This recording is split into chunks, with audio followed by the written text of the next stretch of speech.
versus Fjant. TBZ, best of 3, round of 16. The upper bracket, I believe. Get the prediction. Will Fjant take a map off of ByuN? Yes. No. 2-0. Yes, +1. Okay. Yeah, 5-minute prediction. Go, go, go. Ooh, okay. Okay. Oh, it's spicy already. It's spicy already. All in on Fjant 2-0. Oh, hell yeah. All right, here we go. Spawning up at the top right. He's doing it again. It is... Well, he's not doing it again. His opponent is. It's the Shopify Rebellion's ByuN in the blue, and he has just now seen this. And his opponent spawning down on the bottom right. It is Fjant in the yellow.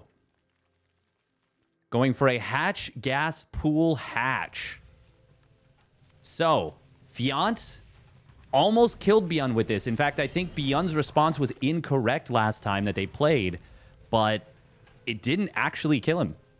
Didn't actually kill him. It was surprising.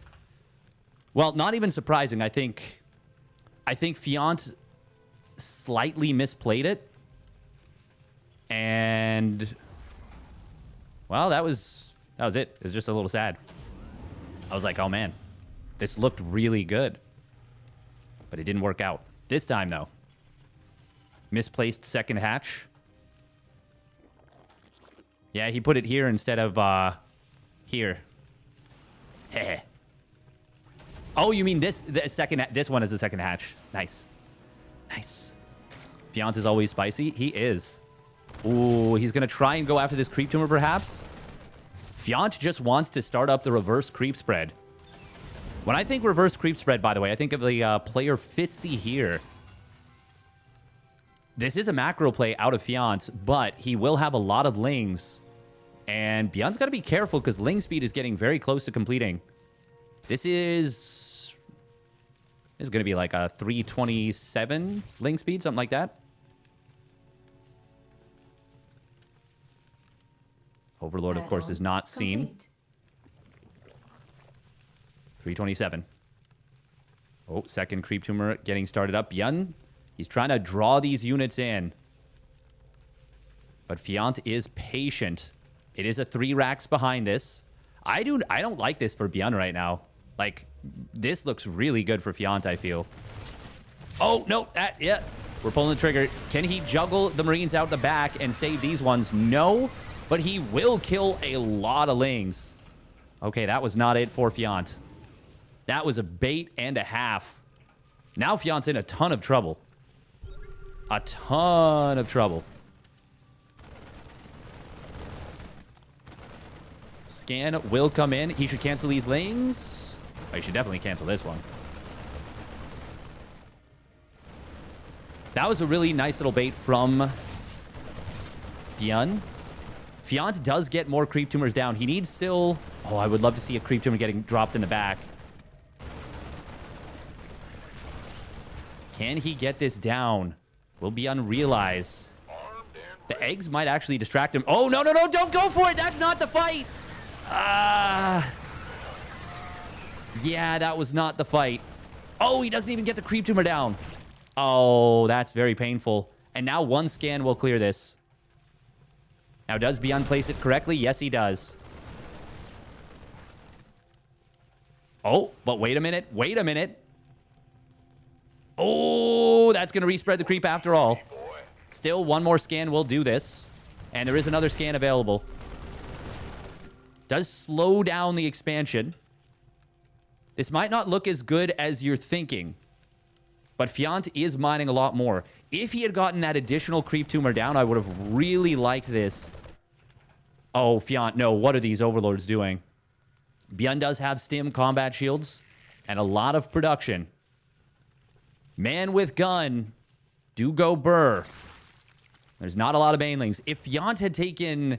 I mean, if Fjant had just not taken some of the fights he did, he would be in such a good position right now. As it is, I mean, ByuN has... Is it the right call for ByuN to go here? It might not be. He's getting very invested onto creep. I think Fjant can actually get on top of him. Oh, there's the stim. That's not the move from ByuN. He needed to save this stim until his opponent came at him. This is going to be a very good cleanup for Fjant. Good positioning from ByuN, but Fjant will gobble this army up. Yeah, Fjant, that's a great little move for him. He is behind in workers. And that is not a good situation to be against a Terran player, but he can drone up very freely now. The main problem is that his creep got hit super hard. Well, that's one of many problems. Fjant, please pull these overlords back. Please. Also, he does not have a lair. No additional tech. Yeah, this is actually not a great situation for Fjant. On paper, it could have and maybe even should have been. But it is ByuN. It is ByuN. Third CC is on the way. Oh, man. Fjant had created golden opportunities for himself against ByuN in the previous series, and he's kind of done it again in this one. But the fights he took were very bad, and I really don't like how many overlords he has just on the map.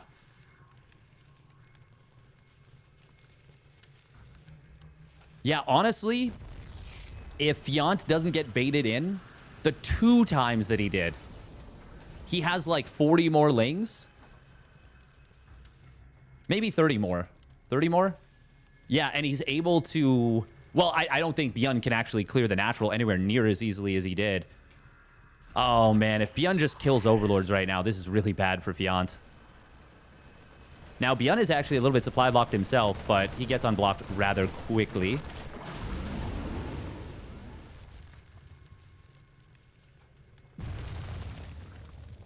I always find it funny when the stuff explodes. The Zerg rocks. Oh, man, that's so painful for Fjant. He will be able to keep this overlord alive, but he has to fight in a very uncomfortable position. Great target fire from ByuN. He grabs multiple banelings, kills, yeah, 4 of them. And Fjant, because he has to pay attention to these drops, not able to spread much creep here. ByuN, oh, actually, there should be a transfuse available. Not able to save that one. 1-1 is on the way for Fjant, and Bane speed's about to complete, but not a lot of creep spread. The main thing he has going for him is the fact that ByuN has not yet landed his 3rd CC. But that is, as you can see, about to change. ByuN also going to be able to start his 2-2 at, well, actually, he's going to be able to start it a little bit before his opponent's 2-2 starts up. This is very bad right now for Fjant. Oh. Oh, he will see this. Ling counterattack on the other side of the map. Not getting much done. He missed it, though. Fjant, we got to get over here. ByuN made a little misstep with how he dropped his units. And that does enable Fjant to deal with this. ByuN, no 2-2 started up just yet. Actually, not producing anything at the moment. He wanted to save money for a 4th CC. Okay. And a 2nd factory. Yeah, I'm down with that. But we definitely want to prioritize our 2-2. That is super, super crucial. Oh, what did he take off here that was a tech lab? Oh, yeah, because he had stim and combat shields at the same time, so we wanted 4 reactors on his barracks. That makes sense. Oh, target fire, ByuN. Ooh, playing with fire, but, I mean, he's very good at that. Neither player starting their 2-2 despite having lots of moolah, lots of cash. ByuN, it is important to note, this is his 3rd tournament of the day. He went to the grand finals of the Sparkling Tuna Cup. He went to game... Actually, he only played 1 game versus Creator in the Kung Fu Cup, but it was a long game, and it was a bit of a grueling game, too, where he was kind of behind all game long. Because he was late showing up, he got a 1-0 disadvantage. But it was a pretty sick game. It was worth watching. It did make Reavers look very strong.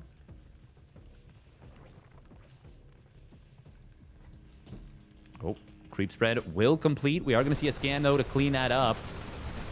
Oh, and that's going to be ByuN getting the denial on this base. Fjant does get the cancel off, which is something. But ByuN is getting a lot of work done right here. Funnily enough, they both started their 2-2 at basically the same time. Fjant will finally drive this drop back, but well after it had already gotten a lot of value. Of course, healing shrines going to be really good on torches, specifically for healing up medevacs. Fjant has added on a bunch of hydras. He's still only on 69 drones. Ah, there we go. 11 more getting started up. Changelings for defense. Fjant, oh man, he is having trouble keeping up with these drops. Man after my own heart, but not in a good way. It is really difficult to stay on tap with Terran drops. Especially when it's ByuN at the controls.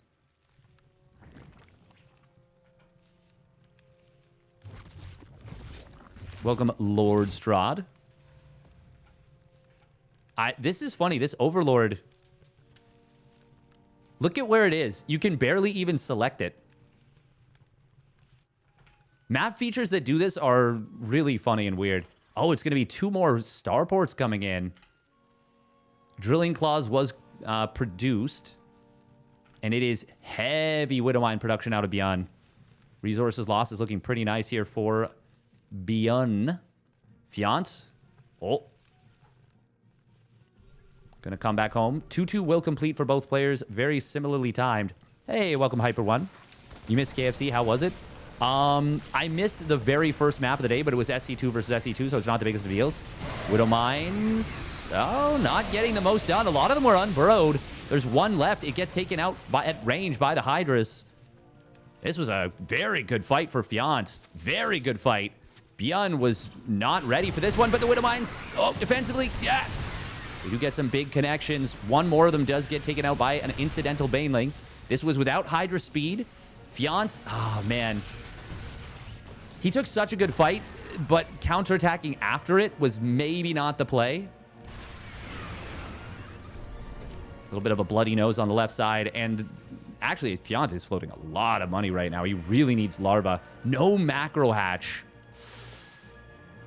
Still, Fjant is in a very decent position. If he had not counterattacked there, after this fight he took in the middle with a nice little flank, he'd be in actually a very good spot, I would say. Maybe not a very good spot. He'd be in a good spot. I mean, it's still a ByuN that's on 4 bases, landing a 5th with 2-2 done. Oh, burrowed Banes. Shh, don't tell. All the wrong offensive moves. Yeah, it is actually. That's a good way of putting it. It's oh, Widow Mines are gonna get mostly mitigated, but Marauders. Look at the wall of Marauders. This is Your forces have encountered the enemy. One Republic. Yeah, One Republic. They're the band, right? That's the name of the band.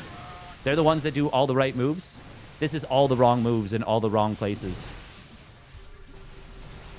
Look at that. The burrow has forced out these scans. This is a really overstimmed army, by the way. Adrenal Glands does start up. We got +3 Carapace as well. No +2 missile or +3 melee. There is always the potential for a battle burrow. Oh, he gets a decent mind drag.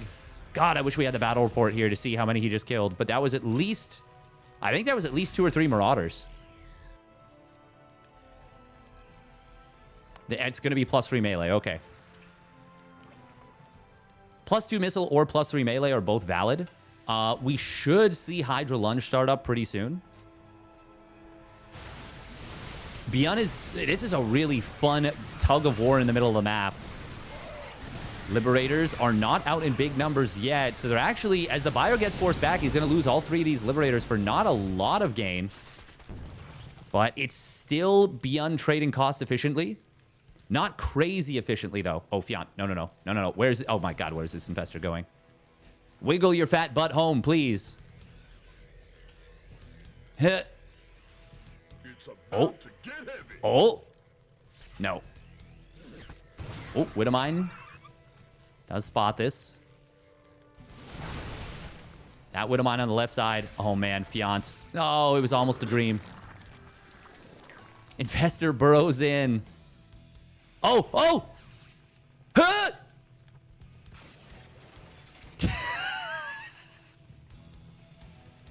Fjant, select them, please. Oh my god.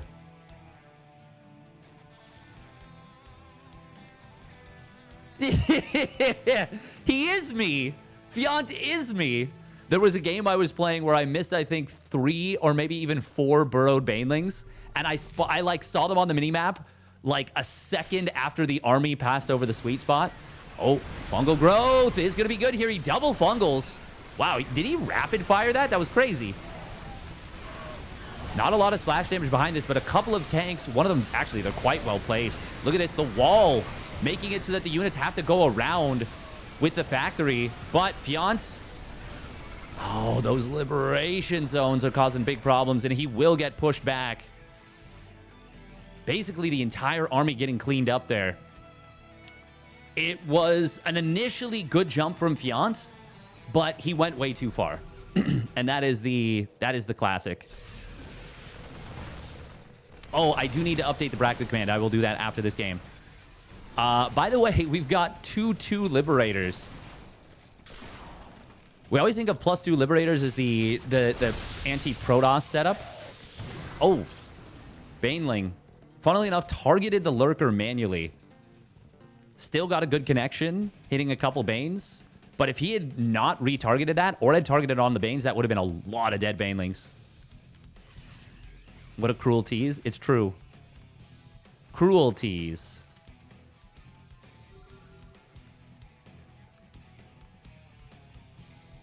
Alternatively, thank you, Pi. Appreciate it. I'll do this. I'll update the bracket command after this fight, or after this game. That is a lot of Liberators here. They are facing mostly the wrong direction as the Hydras get through, but the Banelings are going to get cleaned up. Hydras will take care of the majority of these on the front line. Lurkers do have range right now. That wasn't as bad for Fjant as it could have been. But still, ByuN handled that pretty nicely. Able to kite back with the bio. Even sieging up the additional Liberators on the front line. Well, these two, actually. Eventually, they came to this position, but they were a little bit further back. ByuN, after winning that fight, will be able to... Oh. Will be able to take out this base and burrows a mine here. This is the part of the game where Torches is really tough to play as the Zerg. When they can kind of set up on these ramps and attack multiple bases. This pocket base is based on the right side. This gold position.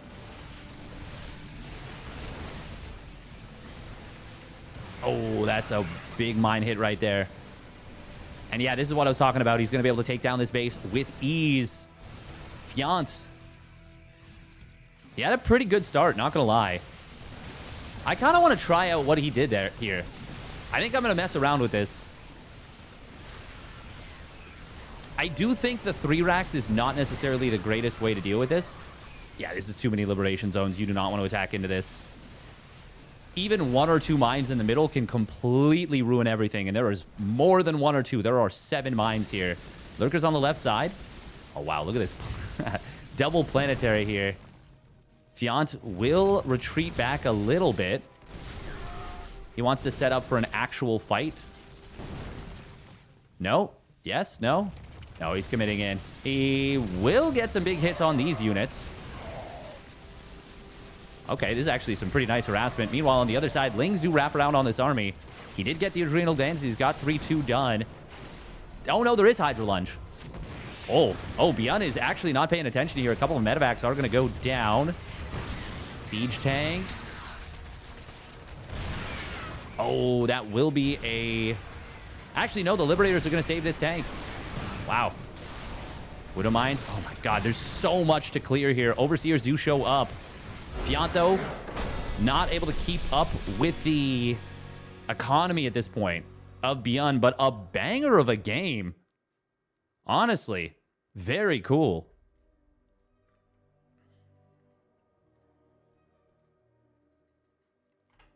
Very cool game. Very entertaining. Yeah, that was a great showing from Fjant. Fjanten.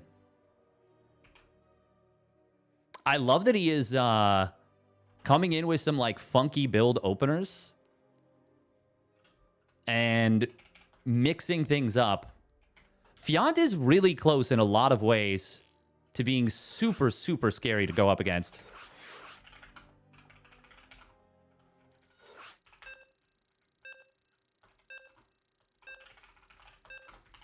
All right, we are updating the brackets.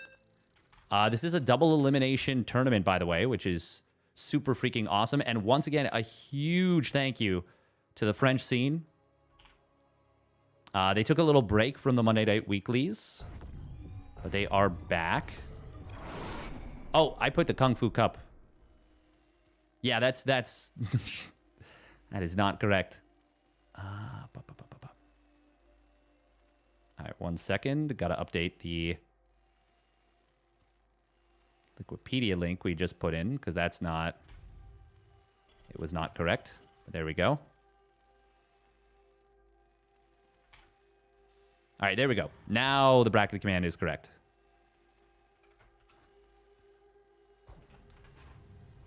I think he's just going to keep doing this. And to be honest, I still think ByuN's response was incorrect, so I kind of like it. Spawning up at the top right, it is the Shopify Rebellion's ByuN in the blue.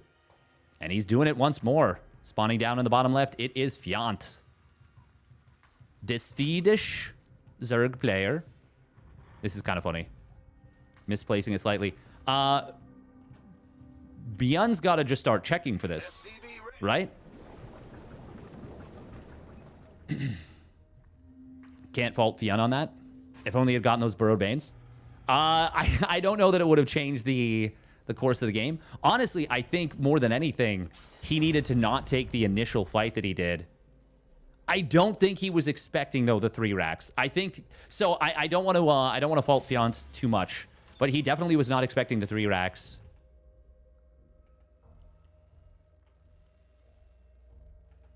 And yeah, I think that's what threw him off. It is going to be the hatch, gas pool hatch once again. Okay, bunker starts up. Do we see extra SCVs pulled? Nope, just going to be the one for now. The thing about this bunker, by the way, is that it is going to be right on top of where queens spawn and where larvae and eggs spawn. ByuN going to be building another barracks this time.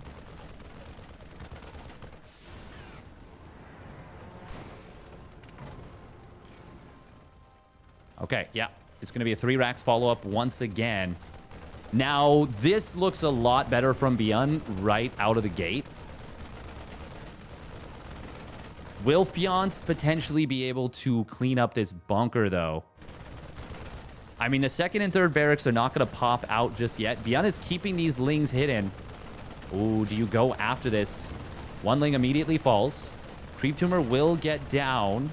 Forcing out early mules is it's big. But this is also a massive investment. Of course, the hatchery plus the queen.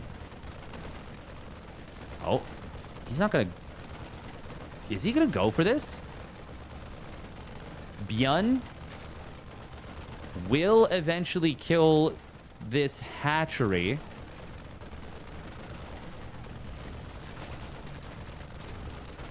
Fjant is not going to pull the trigger. ByuN... yeah, he can just gun this right down. Good job from ByuN. Understood the assignment very well. Creep Tumor in the back, though, is going to complete. But there's the scan. Oh, Fjant, can he kill this? Go, go, go, go, go, go, go. Go, go, go, go, go, go, go. That was opportunity missed. That was his chance. If he could have defended that Creep Tumor. There was only the 3 Marines. That's unfortunate. I think he thought he was being baited. And now this gets a lot less value than it did in the previous game. Only forces out 1 scan. Was he not being baited? I don't think so. There was only 3 Marines down here. The rest had not yet kicked in.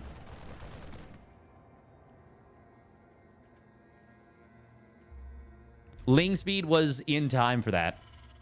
There were 3 more Marines on the high ground. Yes, but all he needs to do is keep the Creep Tumor alive. And Ling speed would have been completed It would have been close. Yeah. No. It's just for scan duration. Yeah. Because then you bait out the scan. I think in that case, if he trades 8 Lings for 3 Marines, but keeps the Creep Tumor alive, it's worth it. Oh, this time, though. It's looking a little bit rough. We do see Fjant is going for a lot of roaches here. He's gone up to 3 gases. This is interesting. Yeah, it's going to be a Roach Ravager Ling all in.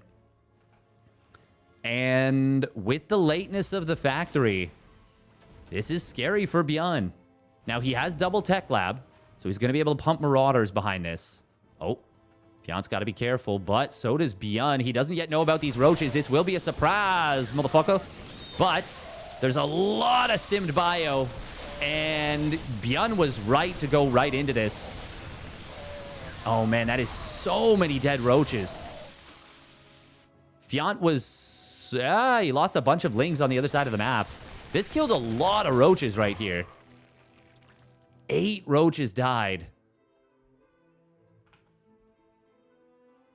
That is... Well, that is 700... No, what is that? 600 minerals, 200 gas. Yeah. Yeah, exactly. He kills a lot of... Oh, ByuN is going for the reactor. He did not go for the tech lab. Fjant right now, he should be able to kill this engineering bay. Oh, please get all these depots. Do not let him drop a depot top hat. Okay, he is going to get all 3. Getting the +1 weapons is huge if he can get that. That's got to be his priority. Big stim forced out. ByuN has got to be really careful. He cannot get away from these bunkers. Please, please, please, please, please. Kill the +1 weapons. It is so important. Bile the weapons, please. Bile the NG bay. Oh, he actually does land a bile on these units. ByuN is going to pull to repair. Bile where the SCVs are. Kill it, kill it, kill it. It's so freaking close. Just mass biles. ByuN's going to repair it up. He's going to keep it alive. Oh, Fjant. He will get a bunker. Actually, he doesn't even get the bunker. Oh, man, that's such a huge opportunity missed here. He'll get this one. Will cost him a Ravager, though. This is not a great concave for... Oh, God, he ate his own bile. Oh, Fjant, no. Corrosive biles are able to hit this tank. Yes, they are. But I think ByuN is going to defend with the bunkers here. Oh, man. I'm pretty sure we saw ByuN target firing down the Ravagers. Yeah, no. Oh, man. Fjant. This is a painful one. It is important to note that this is played on ping, but this is ping advantage to Fjant. Very well defended from ByuN. Very well defended. Keeping the engineering bay alive was really, really nice, but Fjant's definitely a massive opportunity missed. And now on the other side of the map, actually, Fjant's not even going to be able to defend here, is he? Yeah, these +1 bio units plus the medevacs. I mean, the medevacs are mostly out of juice, but there's like nothing on the field. And there's just so much firepower in a small amount of bio. Incredible trades from ByuN. Nice little link counterattack, but Fjant, yeah, he recognizes he is too far behind. Yeah, I really think Fjant's... God, he actually, the strats are so sick. He's put himself into winnable positions. Kind of across the board. Oh, ByuN versus Creator? Oh? Hell yeah? Can I get a hell yeah? A yeehaw? That was pretty cool out of Fjant, I gotta say. Nice match still. Very nice. Very nice. And once again, we gotta remember, this is ByuN. This is ByuN. Like, Fjant did a really good job of creating opportunities for himself. Even if ByuN's decisions aren't necessarily the perfect ones, the execution of those decisions is top tier. You know, like that was really, really well done.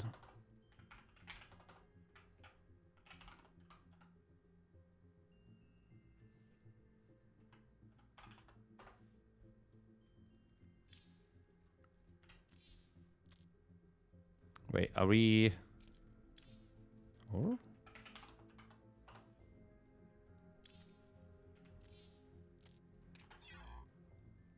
Creator opportunity? I'm interested to see what creator will do here.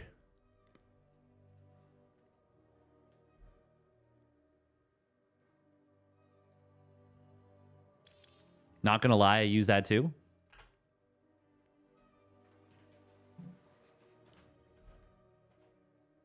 Why would someone lie on SE2 cast? I don't get it.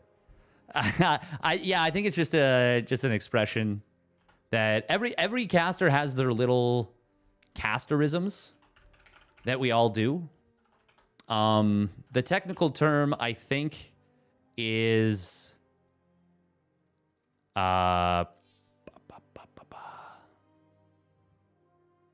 crutch phrases. But honestly, I think more so than calling them a crutch, I think that it's interesting to call them like trademarks. Brains there, the hands just weren't. If I had a nickel for every time my brain wanted to do something, knew what it needed to do, but the hands just weren't up for it. Now, I will say I'm also...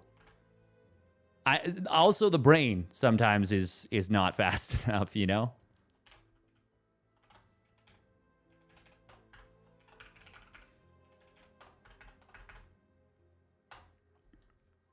Creator was very good today with the Brood War Protoss versus ByuN's SE2 Terran.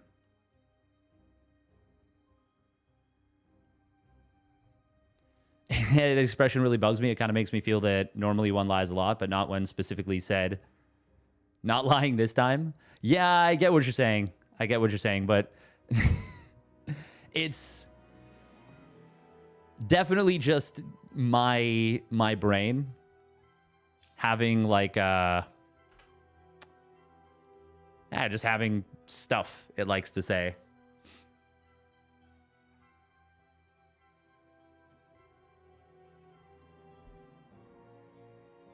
Clem and Gerald are fighting it out, by the way. Fighting it out.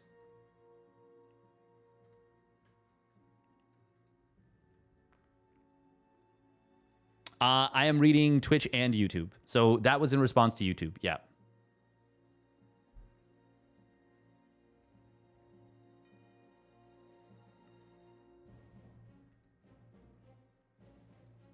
I think Uthermal does use Not Gonna Lie a lot, though.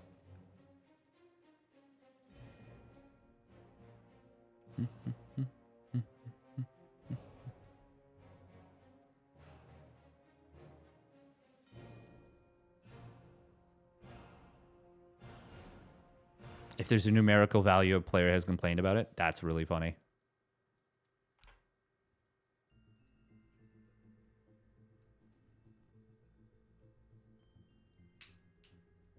For each question about ranked mode or campaign, will you delay release by 1 day? Oh my god, that's funny.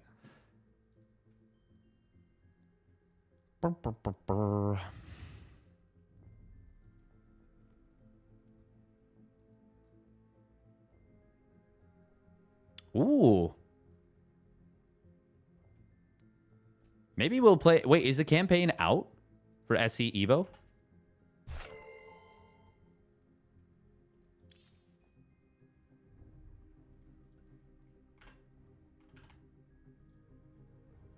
Wawa Weewa. We still bust out the Wawa Weewas. I would say pretty frequently. It's odd that specific saying has come out more and more. What's the origin of it? That's a great question. What's the origin of Not Gonna Lie?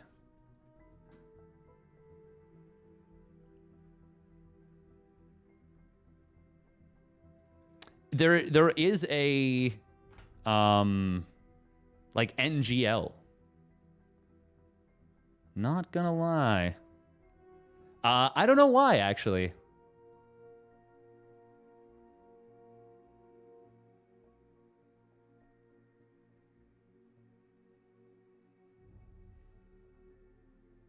I'm not gonna lie.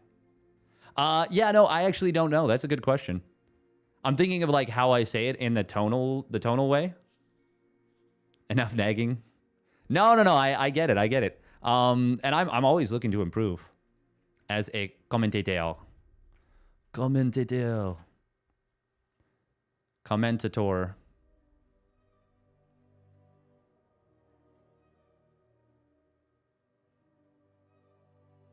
Oh wow, what is happening with? Oh my god.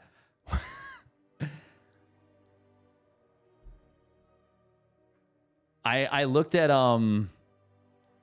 TKL's stream because he's covering Clem versus Geralt right now, and I thought there was something wrong with the stream for a second because there was like a bunch, there was like a weird blurriness across it, and then as I full screened it for a second, I realized that it's they put like a communist flag across it.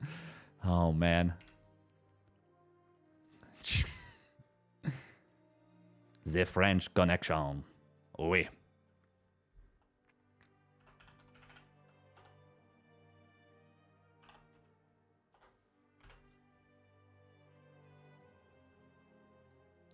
Bum bum bum bum bum bum bum bum bum bum bum bum bum.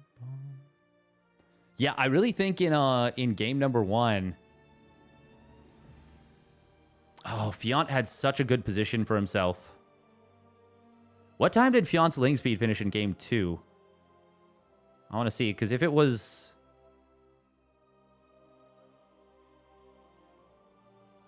Was it like a little bit late? It was. Oh, man. It was just a little bit late. If Fjant had finished his ling speed right at 330...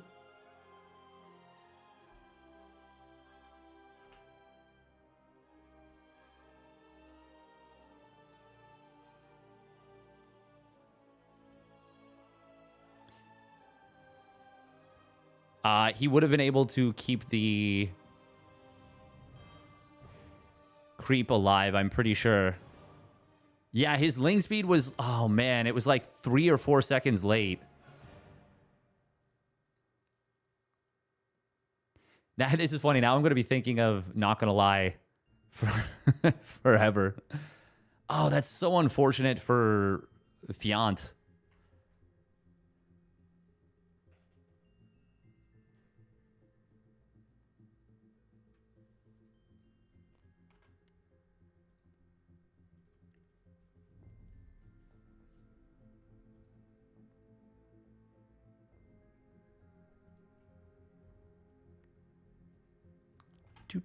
Do.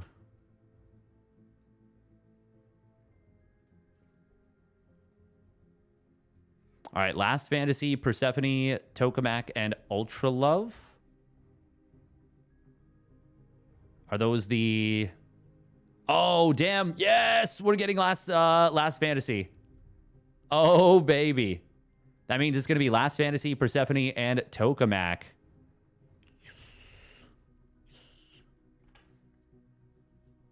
That is actually awesome. I'm super on board with that.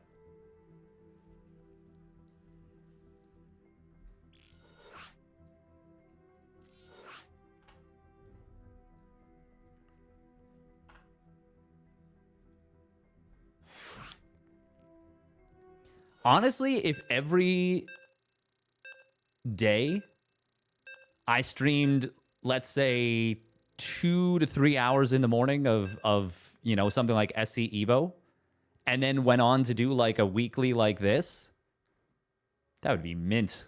I think I could do that. I think I could do that every day. I would probably eventually go insane, but for that few months where I could keep it going, or maybe a few weeks, I might be overestimating myself at this point. That would be awesome. I wonder if I could do that for a full year.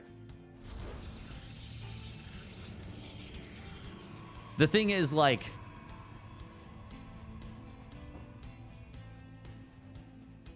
there's no way there would be enough content. Like, the cost of running a weekly every day would be immense. It'd be a lot. Prediction? Did I... oh, prediction already closed. I'm sorry about that, How May. All right, here we go. Spawning down on the bottom right. It is Creator. And his opponent spawning up in the top center of Last Fantasy. It's ByuN with a command center first. I was not expecting a CC first here. If anything, with Last Fantasy being the pick, I was expecting something like a Proxy 2-Rax Reaper in the middle. Light VIP did it for 2 years straight, often 2 streams daily. Every day? Because that's insane. That's crazy. I mean, I've done, I've definitely done periods of time where I would do insane stretches. And I've done instances where I've done like 14 hours of casting. But I think I have gotten a little bit too old for those kinds of setups. Had 1 day off in 6 months. Oh my God, that is nuts. Yeah, the KR, EU, ES, US, ESL weekly. Yeah, exactly.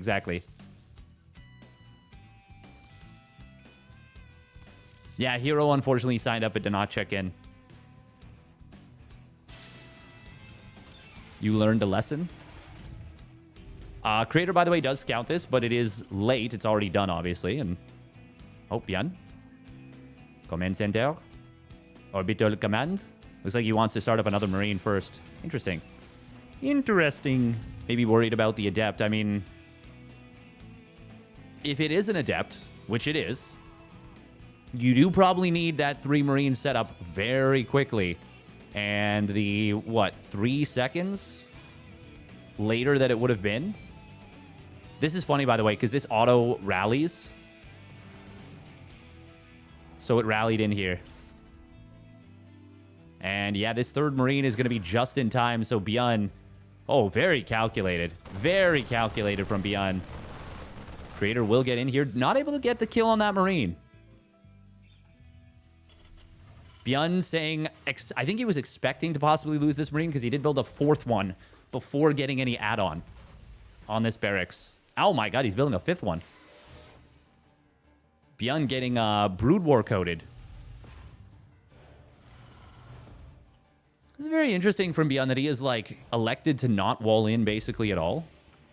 Creator to go Stalker Adept. And it looks like he is, yeah, very worried about the Cyclone's pop-out timing. Ooh, 4-gate blink. 4-gate blinkaroo. Creator is going to need to put a probe back on this gas. Very surprised that he... Does he have it rallied in? No, he doesn't. He's just missing one. And he grabbed one off this gas to build this pylon, so... I'm very confused, actually. Does he not realize? I don't think he does. Oh, he does now. Okay. Yeah, I'm a little bit confused. He's not, you know, at a massive gas deficit yet, but... With the 4-gate blink, it's a pretty tight build order. Yeah, maybe this was all part of the plan. Creator does have tight build orders. Toy like a toyga.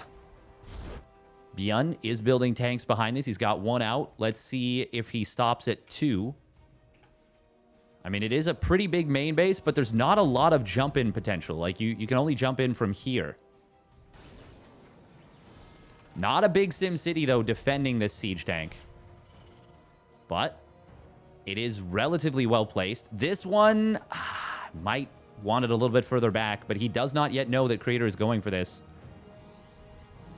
Creator did go up to 41 probes and has stopped there. A pretty hard cut. Here comes the blink in. Siege tank. Oh, it will get targeted. There was an opportunity for repair, but he doesn't go for it. If ByuN had pulled the boys, he would have repaired that for sure. Creator was body blocked enough. Siege tank will reposition here. ByuN with the hot pickup to save that tank, or rather get it into the fight. Now SCVs pull in. Oh, I don't know about sieging the tank here. Creator, if he spots this, he can go for it.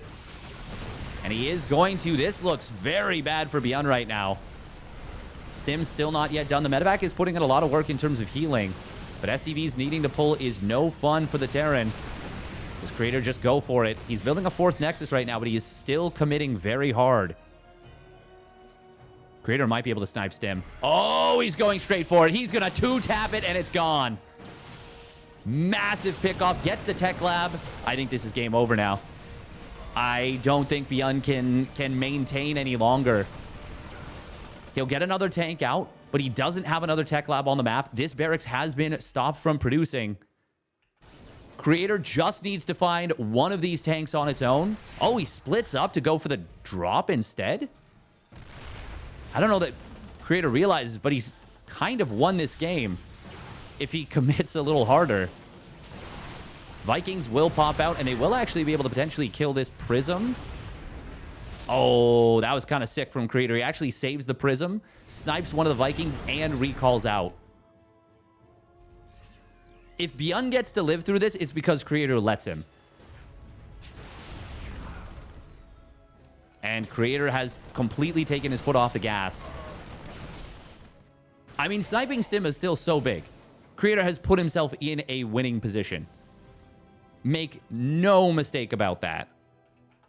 And maybe he feels like he can more easily win by waiting for a few more gateways, waiting for charge, getting his 3rd base up and running.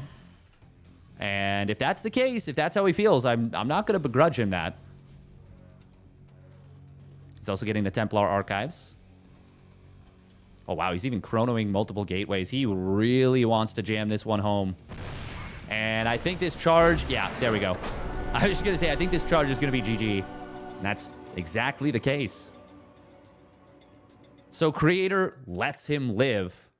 But realistically, he didn't let him live. It's more like Creator was doing short punches to ByuN's face, and then he almost delivered a knockout punch, but instead of, you know, doing another relatively short punch, he just cocked back for like a total haymaker and just knocked ByuN's head right off.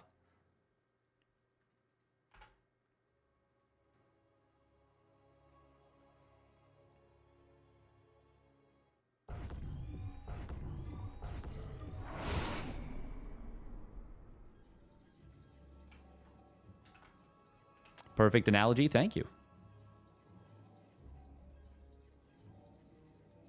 I always wonder if those ones are a little too visceral. They're a little bit too much like... Little too much. Little too violent. And then I'm like... Yeah. Anyway, spawning down in the bottom left is Creator. In the red. And his opponent, I think he wanted the NG Bay block. It is ByuN for the Shopify Rebellion. Maybe too much. Yeah. If it's not everyone's cup of tea, I get that. Oh my god, ByuN's going to command center first off this. Is this going to be an engineering bay block command center first? What?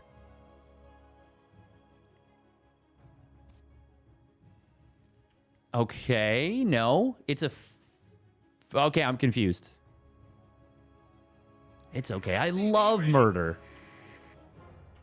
Murder boggies. Okay, so I think it was going to be an engineering bay block, and then he got spotted in the middle of the map by Creator's probe and was like, yeah, whatever. I'll go command center first now. And now Creator's got to be like, huh?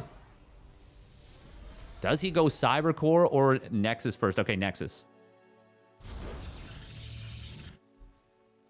Looks like he was maybe making sure that this wasn't some kind of weird fake barracks and that there was like something on the map. Because that could be a thing. Terran players are starting to get desperate. So when desperation can lead to invention. What is it? Necessity drives creation or something? Necessity drives invention? I don't know. It could have been that there was 2 barracks on the map somewhere. Now, that's not the case. Obviously, we know that. But that might have been creator's hesitation and he really wanted to see that CC. Necessity is the mother of invention. There we go. That's it. ByuN is going to go for the double gas behind this. Oh, yep. Starts the factory.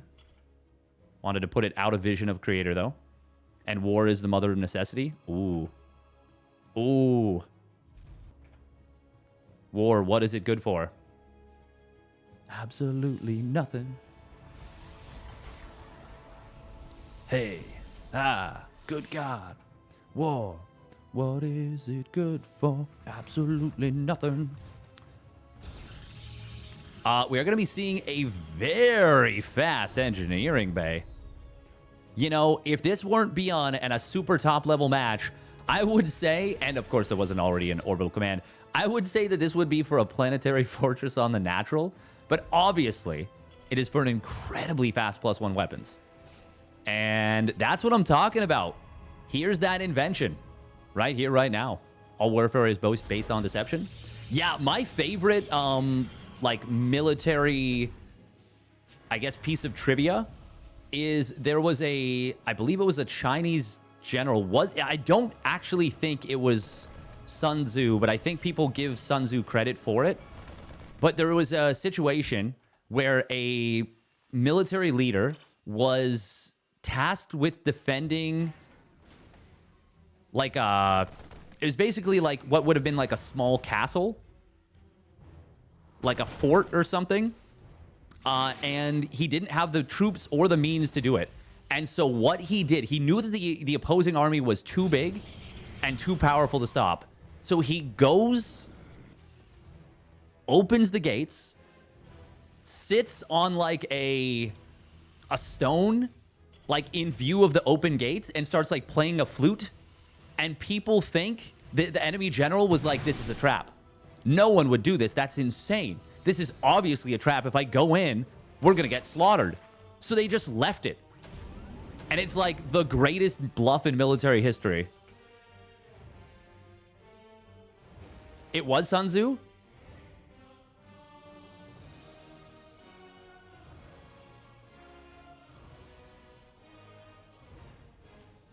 We are going to be seeing the triple mine drop.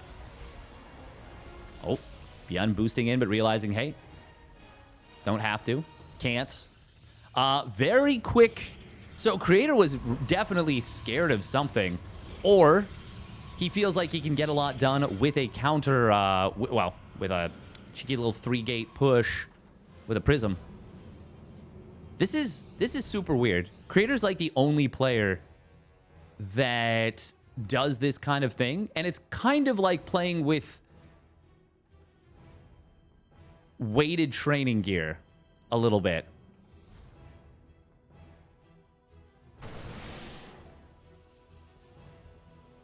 ByuN will have what he needs to defend this. It's just a matter of can Creator find a spot where his opponent isn't. Oh, Widow Mine. Ooh, oh, Observer popped out. Okay. How many probes get picked off here? Just 2 so far. Widowmine could burrow. Nope, he's going to go back to the natural.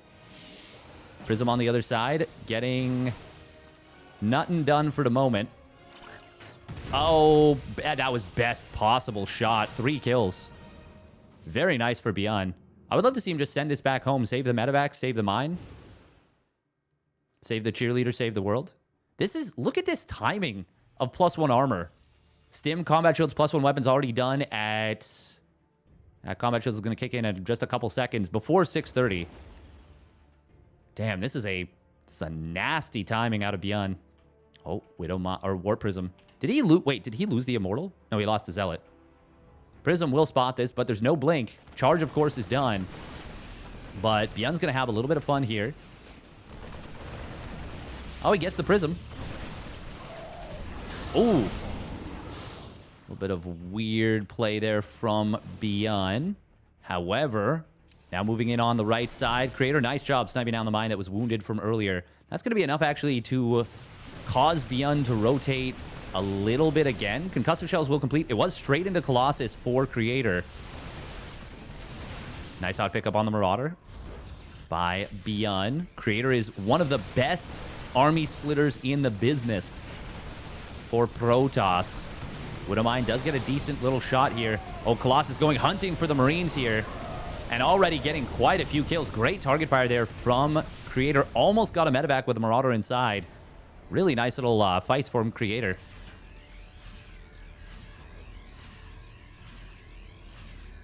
And yeah, this is a pretty good position for Creator.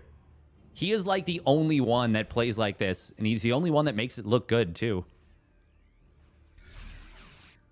I always say this, and I always feel like it's true. Creator, it feels like he has his units on the tightest leash.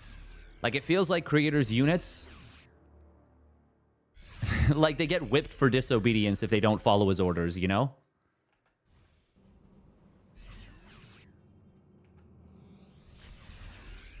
Oh, we're going to see a big stim coming in on top of this. Force fields are late. Does not save the Colossus.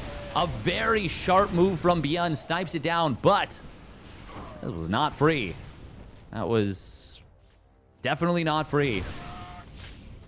Creator is just fine, I think, even with the loss there.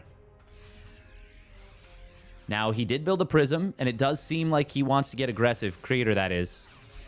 So losing that Colossus will take a lot of power out of this. Oh, nice snipe right there on a Marauder.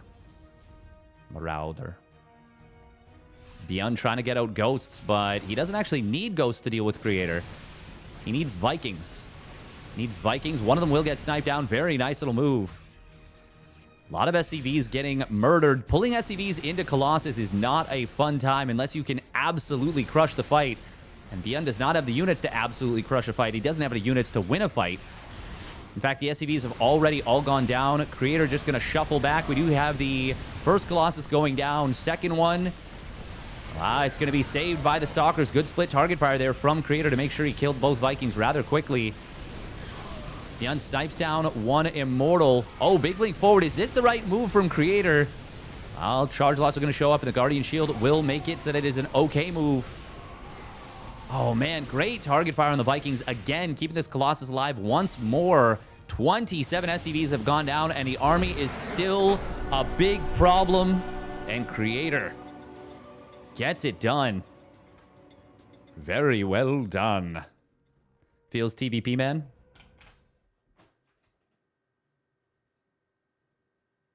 I mean, yeah, that wasn't the worst. That wasn't the worst. There's definitely parts of TVP that I feel like are a lot more frustrating than that. But I get what you're saying. Also, welcome Vindicta. Sun Tzu died for this.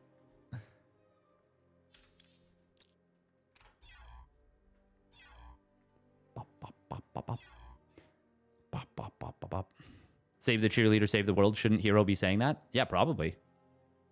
I think that's fair to say. It wasn't Fast Storm. Exactly. Wasn't Fast Storm, wasn't Fast Blink. Very strong defensive setup, but not a crazy commitment.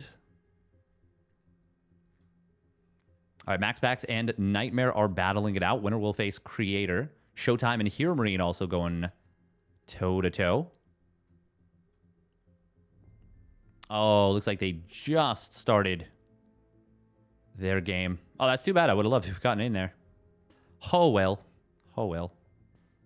Oh, Clem and Geralt are in game 3. Geralt, though, is building a big bank. Oh! Clem just lost 3 ghosts to a disruptor. Oof.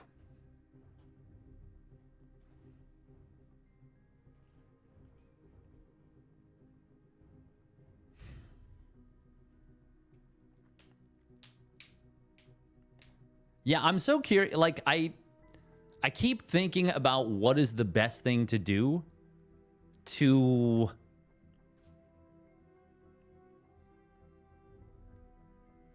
Make... How do I want to put this? Do I say to fix the game?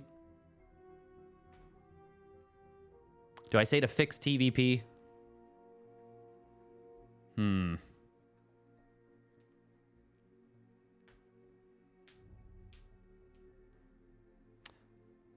I do have that on YouTube start in. I did miss a very small portion of game number 4, but nothing highly impactful. We restarted the stream shortly after. I didn't even get kicked out of the game. It's the weirdest thing. So my encoder crashes on my streaming PC, or on my, sorry, not my streaming PC, on my laptop when I'm streaming, and it locks up StarCraft 2, but it doesn't crash the game.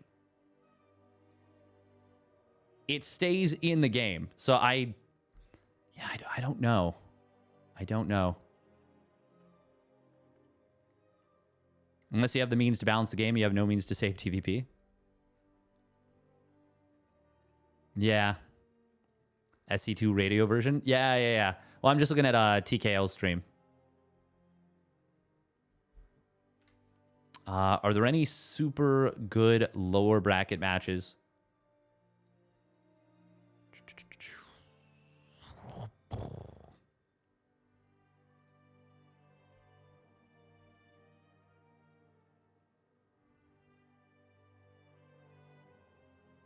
We need to roll back to a patch where we know is balanced. Stop trying to change things over and over. Well,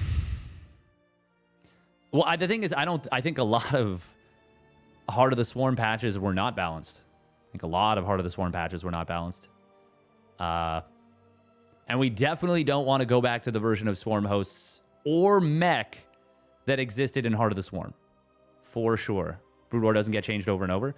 No, but the balance is still probably an issue. And they also do a lot more aggressive balancing with maps. Yeah, HOTS actually got me to quit the game for a while. That's the only time I've ever actually stopped playing StarCraft 2 and completely lost interest. The ultimate passion lord. Me. And it's because Swarm hosts, I just refused to play Swarm hosts, and that was the only viable way to play at the end. And mech was insufferable to go up against. Even with Swarm hosts, I think it was real bad. But yeah, it was just, that was the worst version of the game. I legitimately don't think Infestor Broodlord was as bad as Swarm host mech. And maybe people would disagree with that, and they're free to.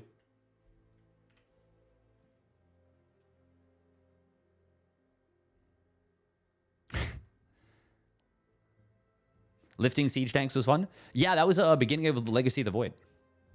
We're going to run 3 minutes of ads on Twitch, by the way. If you don't want to get ads, if you want to participate in this discussion, it is September. It's a great time to subscribe. Or you got a free Twitch Prime. Could be cool too.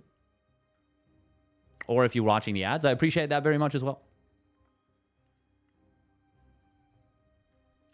Okay, looks like MaxPax and Nightmare are 10 minutes into their game. I don't want to get just PvPs here. Nicorakt did eliminate Fjant in the lower bracket. Loser of 26. Loser of Showtime, HeroMarine will face off against Nicorakt.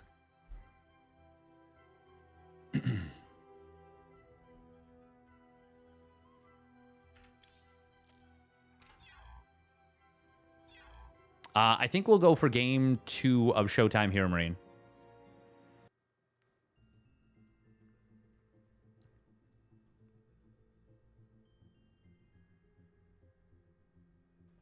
You'd have to remove Swarm Host from the game entirely? Didn't let you say that it should be deleted? Really? I don't have anything that stops that. That's strange.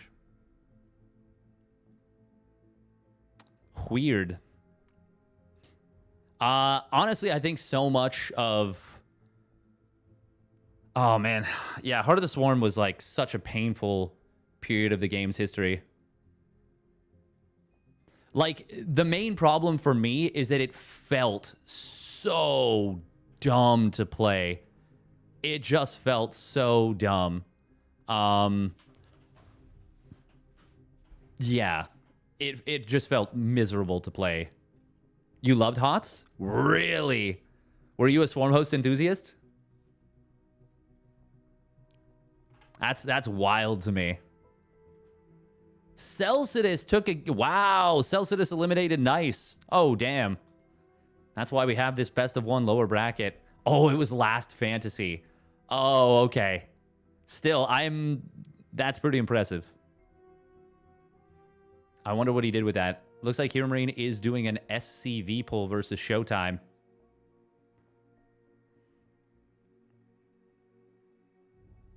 I think Showtime... Well, it's hard to say, actually. He could be cooked. It's going to be a base trade.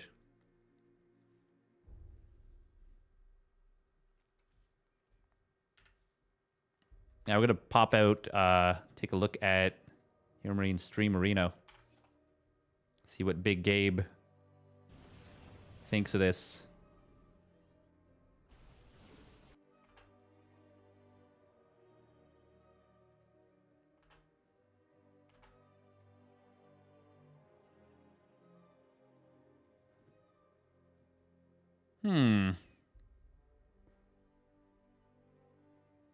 Showtime will burn down one of the command centers, but can he get the other one? The answer is no. I think it depends a lot on, does Showtime have a Nexus building somewhere on the map? He was mining from this base for a while. That's obviously really good for Showtime.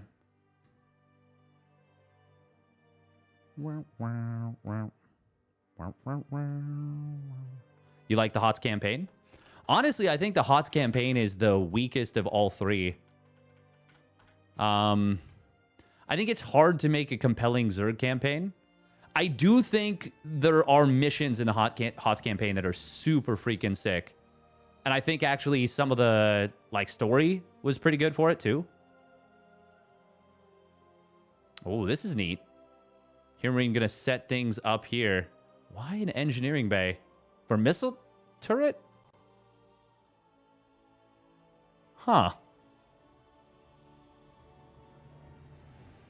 So Showtime definitely has another Nexus. The good thing, obviously, for... Oh, okay. How many stock... If there's a lot of stalkers, this is very bad news for HeroMarine. He also lost his combat shields. That was a really big snipe for Showtime. Probably your favorite of the 3 SE2 campaigns? Maybe, you know what? Maybe I'm just thinking of, one mission in particular. I did like that the Mutas had that fast regeneration. I thought that was fun. Yeah, I'm not sure. Saving that factory is big, by the way, for Big Gabe. Also, the fact that he's not supply blocked right now is quite nice as well. But this... I mean, this is just such an uncomfortable position right now for HeroMarine. The fact that he's able to still have as many SCVs as he does... I think I'd like to see him move that one tank a little bit to unblock the mining, but he's got to be focusing on quite a bit of stuff right now. Oh, good job from HeroMarine, recognizing that Showtime is going to want to blink back into the main. Actually, is there a War Prism? There's got to be, right? Yeah, because otherwise he couldn't have gotten back into this main. Oh, nice knife from Showtime. Grabbing a couple Marines.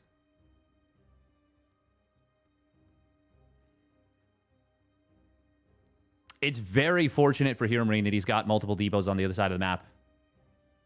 That has let him get his production back up and running very nicely. I still think Showtime is winning this game, but it depends on how quickly he's gotten his production back up. This is really interesting to look at it from here, because I'm so used to having full information, right? I mean,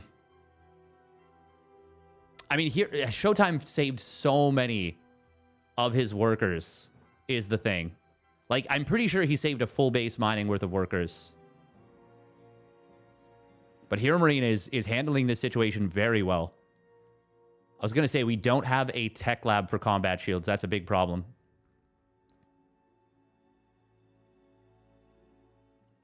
Oh, there's the depots. Yep, that's going to be expensive. That's going to supply block HeroMarine for a while here. He should get all 3 depots. Oh, scan in the main base to see if this was repowered. Where did the Nexus get built by Showtime? My guess is top left. Not the middle base, but the second from the top left. That's my guess. Or it is center right. One of those two.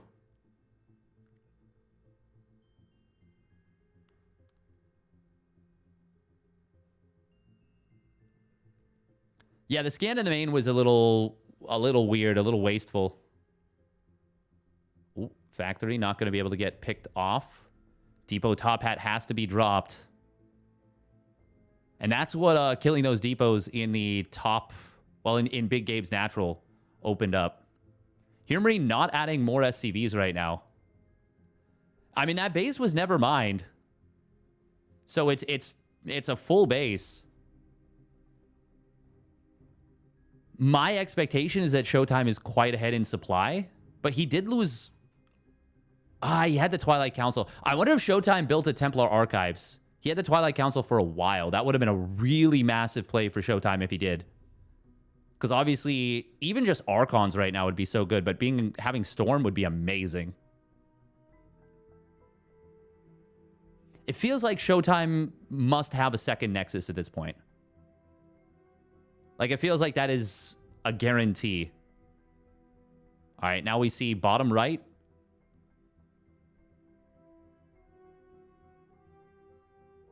There is a Nexus bottom right, but I think it might just be building. No, it's done. Oh, it's shield batteries, too. Showtime doesn't have a lot of stuff. Hang on, is HeroMarine going to do this? Ooh, this is a nice little ambush. He's going to try and bait here, Showtime in. DTs is a clever move off of the... That's what he used the Twilight Council for. So he made a DT shrine. But very smart move from HeroMarine to get the Raven. Oh, this is so interesting to cast from, like, one perspective. Showtime will blink in for this. He'll snipe one tank. Second one is very well defended. Is this the right move out of Showtime? It's a base trade again. That's crazy. HeroMarine will be able to set at least one of those has to make it to the corner without being burned down, right? There's multiple buildings burning now. How many does he have? Targeting down pylons is good. Oh my god. Oh my god, he's going to set them all on fire. Yo, Showtime with the splits on the target fire. Oh man, this is so bad for HeroMarine. Unless this is Showtime's, unless these are the last of his buildings, which they shouldn't be. This game should be over, I think. GG. Hey, he did have the top center. Oh, no, I said top left. He had top center, though. That was fun. That was actually really fun to look at. You just want to start a flame into my heart. I don't want to set the world on fire. Damn, that was kind of sick.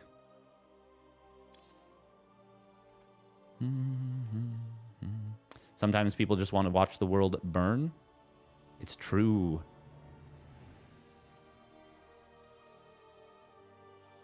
I mean, I was off. So I said like, wait, here, and it was like here. No, here? I don't know. That does not work. I was trying to present that.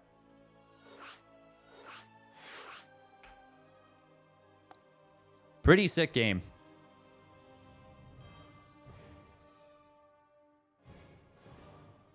Some people just want to watch the world burn. All right, so we will put a prediction. Who will win this best of 3? Showtime up 1-0. HeroMarine down 0-1. Why don't we ever see Raynor and Serral in these smaller tournaments? We see Raynor once in a while. Serral is a player that I think much prefers to keep his styles hidden.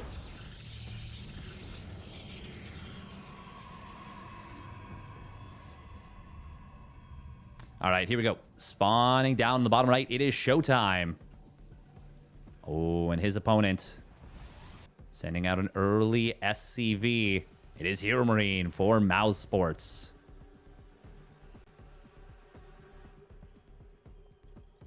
Looks like just the single proxy. Single proxy racks. Putting a little bit far-ish away, but it is going to have a clear zone to jumping in.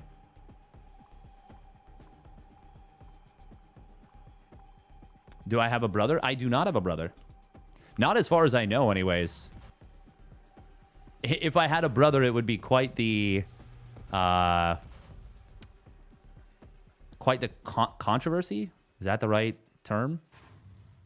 Scandal. It'd be quite the scandal. Oh, true. Okay, never mind. I have a brother. His side code. Brother. Rotterdam said Serral doesn't like playing beyond 9 p.m. That actually, yes, Serral has made it very clear that he is someone who likes to stick to a very specific schedule. What's up, bro? What's up, bro? You're all my brothers and sisters in the chat. Ooh, we proxying everything. Oh, we doing a proxy 1-1-1. Yep, we're keeping our SCVs on gas.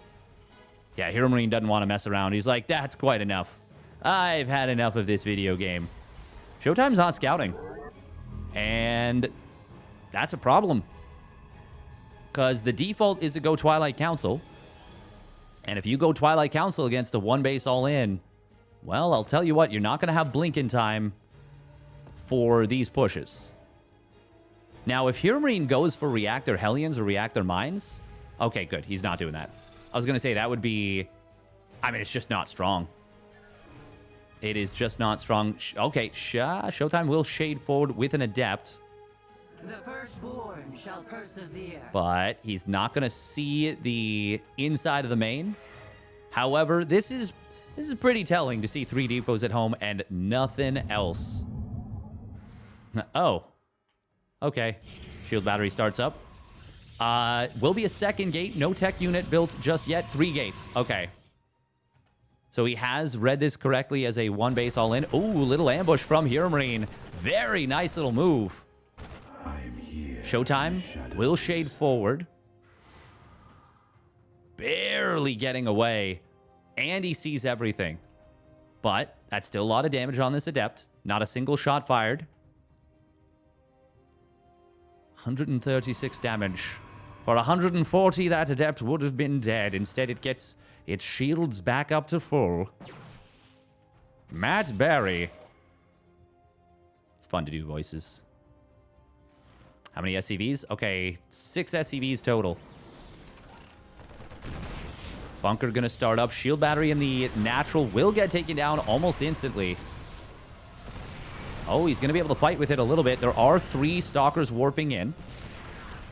Showtime will take down the first bunker. HeroMarine, I wonder if he's recognized that there's no Twilight Council. Nice snipes on a couple of these SCVs. Killing the bunker is very good. It makes it harder to leapfrog forward without that bunker. Showtime warping in more stalkers. Oh, there's only... Oh, no, there's only the one pylon. That depowers one of the shield batteries. Second one will get repowered in a moment. Showtime is going to repower the one in the back. But this is looking very promising for HeroMarine already. Now might be the time for him to charge forward a little bit more with these siege tanks. He adds a Viking instead of a Liberator. That's still going to do well on the ground.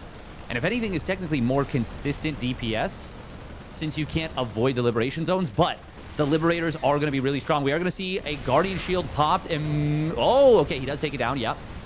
Takes it down pretty quickly. Showtime moving in on top of these tanks. Nice hot pickup, saving one. The other one will get taken down, but it comes at the cost of literally every single Showtime unit. And HeroMarine gets it done with a 1 base all in. I wonder if shading a bunch of Adepts onto the Marines would be a good move here. Abuse the friendly splash. It's definitely not a bad move. But when you scout that as late as Showtime did, it's pretty tough. It's pretty tough to get anything done. And well done right there by HeroMarine.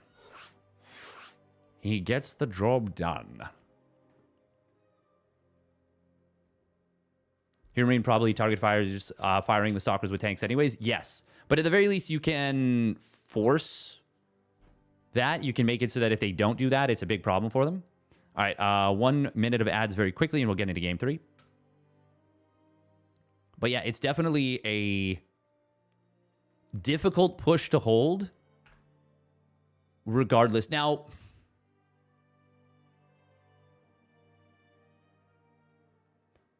I do think Showtime's response when he saw that was good.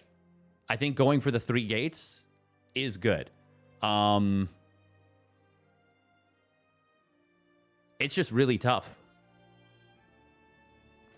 Those pushes are strong. They're probably the most... no, not the most difficult. They feel right now the most difficult for Protoss to deal with. I don't necessarily think they are, but they feel the most difficult. They feel like the strongest tool Terran has right now, I think. Depowered shield battery was a problem? Yes. Yes, it was. Would that have made the difference? I'm not so sure. It is really difficult to know when to commit as the Protoss player, too. There is also a world where a pylon from behind could have been very good. Like either from the high ground to warp in Zealots. But at that point, it's got to be a slow warp pylon because Showtime didn't set up his initial walls there. Any chance he wins if he goes blink there and just gives up his nat? Chance, absolutely yes. Is it likely? Probably not. And particularly probably not on that map. All right, here we go. Spawning up in the top right for the... Is he still on the Sentinels? I hope so. It's Showtime. In the blue. And his opponent spawning down in the bottom left. It is Mousesports HeroMarine. In the red.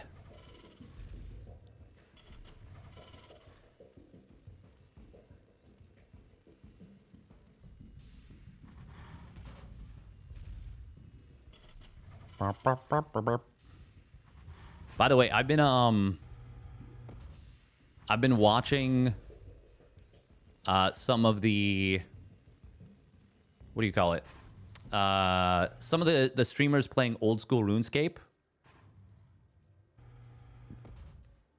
And it is wild to watch some of the players and the grinds they've been doing. Because the whole thing is that a lot of it is WoW players that have never touched old school RuneScape. And it's very interesting to see. Sea Shanty 2 is dope, though. Oh, yeah. Absolute turbo banger. Not close. It's not even close to not being a turbo banger. It just is. It is going to be Gate Nexus out of Showtime, but of course we have the faster scout. Great read from HeroMarine to go for that build. Showtime, I think it's going to be a while before he late scouts HeroMarine, or in this case, no scouts him. Or sorry, in Game 2's case, no scouts him. Stalker going to be chrono boosted out. It will be a double gas opener from HeroMarine, and Showtime has scouted that. And he does not do what some players, i.e. MaxPax, likes to do, which is not actually see the gases. Whenever you see MaxPax's vision, he'll see up to here. Sometimes the gas, sometimes just up to here. Sometimes he won't check either gas actually, and he'll just see that you know, gases are being mined, or that there's packets of gas coming back.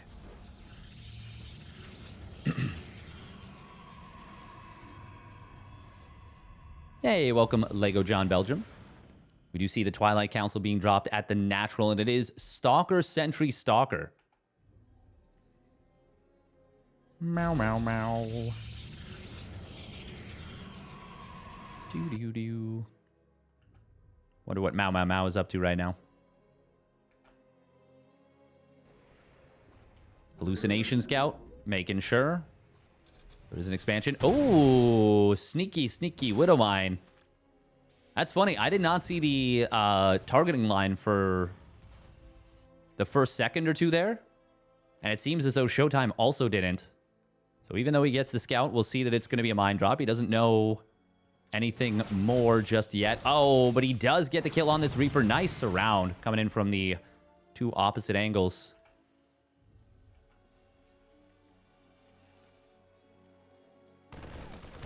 Why the sad music effect? Oh, no, it's just I like to say meow, meow, meow like that. Meow, meow, meow. I don't think of that as sad. I'm like, it's more like after school special lesson music. Da da da.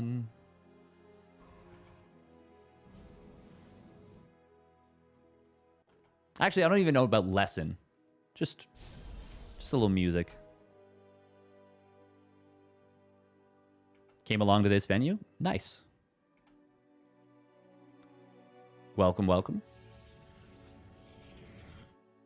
Showtime does have 3 stalkers in position. Oh no, HeroMarine, no! Oh, that's a freebie.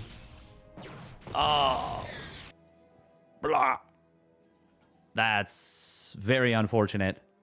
Oh, that's rough.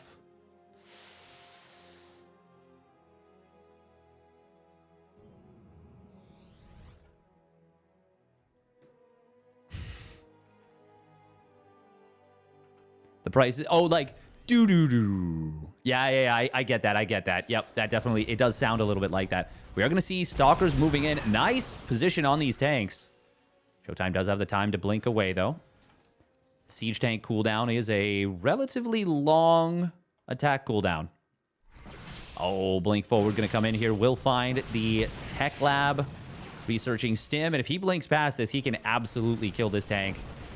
And HeroMarine's setting up an ambush behind this. But look at this. This one Stalker of Showtime actually going to spot it. Showtime could blink out and overpower this. But he also knows that with that many units over here, units, he can just fight in the main. Recall going to come through. How many Stalkers go down? It's actually quite a few. 4 Stalkers fall.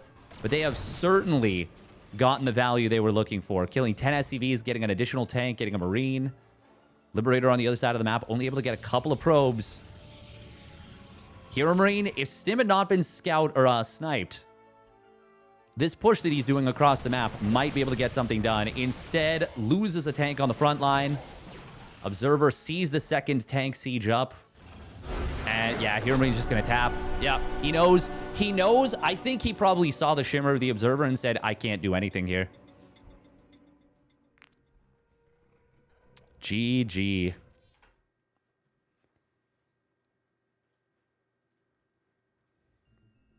It's over. Ah, Clem did take down Gerald's 2-1. Okay, so it is going to be Clem versus Showtime.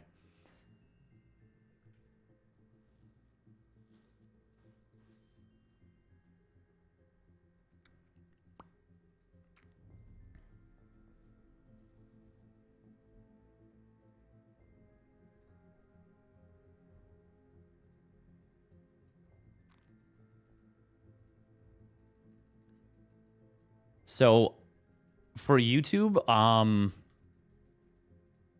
it does this kind of annoying thing where it auto places the ads, and I can't actually tell it how many ads to auto place.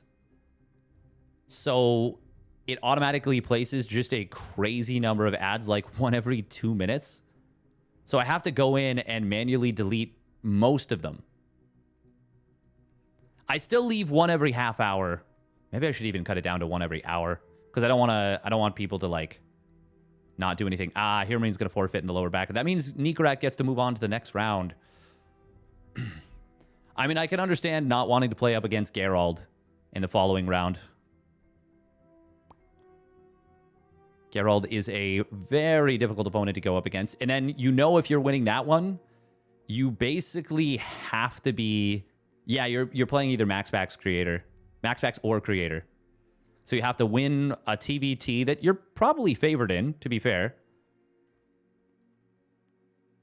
But then you have to play 2 TVPs. Yeah, I get that.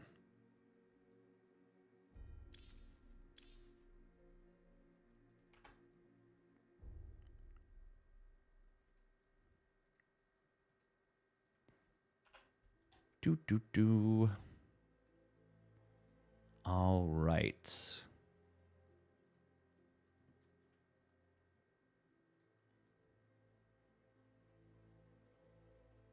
Ooh.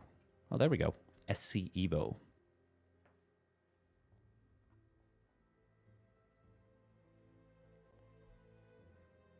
$91 characters. Kung Fu Cup monthly. Number 1.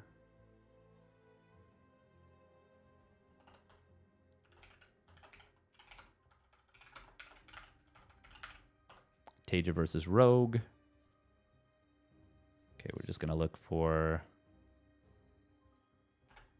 Showtime. Taja versus Rogue, best of 3.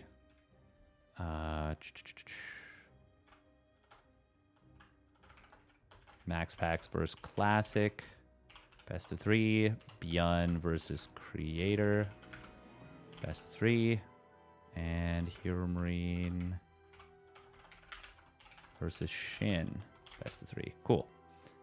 Trying to put information in YouTube videos. I haven't been making thumbnails.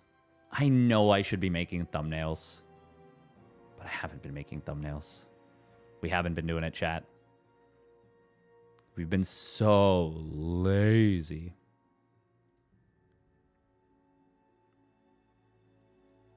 I also still don't actually know how to run ads on a YouTube live stream, which is just kind of funny, truth be told.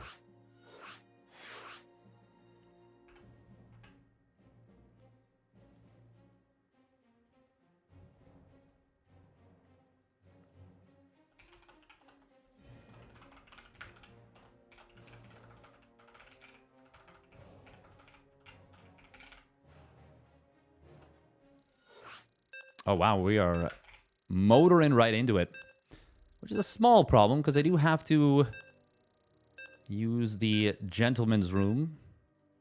Nope, that's a weird way to say it.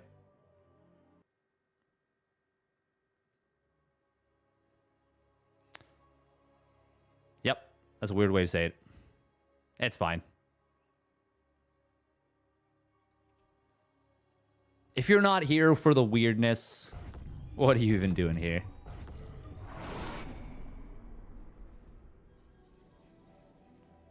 Hey, thank you, Mystery Fighter, for the Prime subby.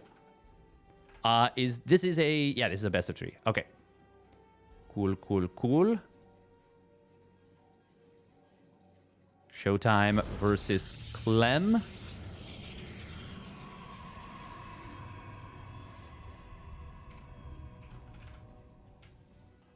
Who'll win this best of 3? Clem or Showtime? Men's room. Gentleman's room, strippers and coke? Yeah, probably. Yep. All right, here we go. Spawning up at the top left. It is Showtime for the Sentinels. And his opponent spawning down on the bottom right for Team Liquid. It is Clem. Clem. In the red. Jesus.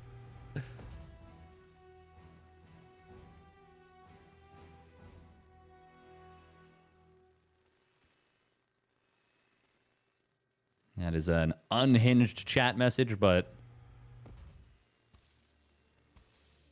I can respect your honesty. That's what we can say about that. Engineering by block. Showtime Yep, he is the player to go to a different base for this. And Clem is just going to say, you can't take this one. Showtime is going to say, you don't make friends with salad. You don't make friends with salad. Was this gas first? No, but it is going to be a quick reactor. Okay. Okay. Can still build a factory and potentially go for a Hellion drive-by, but it's not going to be the quickest setup if he does. And in fact, he will elect to not do that. Or if he does, it will be very late. Just wants the depot down in time to be able to pump out Marines off this reactor. You don't make friends with cannons. Don't know what normal is. I'm a metalhead. True. I mean, I've always felt that when people are like use normal to describe people, I think it's just not a thing. I don't think normal is a thing. We are going to be seeing a MaxPax 3 gates. Does he chrono the warp gate with this 50 energy off the fresh Nexus?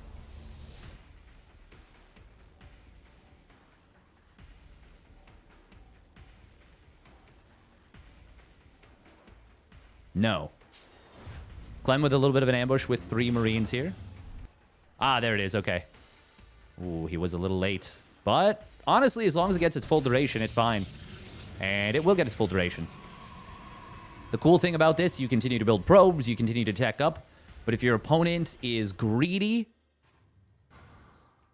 i.e. they don't build a bunker, or they don't have a tank sieged up, or they just don't have a lot of units, or they don't micro well, you can get a ridiculous amount of damage done with this. There's that 3 Stalker warp in. This is going to hit hard. Cyclone number 1 is about to pop out. There's no medevac just yet. This looks dangerous already. Lock-on coming in on top of an Adept. Not exactly what he wants here. Cyclone, has to lock on to the other Adept. Showtime will be able to snipe down a few Marines, trading out his Adepts for it. Oh, breaking the lock on it very quickly. This is already so brutal looking for Clem. He's about to have a second Cyclone on the field, but Marines are getting picked off. Nice break on the lock-on there. Target fire on that first Cyclone. Showtime not able to break that lock-on just yet, but this is already looking so painful. The lack of a bunker really hurting Clem because he didn't see it coming. Showtime doesn't go for these kind of moves. There's some big lock-ons coming through. Oh my god, I didn't even realize he can warp in across here. And that is so scary. But SCV pull will keep these Cyclones alive, and that's enabling them to get some big lock-ons. Nice hot pickup on that one Cyclone, but it gets a little bit too far forward. Pull it back, pull it back. Oh, the dodge. Oh, the dodge out of Clem. Oh, that was sick. Still? Wow, this has been expensive, actually, for Showtime. Viking. Oh, good micro on these Cyclones so far. SCV's keeping the Cyclone safe. A third one has popped out. Oh, my God, the micro on the Cyclones. Wow. Wow. Okay, kill that. Kill that. He's looking for any potential warp-ins. Wow, very nicely done from Clem. That was actually ridiculous. The Cyclone micro was so sick. Clem has to do something with a counter push, though. Otherwise, Showtime is going to be able to secure a third Nexus. Can he even get anything done? Blink is done now. I think I like the idea of pulling SCVs here. Ooh, he's not going to, though. Showtime does have a shield battery at home. Oh, blink forward coming through. Snipe down a Cyclone immediately. But how many of these Stalkers go down? Just the one. Two. Third one does get saved. It will actually drain the shield battery out. Battery overcharge does get, or battery energy recharge. Recharges the battery. Blech. Will get taken down. Double lock on coming in on top of the same Stalker. That was manually done by Clem. Not able to kill that before this goes through. It does feel like Showtime is eventually going to clean this up. How much can Clem get out of it? Blink forward comes in, snipes the medevac. But Showtime will lose a good number of Stalkers here. Clem just going to go after this pylon. Can he get this Stalker? Yes, he does. Okay, that was a good push. That was a good push. Successful, I would say. Did come at a hefty cost. Showtime stabilizes it. Or stabilizes against it. But he killed a lot of Stalkers. Decent number of probes. Got the shield battery as well. Forced out energy recharge. If there was no shield battery at that third, that might have snowballed into a W. Yeah, now that I think on it, pulling SCVs probably wouldn't have been that helpful because the Cyclones needed to be juggled. Yeah, it would have been really difficult otherwise. Hey, thank you, M. Canning, for the raid. The Can Man. I wanted to clear something up, by the way. There was a meme in your chat a while ago where somebody came into your chat and said, M. Canning, you're looking bigger. And you were like, oh, that's a really nice, first message to say. And then I was like, M. Canning, you're looking full, really full, like as a meme. And I feel like it came off as more serious, but I was like, definitely making fun of the chatter. So, yeah. I just want to make that clear, M. Canning. Set the record straight. I think you look very muscular and handsome. Let the record show. Cool story, bro. He may very well have done the thing where you raid somebody and you immediately log off. And that's actually really common with SC2 streamers, I feel like, just because we're a busy batch. M. Canning is muscular and handsome. Yeah, that's what I'm saying. The raid and dip. Oh, yeah, it's a classic. The hottest SC2 gamer. Well, now hang on. If we're counting Zest or Impact... Oh. Not me. Oh, not Showtime either. I'm gonna be honest. I'd kind of rather it be one of the players than me. They can restart the game and it's fine. But if it's me, they're like, yo, get this caster out of here. Also, I just feel bad if it's disrupting the players.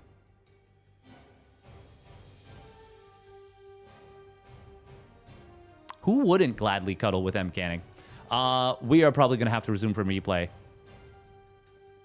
It looks like Showtime might have been DC'd for a little bit because he's actually floating a fair bit of cash.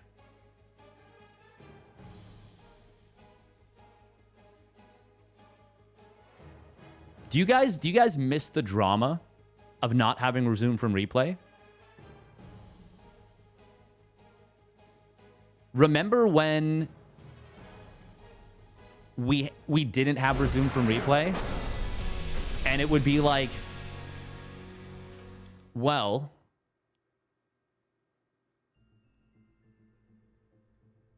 do we play the game again? Or were they far enough ahead? And so often, they would replay the game. Obviously, there's a couple instances of that are quite well known.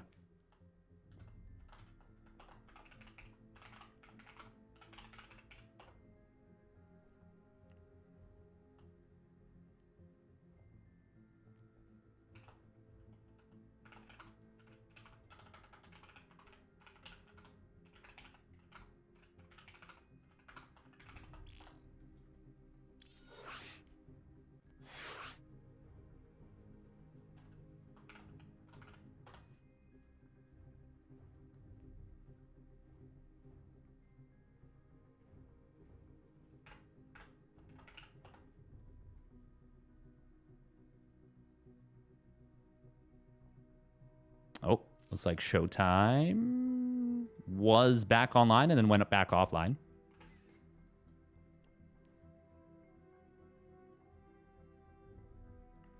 Maple's still not VIP. Hang on. Let's see. What's a good check to be VIP?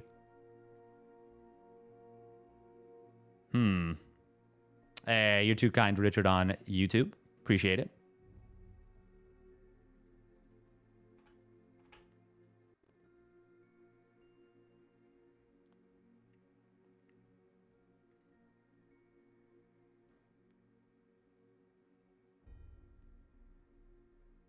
Bop, bop, bop, bop, bop. the only VIP here. The fact that it's right underneath Dave Testa is...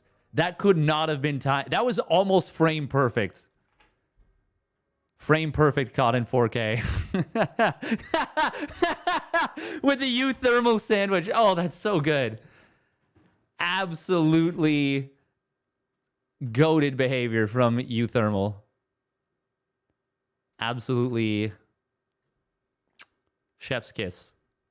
All right, so the resume from replay. I'm not sure where exactly they would have selected to start it. But to catch you back up on the action, well, there's about to be a bunch of action. Comedy sniper, Mark Schlappy. Actually, though. Actually. Mans was just ready to go.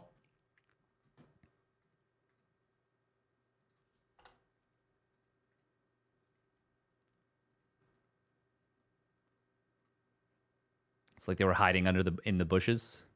Surprising amount of pros lurking. Yeah.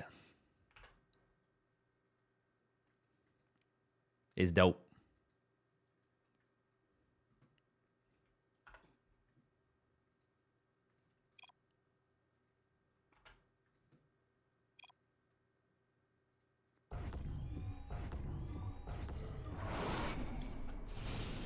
All right, here we go.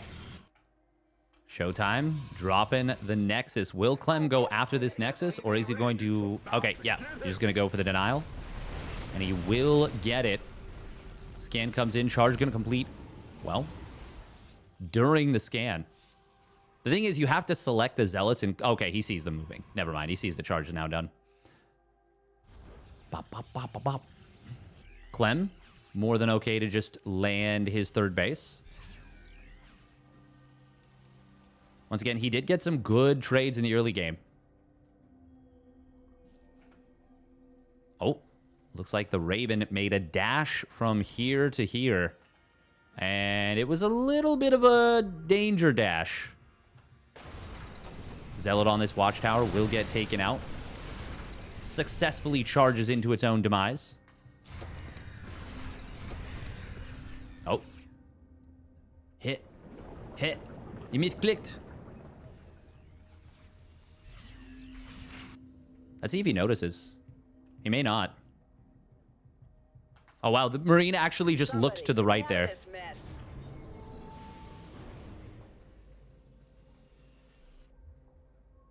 I'm so interested. Oh, there we go. He does. Okay. That's like not even that important. I was really invested in whether he would notice or not.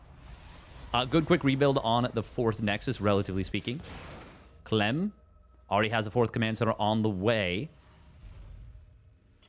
Man, that was honestly such a sick defense out of Clem. Like, the micro there was really impressive. Showtime adding on a second forge. Zoom goes the chrono boost.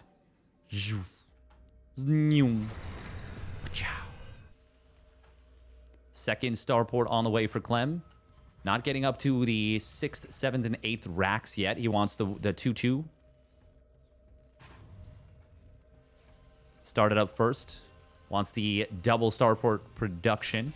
Now, Showtime has gone... Oh, wow, that is a lot of Zealots. 32 Zealots. Showtime has gone into Disruptors behind this. Single Robo. But he's about to have a second Robo. Clem doesn't yet know that this army is coming. Oh, this is scary. That is a good Widowmine, though. One, it gets a decent shot, but more importantly, lets him know that the army is coming. Clem is going to be maxing out very soon. Looks like... Showtime, will he go for this? He's about to finish up his +2 weapons. No Warp Prism. So he's going to have to be reinforcing across the map. We are starting to see Protoss players mix Disruptors back in once again. It's a double expansion from Showtime. And this is... Oh, I didn't even put the... This is still game 1, right? Yeah. This is, I think, what a lot of Terran players are struggling with. Is after the Protoss player kind of secures map control, they can just mass expand. Get a ton of gateways. And we're seeing Showtime doing exactly that. 6 more gateways. Stats did this when he was practicing TVP super hard for a little while. SCVs are under attack. That will be a finished up planetary fortress in a moment. Center upgrade It's funny how the aggro changes. And the Zeld's like, wait a minute, suddenly you're a threat. Massive building. Like, you see the gigantic gun about to finish, and you're like, that'll never finish. I don't have to worry about that. And then it comes online, and you're like, oh, shit. That gun's huge. Don't point that thing at me. As they're literally pointing it at you. And you just start punching the side of a building.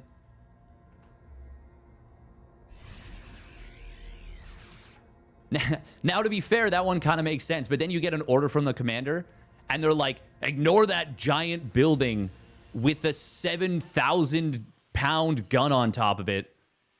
We need you to kill these space hicks that seem to be peacefully mining minerals.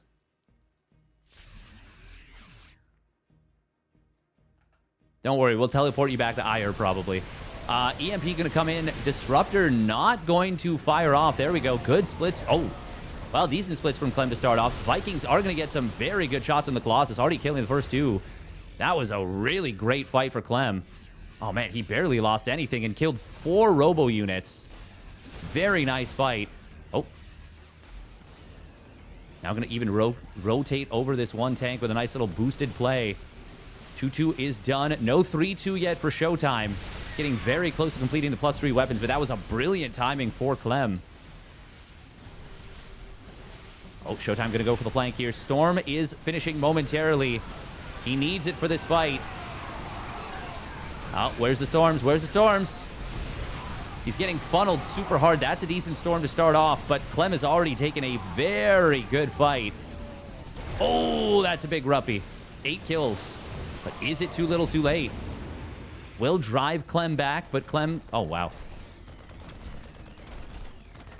Hello? Medevac pilot? Big warping in the main base. Just barely getting off before these Vikings get back here. That is going to be a dead... Ghost. Ooh, I love the landing of the Vikings in between the buildings. Showtime trying to wrap around from the back, but this is such a good Sim City. And look at that, he's even repairing up this one bunker or barracks that is getting hit super hard. +3 armor is going to be saved. Right? Yeah. Oh, the Vikings actually keeping the bio from being brought to bear. A lot of fires quite literally being set here, and now it's a snipe on the 5th base. Showtime getting a lot of value out there. Okay, Clem does repair this. Wow, that is a really good crisis management from Clem. Still a pretty nice counterattack from Showtime. It got managed very well by Clem. Like, very, very well. But it still was quite disruptive.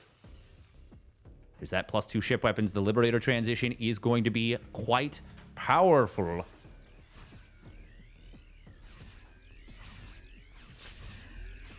(3-3) getting closer and closer to completing for Clem. There's already advanced ballistics done and caduceus reactor. Oh, Clem on top of it here. Clem on top of these transitions. Liberator on the top side is going to be a massive nuisance. Even more so on this top right, though. This one can be reached by stalkers. This one, well, if you're going to reach for it, you got to kill it with a... You're going to have to send a lot of stalkers to deal with it. Showtime is not dealing with this, by the way, at all. And that means 2 bases are not mining. Oh, is this enough to clear this out? Yes, it will be. Only going to lose 1 stalker. There's the warp in on the bottom side. Showtime will be able to get back to mining here. He's only on 6 bases. This Liberator setup is quite a problem. Oh, but this is a big army coming in on the bottom left. And Clem, he's going to pull the SCVs to repair this building as quickly as possible, this planetary fortress. But here comes the Storms. The Storms are very good on top of this army of Clem. And the planetary will go down. Clem trying to rush over here. Widowmine did get a little bit of a connection on the army on the way out. Is there a Storm available? Yes, he just had the energy. That is a pretty decent Storm to ensure the disengagement. A pretty back and forth game number 1 here. Clem did lose... I think he lost one of the orbitals here. No, he somehow didn't. He has lost 2 command centers, though. Ooh, Stalker's on the bottom right. Does he recall out? Nope, he's gonna... Oh, he's gonna blink away. There's no Marauders. No concussive shells to slow this down. So the units just retreat out. Very nice rotation from Showtime. Yeah, this is a super back-and-forth game. Oh, this feels like the kind of fight you don't want to be taking. Massive EMPs on the High Templar on the ramp. There's 2 High Templar that were not EMP'd there. And there are still 2 Storms available, but these are some very clumped up Templar. EMP is going to land, and that's going to drain the rest of the energy here. There's 3 Colossus. Isn't enough bio to collapse on this. Archon will kind of buy time as it's morphing in.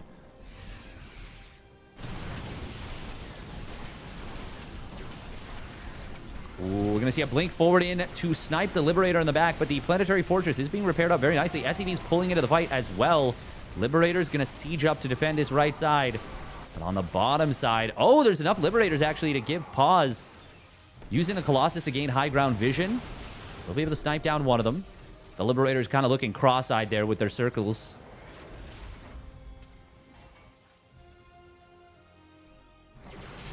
Oh, action everywhere here. Medevacs are doing... Well, they're doing well on energy. There's just not a lot of healing throughput in the fights. Showtime. Oh, man, look at that income graph. All up and down. Mostly favoring... Well, actually, no, that's pretty close to averaging out to the middle. I would say maybe like 53%, 47% mining for Clem. Engagement going to come in the middle. EMP once again landing on this one High Templar. Snipe behind it as well. Vikings do attempt to be sniped by Showtime. He gets 1 or 2 of them. Clem. Oh, does this interrupt the landing sequence? Nope. Perfect time. Oh, it's the bio that actually interrupts. Oh my god, get out of the way. He actually blocks it entirely. That is so stupid that the bio units didn't just move out of the way here. 5 Colossus coming through, and that's why he was trying so hard to snipe these units. 1 Marine bravely soaking fire. It's a big flank, but I don't think Showtime actually has the numbers to make this work. The like 2 Marauders and single Marine actually did hold the line, but it is the reinforcements behind it that are a big problem for Clem. Clem is... Oh, does he have enough here? He will barely. The Cloaked Ghost on the top side able to hold the position. Also the sensor tower, but more importantly, missile turret getting up. Actually, did it even get any kills? No, it didn't even contribute to the fight. It just looks cool, okay? He secured the territory. Still, awesomely done from Clem. Very impressive. Now he's able to just move forward, snipe this Nexus, and move back. Now he's got a planetary, a high-yield gas. He actually doesn't even need that much gas income. He's flush with gas. I don't think that's an expression. It is now. Big triple medevac on the top side. He loads up a lot of ghosts, actually. There's a High Templar here. Energy recharge was already used. Meanwhile, on the bottom side, it is a planetary fortress that was trying to be made. It was sniped down. Actually, it might have completed, but it was made to attempt to defend his position.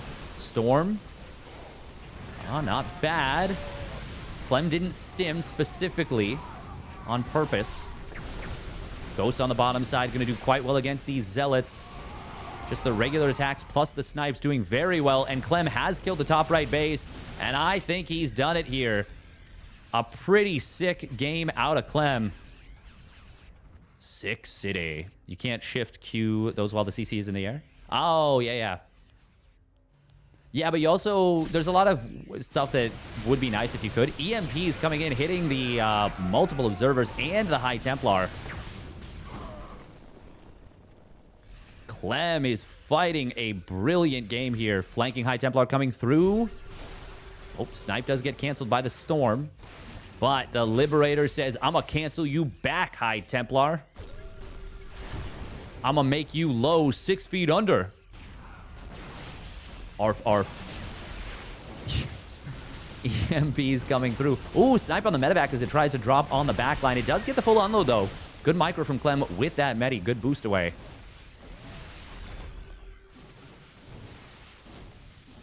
Clem. Yeah, he's done it at this point. He has tipped this game into his favor. You might even say tilted it. Oh, Storm Drop coming through. That's a very clumped up army, but it's not going to matter. Clement makes it happen. Oh. We accidentally snoozed the ads, which is the best thing to misclick on. As opposed to accidentally running 3 minutes of ads right at the end of the game.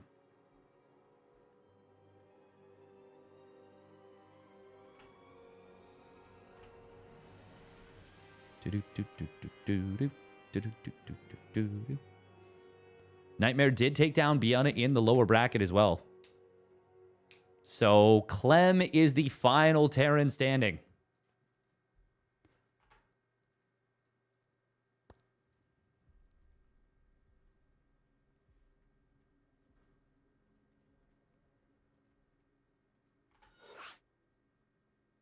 We're missing most of what he's doing. I mean, it's hard to spot every little micro nuance that Clem does, but there are a lot of them.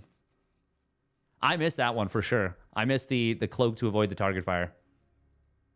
That is super freaking sick, though. Super freaking sick.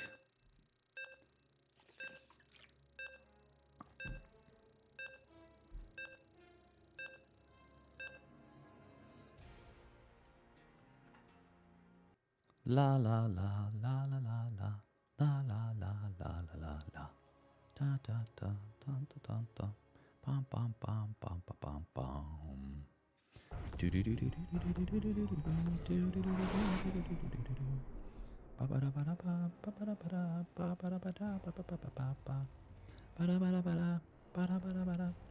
The banana splits.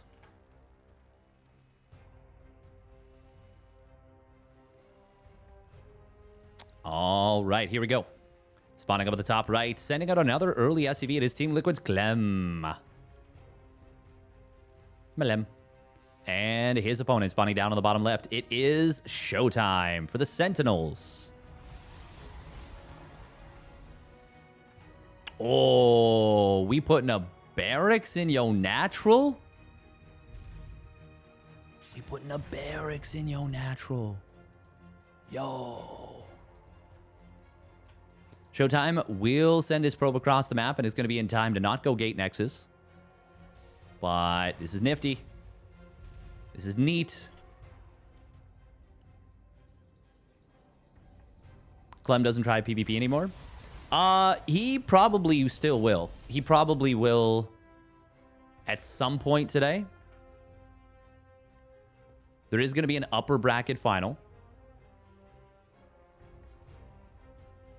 And if he wins this, he will be going up against MaxPax.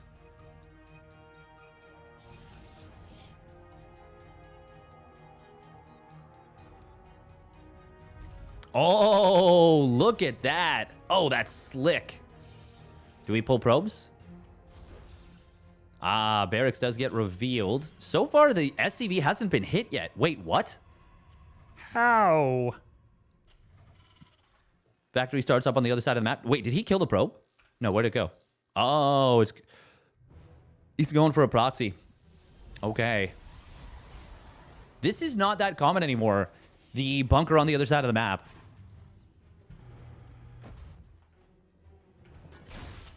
Probe. Oh, will get grenaded, but good save from Showtime. Able to pull that back. Oh, but he is going to lose one of these probes. Stalker will be out in a moment. Can Clem get this kill? Yes, he does. 2 probes is really nice for a Proxy Reaper. Gets into the bunker. Proxy Twilight. Okay. Clem knows that there's got to be something. Is it a hidden nexus? No. Oh. Little love tap on the bunker. Oh, now this is neat. Oh, wow.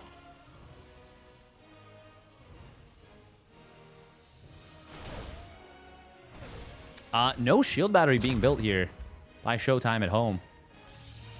There it is. Proxy Dizank Shrizine.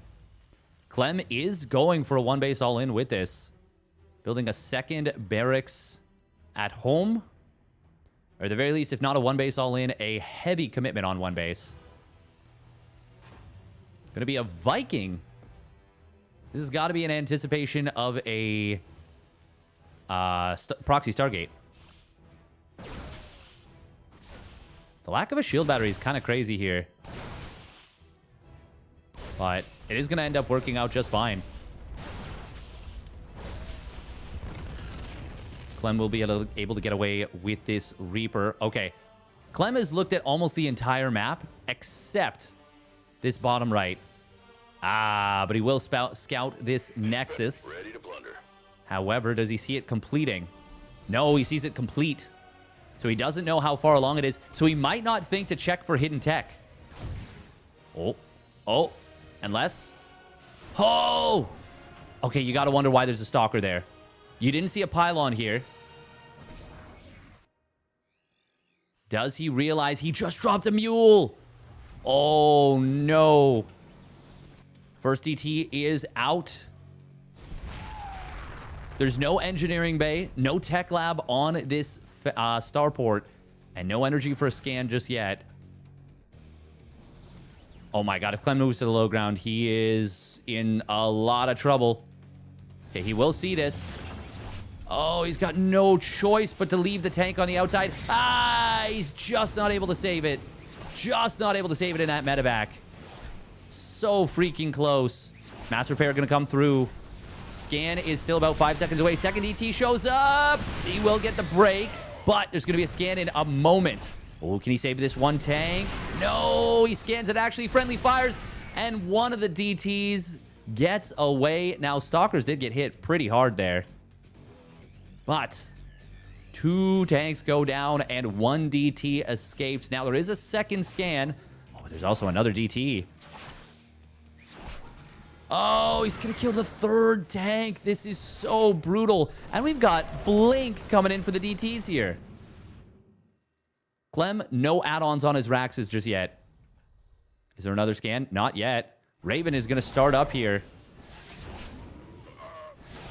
Did that DT just double attack? I heard it swipe twice, and I feel like I heard 2 units die. But that can't be right. Clem on the other side of the map. Look at this. Oh my god, he's microing the Reaper while all this is happening. Raven does pop out, gets the kill on the DT. Man, Clem is freaking good. Oh, if he had seen this and just sat behind his wall, he'd have like 2, maybe 3 more tanks. But of course, that is StarCraft, isn't it? It's a game of inches. Oh. He's okay. Clem has built a lot of tanks. A lot. Showtime doesn't even have any DTs left on the map. He is now taking his natural. Clem is actually in an okay position economically at this point. And as you can see, he's actually mining a little bit more in terms of minerals. But that's a recent development.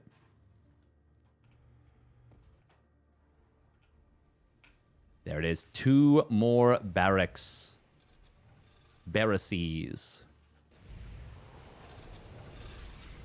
So, feels like Clem is going to want to go for a big all-in, possibly an SCV pull.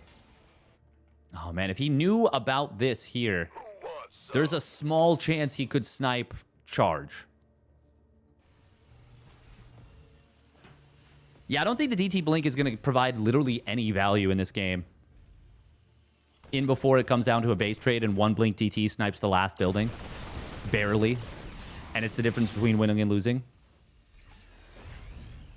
Guess I'd have egg on my face then. Showtime does see the 4th and 5th racks. Okay, that's really good information for Showtime. Mineral field depleted. It's going to be Pure Marine, which is honestly really good against charge lots. Especially with that +1 weapons coming online shortly. Showtime will need to kite as many of these units down as he can. He's, okay, good micro here. Very good micro. Gotta be careful with that Raven, though. If you lose that Raven, all of a sudden you have to scan every time you move. And that's where the Blink DTs become insanely strong, but... oh, wow, charge is just barely going to complete. Scan comes in. He will find this setup. Good kiting from Showtime. Clem will gain the position. Oh, there's the snipe on the Raven. And now DTs can warp in. They do immediately get on top of this army. He blinked out right away, though. Now this is a little bit uncomfortable for Clem. Showtime, by the way, is taking 2 Nexi during this. That's a little bit unhinged.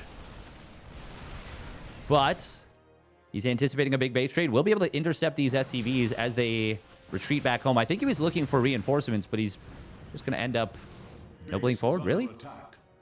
Okay. Guess he was focused on other stuff. But it means a fair number of SCVs will be able to retreat out that really shouldn't have been able to retreat out. There is a missile turret here in the back, so detection is available, and this DT Shrine will go down. That is a hard reset on the majority of the tech for Showtime. He's got a robo facility, and that's it. Beyond his cybernetic score. I guess do you count a forge as a tech building? Oh, that's a big jump on top of these units. Very nice find for Showtime. Clem was not prepared for the fight. Siege tanks will siege up.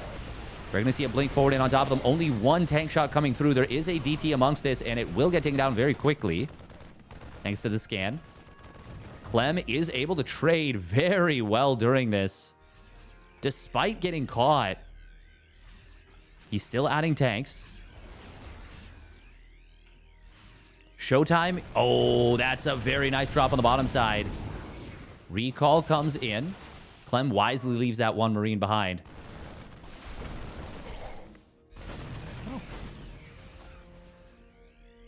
Zealots looking for a little interception here. Oh, that's a big stalker warping into the main base that does clean up this dropperoo, but it will allow Clem to get across the map potentially. And with 3 tanks, that is a big problem for Showtime. Oh, this feels very good for Clem. If he can get a little ambush on this army. You have SCVs on the other side of the map starting to fall. Oh, there's no depot here. Clem, look at this. He's boosting the Marauder back into the mineral line, so it's got a little bit of a place to hide. Showtime going full base trade. Pulling the probes away from this base, and that is where the Nexus over here on the side is very good. Does Clem know about this base in the bottom middle? The answer is no. And with the SimCity not being super tucked in... oh my god, that hot pickup. That hot pickup was hot, hot, hot. Building forward, though, from Showtime is going to be able to snipe down the tank. I don't even know if it got a single attack off. Clem is coming back home. Is there a recall available for Showtime? No. It's on cooldown. Clem might be able to wipe out the entire army of Showtime. The thing is, he needs to. He needs to wipe it all out. He's going to lose 1 command center almost for sure. Yeah, and that's a high energy orbital command. Showtime. He can't blink out. Oh. Clem is going to start kiting back as Showtime engages. Oh, look at that barracks lift during the kiting.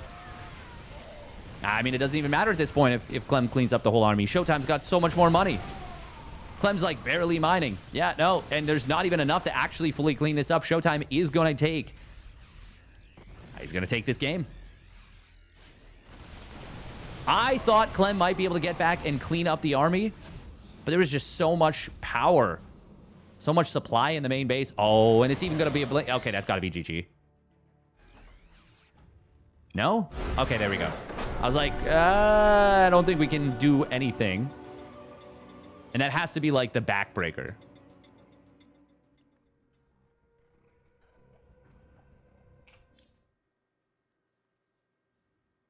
This would be a pretty crazy loss if it happened. Like, loss for Showtime, you mean? Yeah.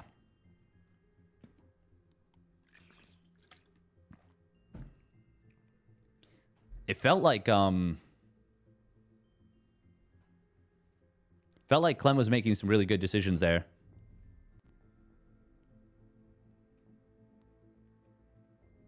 That's not fair, Order SC.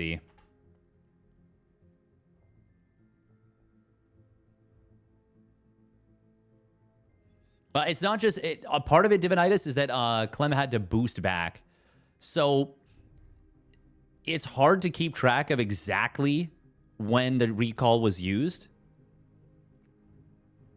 It was used recently, but the cooldown is short, relatively speaking. Like, in it... Yeah. So he stimmed back. Yeah, once again, you really cannot blame Clem for stimming back with vigor, with, like, rushed.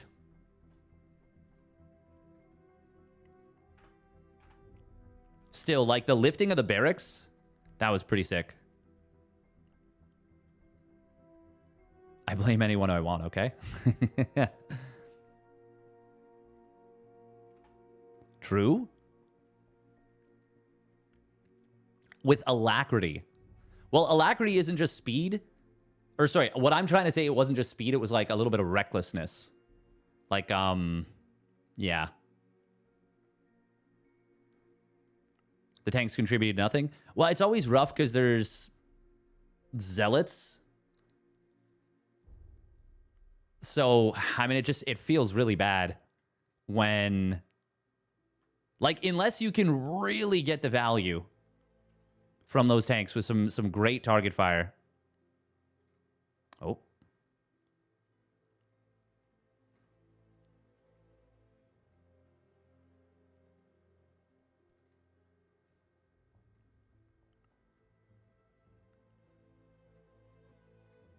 Wow, wow, wow, wow.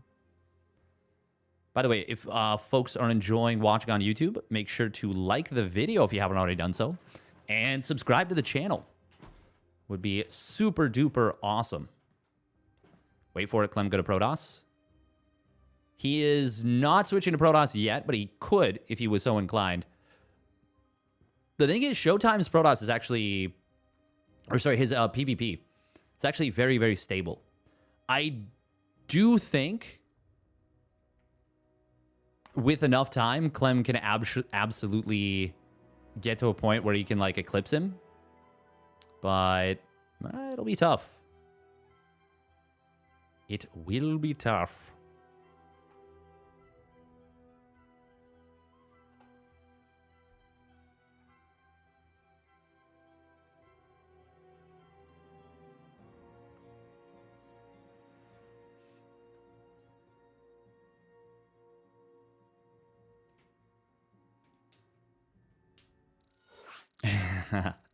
Full game is Kermit sometime.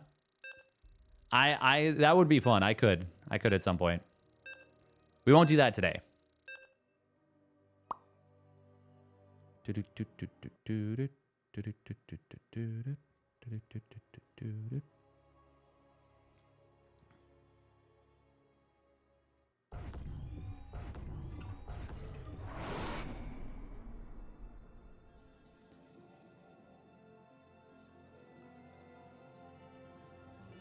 All right, here we go. Spawning down in the bottom left, it is Showtime. In the blue for the Sentinels, and his opponent spawning up at the top right, it is Team Liquid's Clem. Melem. In the red, he's playing well, but was not able to climb himself out of the deficit from the early game.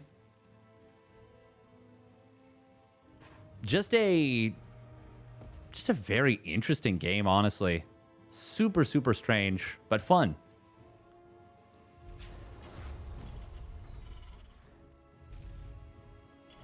Clem... Yeah, Clem was making me believe. I mean, that's just the power of this micro, you know? He makes impossible situations look not only possible, but in some cases favorable.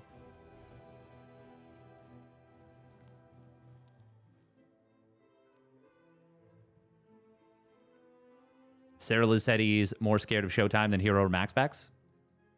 Has he said he's more scared of Showtime than MaxPax? Really? I know he said that he thinks Showtime is like the scariest ZV or PvZ player for... I think it was for big tournaments, but I can't remember. I also am curious, yeah, if he would say Showtime is scarier than Classic now. No. Showtime is definitely very good at CVP, and Cyril for sure respects him a lot. Fractal, very cheeky. It is going to be Gate Nexus. We're going to see Showtime going for the 3-gate again. That would be pretty bold. Pretty bold.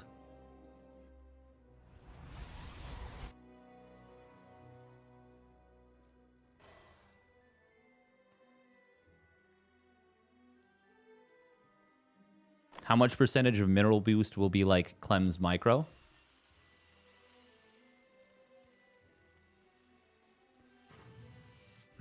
I can't quite parse the question. It is going to be a proxy oracle, by the way, out of Showtime. I feel like this is... This feels like a zebra wearing pants whenever Showtime does a proxy Stargate. Like, there's absolutely nothing wrong with the zebra. But I'm like, the pants just don't fit. They're just it feels like you're not meant to be wearing pants. You're meant to... You're meant to be a stripy animal. You don't need pants.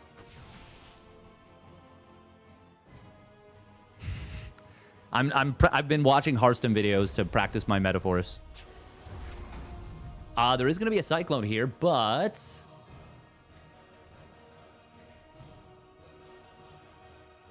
Oh. Well, this is funky. Oh my god, he's gonna find the proxy Stargate, but the Oracle will be into the main. Oh, that hot pickup on the SCV. Oh my god, Clem, this is ridiculous. You're not supposed to be able to micro like that. No one is. Nice job. Showtime, though, does get 2 SCVs. Forces a fair bit of lost mining. Oh, but here comes the Cyclone in hot pursuit. Oh, he gets the lock on. Can he keep it? Yes. No, the lift. Oh, the clutch Phoenix lift. Oh, that was so sick out of Showtime. Barely saves that with the Phoenix. Oh, without that, that was absolutely a dead Oracle. Sick lift on the Cyclone.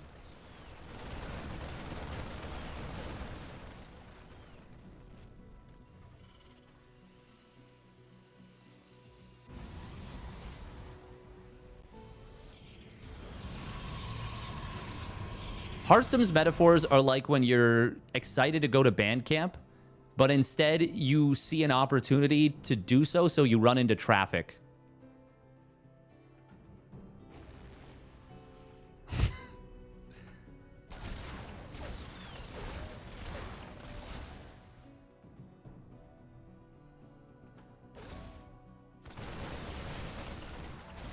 No blink because there's no Twilight Council yet. This is going to be a lot of firepower with these Cyclones.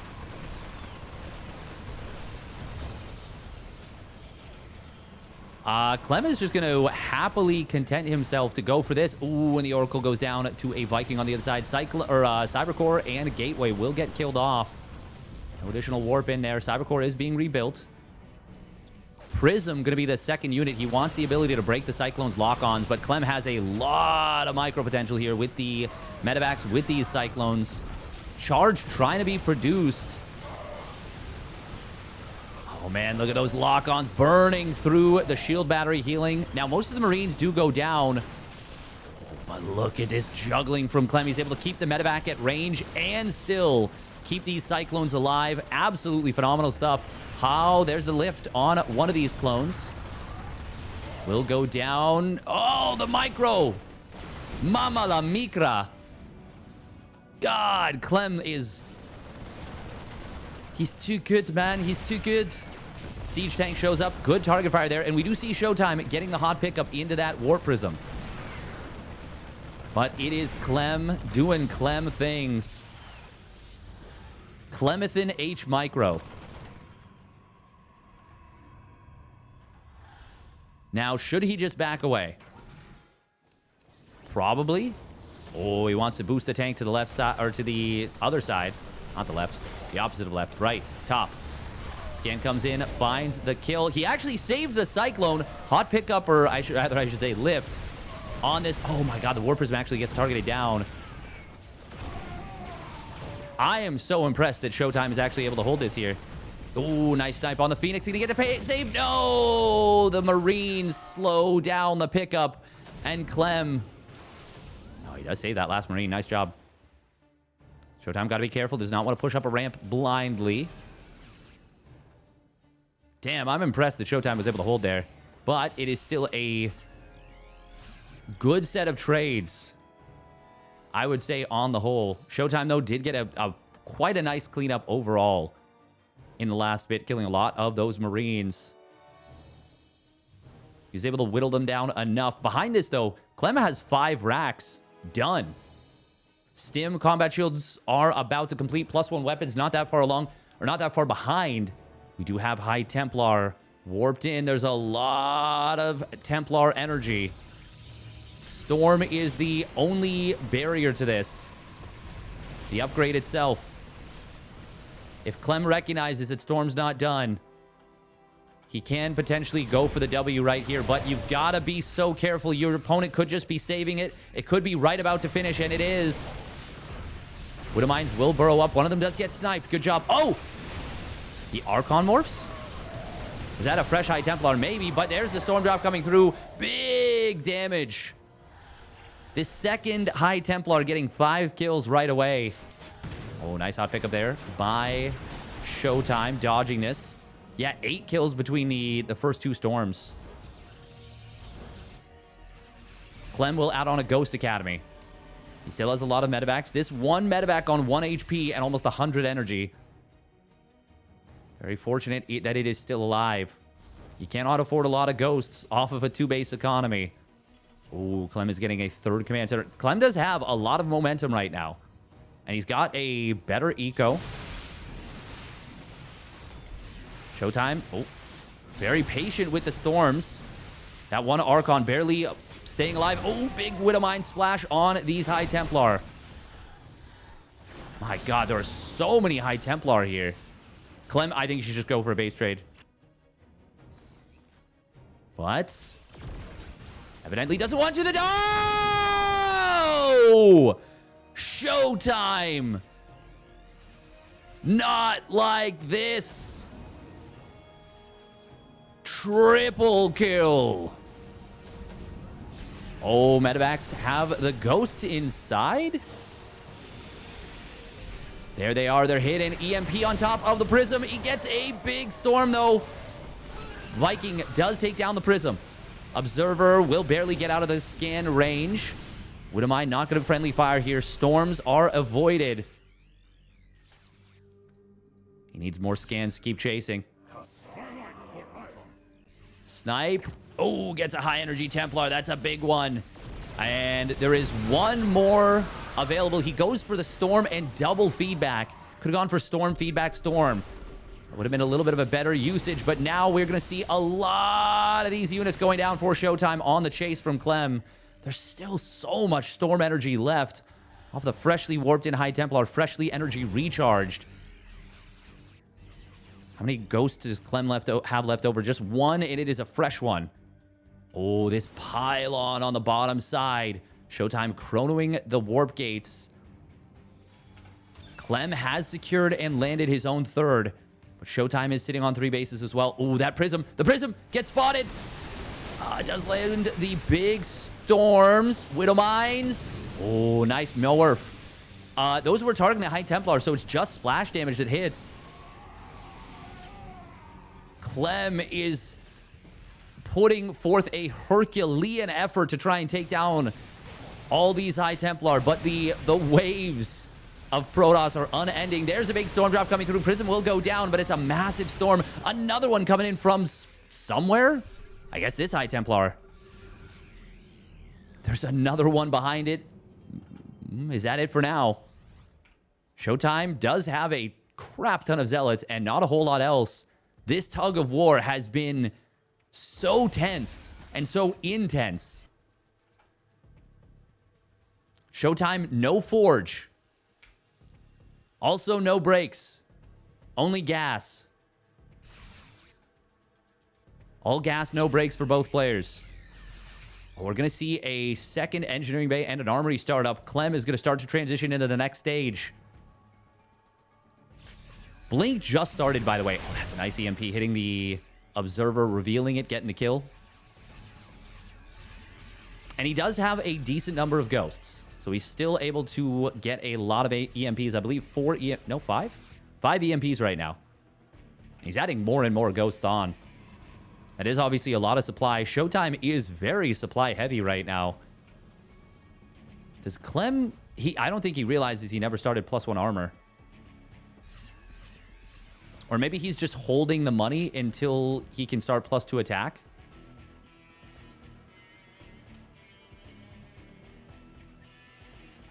Because +1 armor will complete a decent bit faster. So maybe he's looking for a 2-1 timing specifically. And he's like, I don't want to invest the money before that. I want more Ghosts. I want Cloak. I want Vikings. Clem. I mean, he's very far ahead in this game in a macro infrastructure long time sense. But Showtime is doing nothing but warping in units and is going to go for a base trade here. Clem, I think the worst thing he could do would be to actually come back home. I think the best case scenario is to commit to the base trade. Because storms are just so scary. Ooh, High Templar not able to jump into the prism there. That's a big loss. Each individual High Templar is so important for Showtime. Scan comes in for Storm. Kills a Viking. Not much else, but it is going to open the door. Can he kill Cloak before it completes?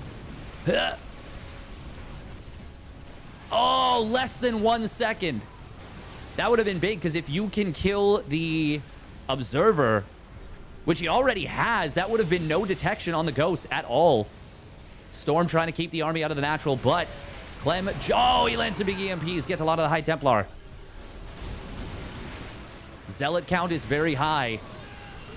Clem only has the 1 upgrade advantage for now. Can Showtime still do this? Archons are going to cook these SCVs, as will the Zealots. There's a planetary fortress to fall back on. Showtime is expanding behind all this. One of the command centers did fall. Clem is not even... currently, he's not ahead in the macro. He's lost 20 SCVs. He's down 30 workers. Showtime's just going to back away. He is just going to back away. Clem scans the 4th base and says, you're macroing now? But... 2-1 upgrades. They are a Lumen. And that will be a 3 upgrade advantage. Now, Storms, they don't care about your upgrades. However, if Clem can land in the main base, get a bunch of Liberators sieged up, even sieging up on the natural would be good, but he's going to siege up kind of in the corner here. Will be a dead bit of infrastructure. Storm going to come in. These medevacs are so out of juice. Clem at the front line will get pushed back here. Widowmine, drags into one of the Vikings. Clem needs to get out of here. The Ghosts are out of energy. Oh my god, Showtime is chasing very aggressively. His army is so Archon heavy. But with the Ghost count only at 2, and at least one of them out of juice, does it matter? Archons are still going to be quite powerful. They can be kited very effectively, though, when it's just the Archons. And that is what is happening right now. Scan comes in, kills the Observer. Ghost Academy was rebuilt. Zealots in on top of this mineral line will find 13 SCVs. And Storm's going to push back the drop of Clem, getting a big set of kills there on the bottom side. This game is so insanely close. Ghost does go down. Archon doing a lot of tanking. Oh, but this could be a double kill. Widowmine. Nope. Single kill. Still good. Army is getting chased in the middle. There's one Ghost with EMP available. Oh, it gets dodged, and the feedback is good behind it. Still, Clem is able to retreat out with a lot of these units.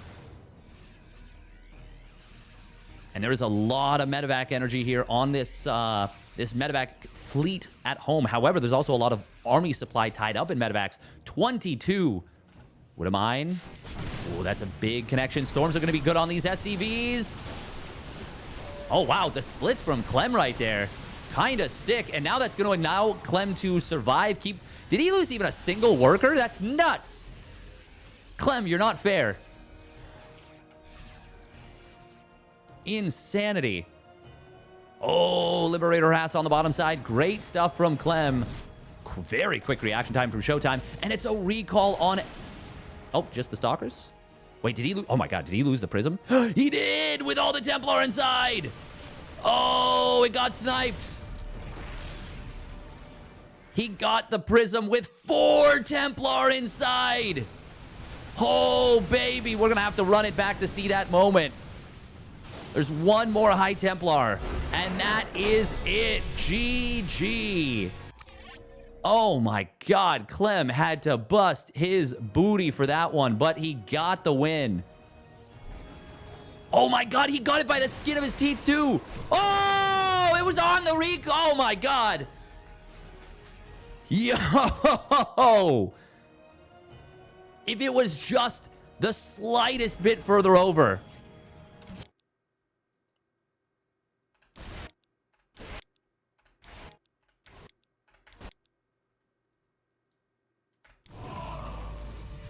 Oh my god.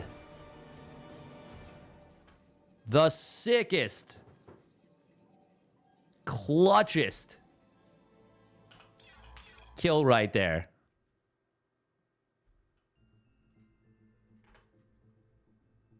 Terran lost workers, please. A lot. Like 30, 40? I mean, at that point, though, it was already a huge advantage for Clément.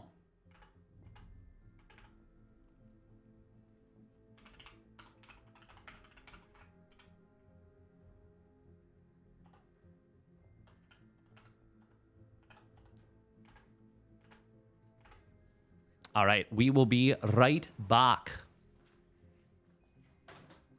It is going to be Clem versus MaxPax after this. God, that's got to be an Oh, we put HeroMarine versus Showtime. We didn't update. Oops.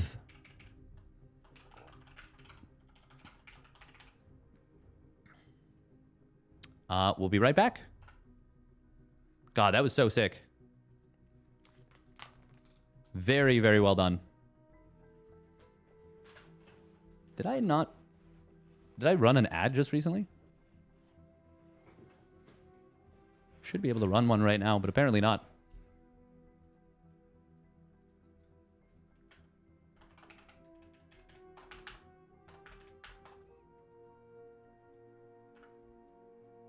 All right, BRB.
Oh.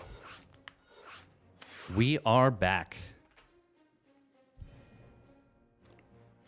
Bum, bum, bum, bum, bum, bum. No, Clem has been playing a little bit of Protoss.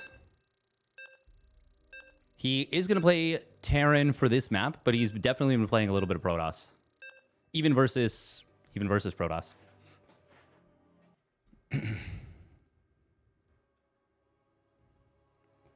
We'll see. We'll see.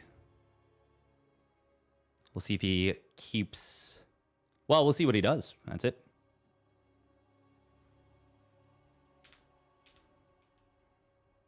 Showtime had this match in the bag.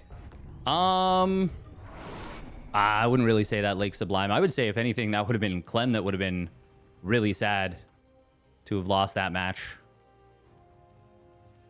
Really frustrated, probably. All right, here we go. Spawning up in the top left for Team Liquid, it is Clem. Melem. And his opponent spawning down in the bottom right. It is Sidestorm Gaming's MaxPax. In the red. Yeah, the fact that Showtime made anything of that game is very surprising, honestly.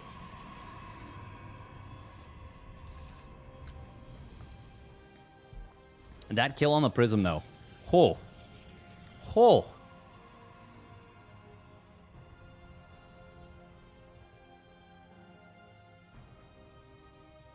Yeah, he has already played PvP versus MaxPax, exactly. And he looked really good in it, too.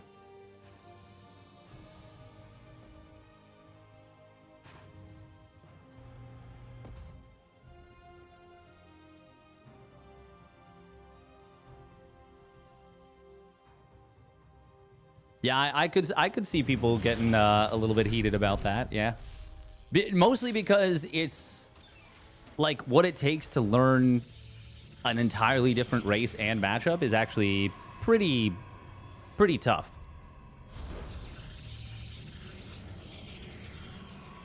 We have no idea StarCraft 2 for the win. For the win X2. We don't know.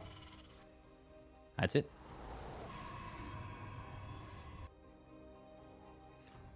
Clempax. Very exciting battle.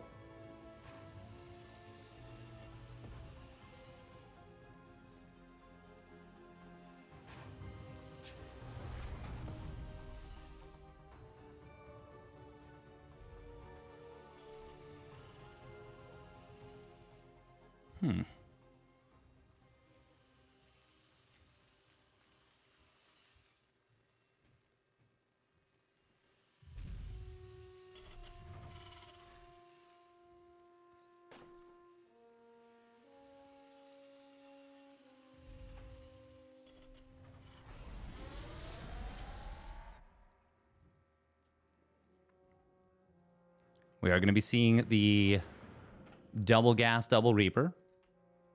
Oh, Hallucination will spot the double Reaper trying to get in here. MaxPax, for a while, was very resistant to this Hallucination Scout. And I gotta be honest, I was surprised. Because it's very good. Eventually, he has come around to it. But... I mean, it gives you so much value. It honestly was unbelievable to me that he was well, initially he thought that this patch was like bad for Protoss. And I remember doing a talk show with him and being like flummoxed by this concept. I was like, "What? You cray, bro?" And since then, I think he's kind of come around to the fact that this is a very good patch for Protoss. Gonna be a triple mine drop here. Quite a fast third Nexus. No Robo. 3 gates, but no Robo. No units in the natural, really. Oh. Warp. Oh! Ah, we saw... Oh, wow. Look at this retarget. Oh, man. Look at that unburrow, too. Oh, wow. God, look at how... What the hell, Clem? How are you doing this? This was so sick. My eyes tried to follow that, and I couldn't. That actually just made me, like, cross-eyed. That was insane.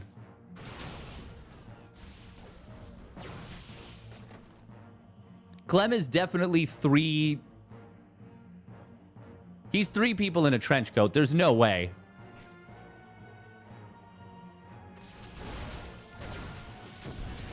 The fact that he also put the Reapers in, like, in the front, and then was microing them after he pushed the probes.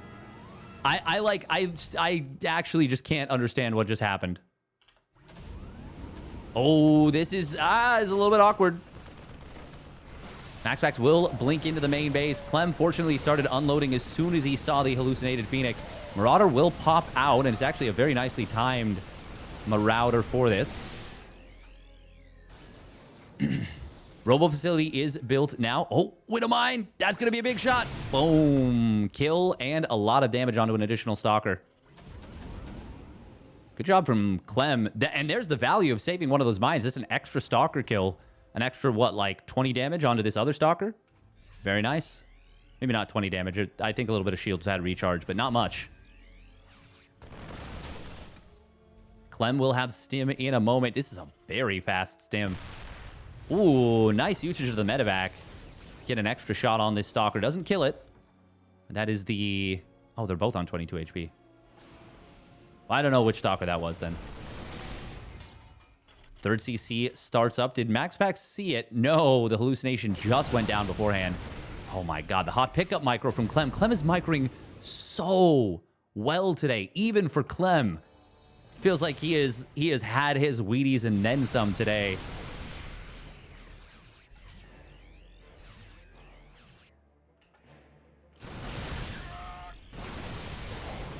Nice micro, though, from MaxPax on the other side, able to pick off 2 Mariners and pretty much keeps all his Stalkers hull damage maxed like at what it was before the fight broke out. Zealots warping into the main base. Good target fire, though. Grabs 3 probes and gets on out of there. Storm. God, this is an Artosis pylon. 5 gateways, a template, Cyber Core, Twilight Council, and the Templar Archives, and a shield battery for good measure. We've seen our fair share of Artosis pylons on this channel, but that one, this one is yeah, wow.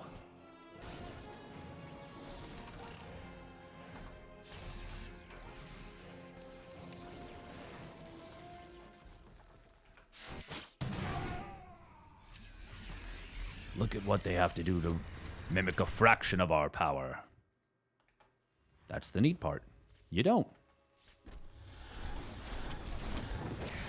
Viking is going to pop out at an opportune moment, and this will be a recall. Oh, nice unburrow right there from Clem. Make sure he doesn't mind drag into his own mineral line or get mind dragged. Hey, thank you very much, Flurry, for the tier 1 resub at 2 months. Good job keeping the cast going. Oh, hell yeah, we absolutely will. Oh, looks like medevac drop on the bottom right was caught. Good job saving the medevac, though. Still. It's a nice pickoff, obviously, getting all those Marines.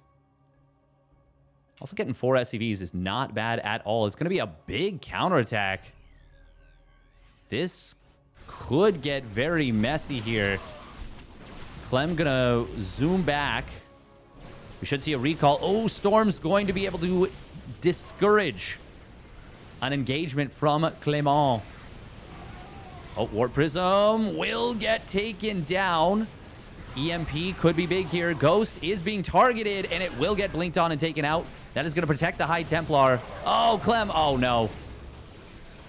You can see right there, he was kind of playing with those medevacs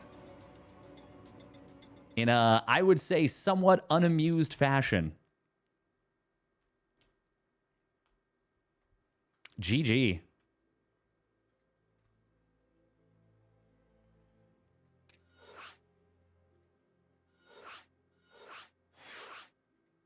Wait, I wonder if they're gonna...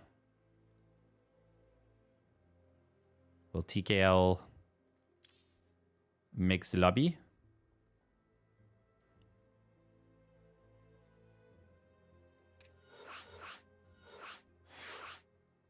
Ah, okay. They're just gonna let it go. Okay, 1.5 minutes of ads. We need to run them, otherwise, yeah. We'll get problems. We'll get ads during the games. Clem is gonna stick with Terran for this one.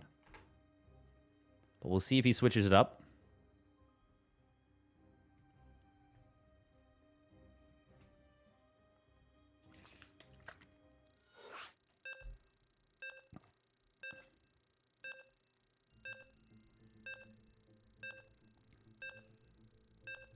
Oh.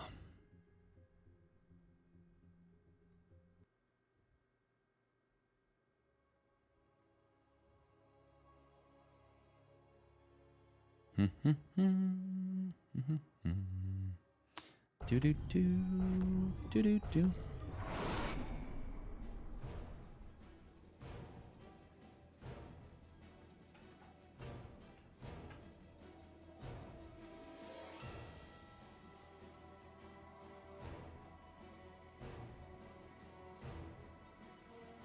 All right, here we go. Spawning up in the top right for Sidestorm Gaming, it is MaxPax. In the red. And his opponent spawning down on the bottom left for Team Liquid, it's Clem. In the blue. Clement. Bausch OSRS. Oh, a little old school RuneScape fan. Welcome, welcome. First time chatter. Chatting. Looks like MaxPax a little bit worried. Did I not Malem? I swear I Malemmed. Well, we'll double Malem. Malem.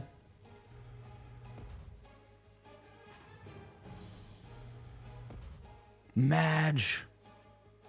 No Malem. How can you do this? Oh, Gate Nexus.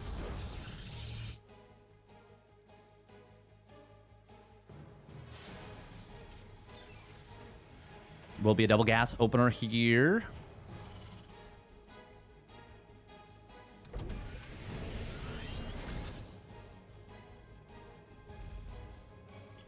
Am I the only one streaming the weeklies? Not on a full-time basis. I'm pretty sure Rotterdam is still traveling. Wardy is... well, Wardy got married this past weekend, so congratulations to Wardy.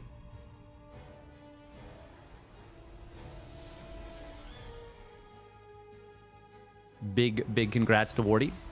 And then I think a few of the other casters were traveling for it as well.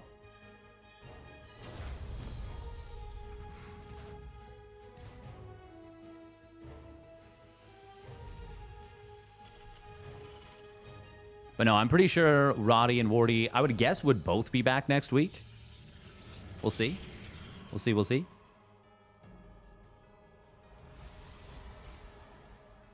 Hey, my pleasure, Codro. Or Codro.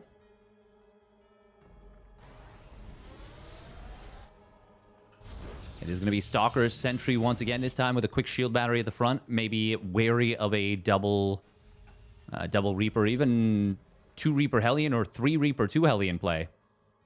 But for Clem's side, he's not going for that at all. Doesn't know about the shield battery yet. Deciding not to commit into the main base.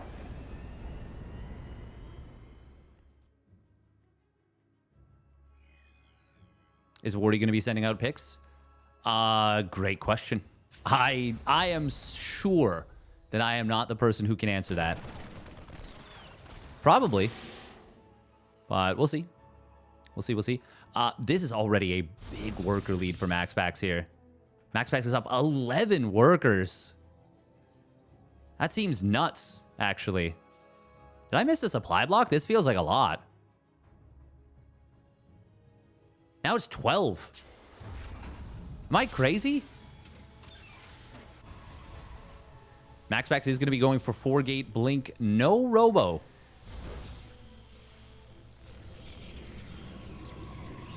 Thank you, Kojo, for the primary sub at 4 months. Thank you very much. Clem is going to move across the map with a little attack, and he does have a lot of army supply. Yeah, okay, Clem must have been cutting workers for this. He must have been. That's the only reason he would have... Yeah, no, he was definitely cutting workers. For sure. No supply block, definitely on purpose. Blink is not yet done. This is looking pretty strong. Oh, medevac barely kept alive on 4 HP. Shield battery number 1 will get taken down. Clem.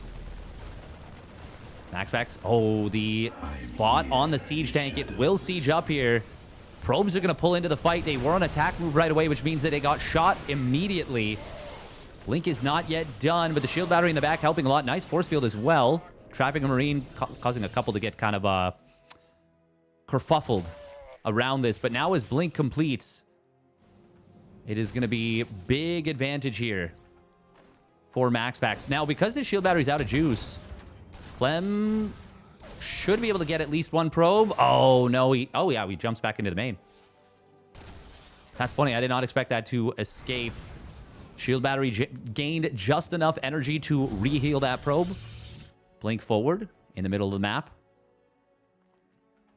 There are 2 tanks here. MaxPax. Does he blink forward again? Yes, he does. Snipes down the Viking. And there's not enough really to punish this. Good micro here from MaxPax. Sniping down another Marine.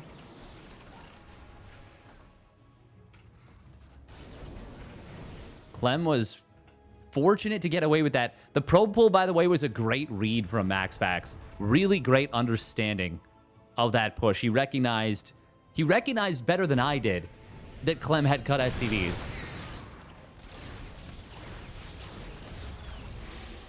I'm still just like not used to Terran players cutting SCVs. Well, so I shouldn't even say still not used to it. We haven't seen it in a while for pushes like these. Oh man, the way those stalkers stopped, for a second I thought the game locked up. I was like, please no lag. Please no lag. Clem, though, does come out of this, I would say, a little bit ahead. But considering how scary that push looked and how much damage it could have gotten done, MaxPax should definitely be happy about that. And with Storm already started up,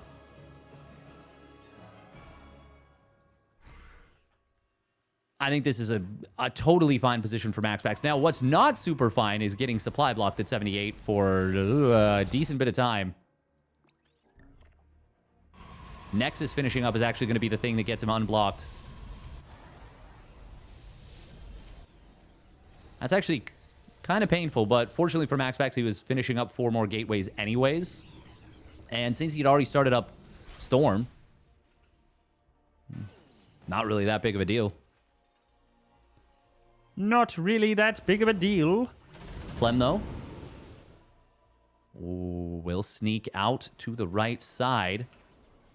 It's straight into Prism, which means no observer, which means no scouting. However, this Stalker... Oh, great stuff right there from Maximus Paximus.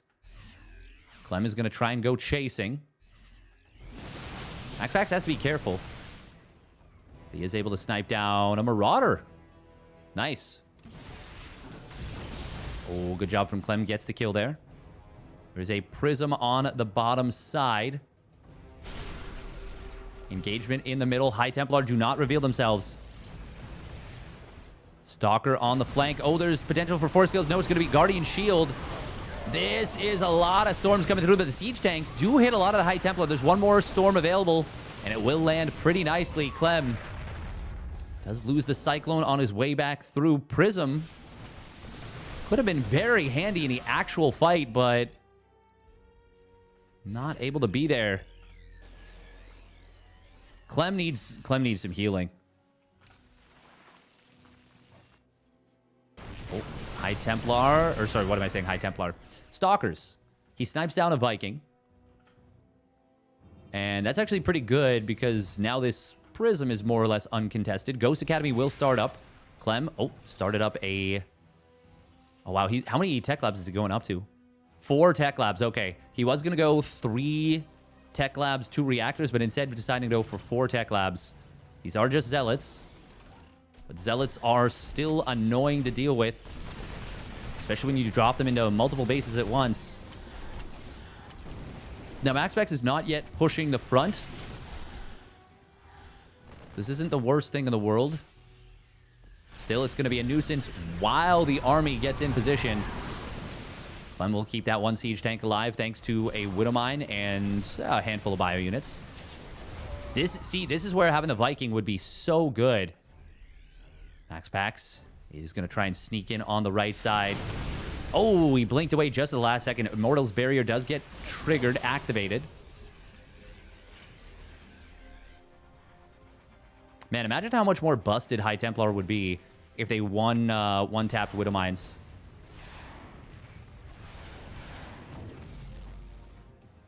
And they are already quite good. MaxPax is about to complete a 4th base. Vikings finally cleared up that War Prism, which is obviously very good news for Clem. He's also got his gases at the 3rd up and running, which enables continuation of upgrades, a 2nd starport if he wants it, lots of ghost production or more ghost production.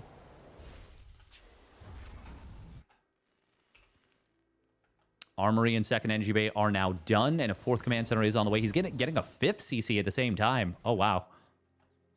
MaxPax. Ooh, Clem has a bit of an opportunity here. Oh, he's going to wait till the tank siege up.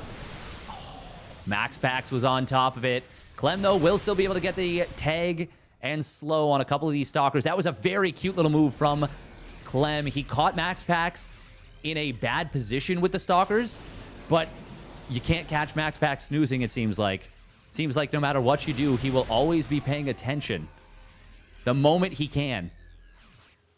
If Clem had waited just a split second longer for the tank siege, maybe he gets 1 or 2 more stalkers, but still getting 2 is nice. It's just you're like, oh man, I really thought I caught him there. Thank you very much. The Temenian, by the way, for the Prime resub at 6 months. Thank you, thank you. Also, if you're watching on Twitch, it's your first time here, you're enjoying, would very much appreciate a follow.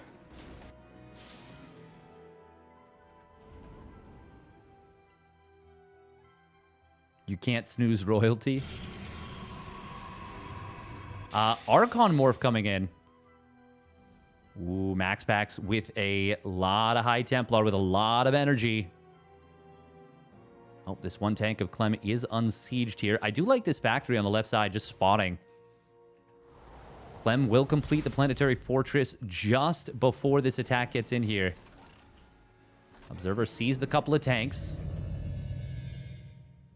Sensor tower is going to spot this attack coming if MaxPax goes for it.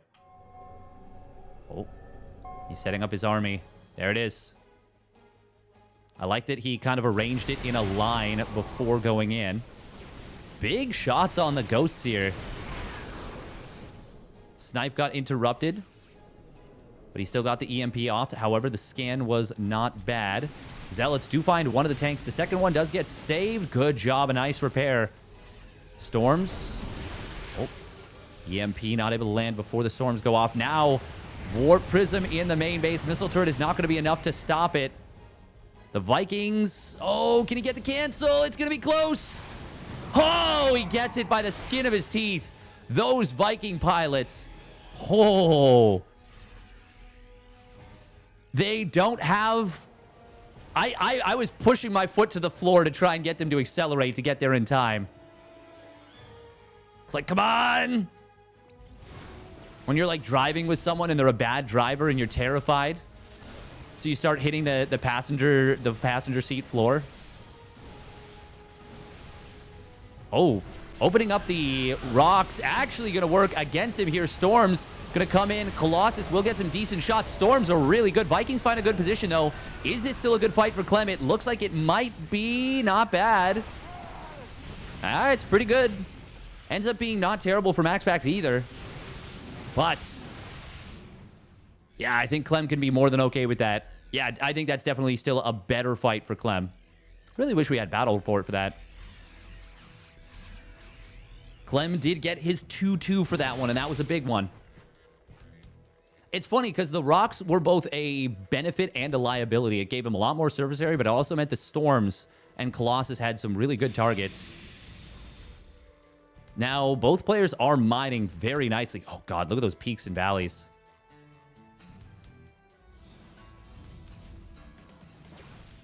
High Templar have a bunch more energy, but only one of them is actually at storms yet. Clem does not see the army yet. First storm is dropped. 4 more High Templar are just now about to have storm energy. No spreading from MaxPax here. Clem. Oh, we're going to see a blink forward in on top of this. Cloak on this Ghost. Vikings were repaired up. Good job from Clement. High Templar does drop a storm. It's mostly zoning. This is going to be a good set of storms on the ramps. Vikings are going to find one of the Colossus very quickly. Liberators sieging up as well, but the Protoss army retreats out of there. Vikings, do find the last Colossus, and they take down the Prism. That was, once again, a good fight for Clem, even with MaxPax having this vision. Clem did land some big storms, but they're not killing in a lot of cases. They're softening up. We do have advanced ballistics already done for Clem. Both of those fusion core upgrades are done. And 332 is looming. MaxPax still reproducing Colossus, despite the fact that Clem's Viking count has never been particularly low. I'm not a big fan of this. I feel like MaxPax can get himself caught in a cycle of constantly trying to batter his way through Clem, even when it's not an opportunity. Now, this is kind of nice. Zealots joining in from the left side. EMPs do land on a bunch of the Archons.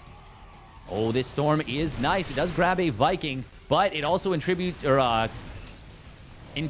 a scan that kills 2 observers stacked up on top of each other.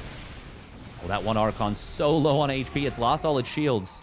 5 HP and no shields, but it is going to survive.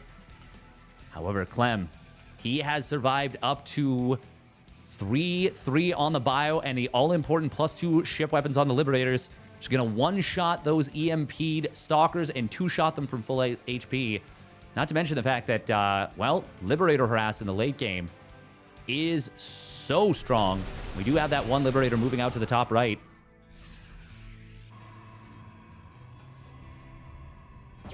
Oh. Clem, we'll pull this back. This will shut down this one gas. And a couple mineral patches. Upgrade complete. Meanwhile, scan in the middle of the map. Does see the High Templar. They're clumped up. Hits 3 of them with the EMP. MaxPax. Oh, that was obviously a little bit of a misclick right there on the force field. Losing another Colossus on the rally. Clem is doing very well in these last few engagements. Medivacs boosting back. Allows them to get to safety while still healing. That is a lot of Marauder Ghost here. Only a handful of Marines in this army. More of them, I guess, are just popped out. Or no, oh, okay, 4 of them in the bunker over here. That makes sense. Clem has secured this base on the bottom side. He's also got a Liberator in position, a couple missile turrets. MaxPax did add on a fleet beacon. There we go. 2 more Stargates. Clem, though, a much better balanced bank.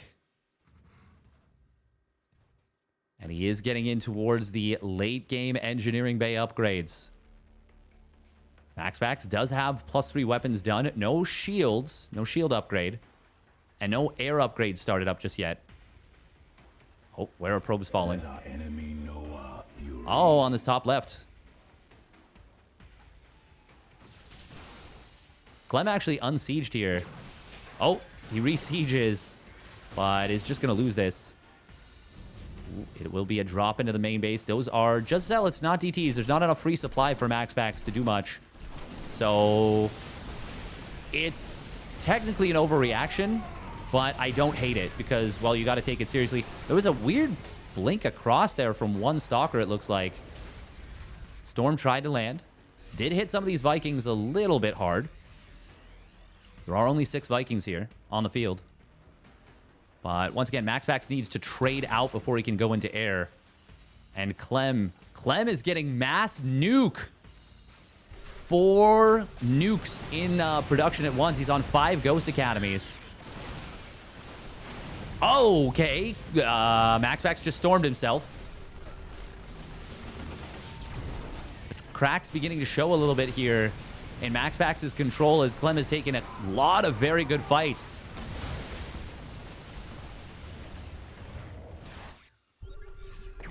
Snipe does come through on one of these High Templar, and meanwhile Colossus getting chased down. We do see a dropping of the rocks on top of these minerals. Storm on top of a couple of Liberators. But actually only hits one of them. He missed the other one.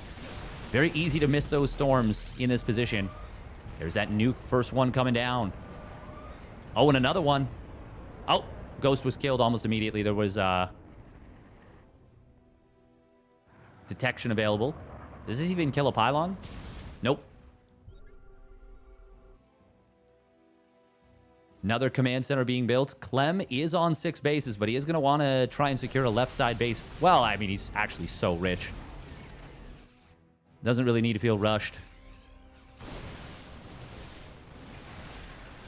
May want to think about securing this left side base. I do like how he split up this army. He's ready to flank an army that comes down to the low ground. Oh, this is actually such a sick army maneuver from Clem. If MaxPax had moved through here, Clem was ready to broadside him. Tempests are out, though, and that means MaxPax does not necessarily need to do so. However, very quick snipe on one of those Tempests. Tempests are fragile units to a good number of Vikings. Clem has achieved his objective with that push, so he's now going to, it seems like, rotate to the right side. Looks like he wanted to see if there was a base here that he could cancel. We'll be able to get a kill on this pylon, which means no warp-ins at his base. Oh, nuke coming through. Oh, wow, nukes everywhere. Nukes everywhere on the army, too. Storm does coming on top of the ramp. Oh, my God, where do I look? Oh, we got it. Nice. And here? Nice, we got it. We missed this one, though. But I think it was canceled. Oh, we guessed right. We rock, paper, scissors our way to making it seem like I'm good at this. I don't even know what that means. I hit random. And I guessed right twice. Scan comes in. Will spot the Mama ship. Observer did get killed by the one nuke. Really nice nuke on the bottom side, by the way. Oh, Cloaked Ghosts are actually going to clear up these Zealots pretty quick. There's a lot of Zealots, actually.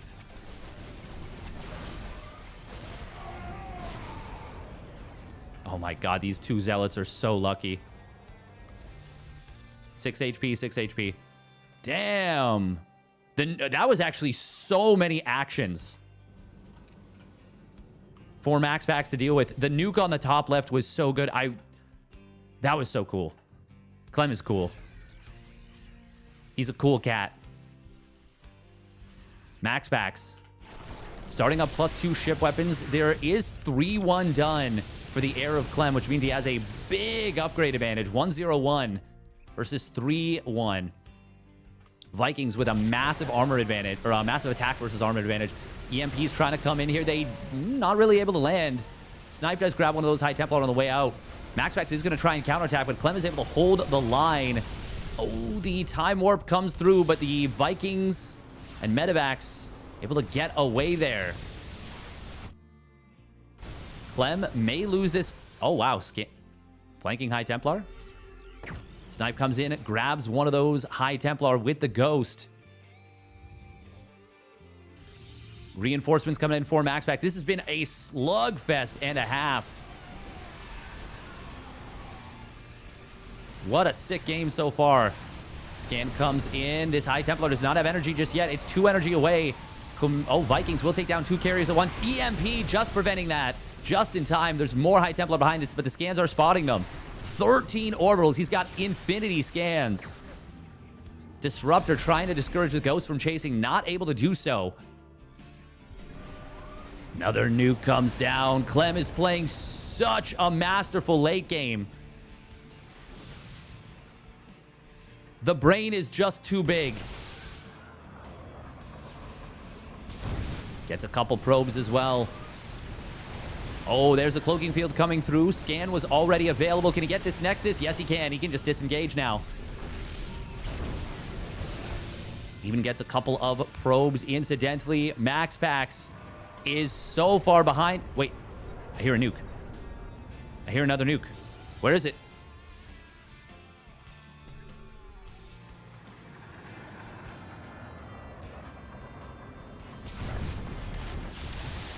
Oh, Temp is getting caught on the transfer between this position. Liberator sieging up optimistically, but not successfully. 32 probes dying. 82 probes to 17 SCVs have died in this game. And Clem is looking ridiculously good in this super late game. Ridiculously good. Ghost even avoiding these couple ruppies. Scan comes in. I mean, with the mass scans, it is difficult to avoid these kinds of fights as Protoss. But Clem is controlling so well. And not just controlling well, he's setting up his army in great positions super consistently. The fact that MaxPax is still has a big, scary army is a testament to his skill. Mothership does drop the Time Warp. Will finally go down. There's the -400 we've been looking for. Well, Clem's been looking for. Oh my god, nuke. He knows. He's got to know. It's right there.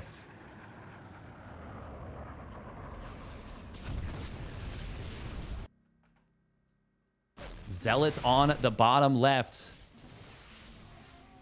Clem is actually taking this base as well. Is that the first Dark Templar the game warped in? Yes, and it got canceled. That's been the game in a nutshell, hasn't it? Clem did finish up +2 vehicle and ship plating.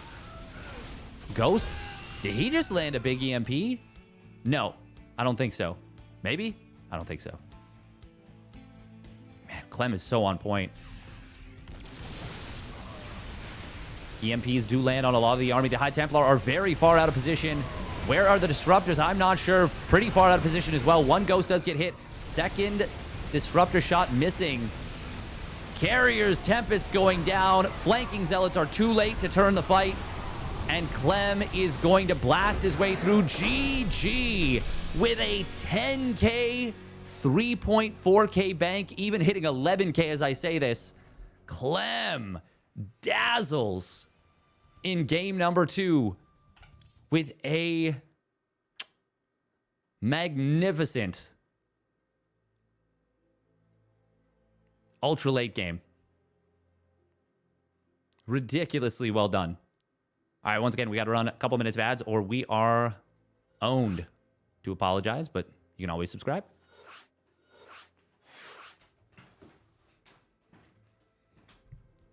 Yeah, the air upgrades being late made that really difficult to work well.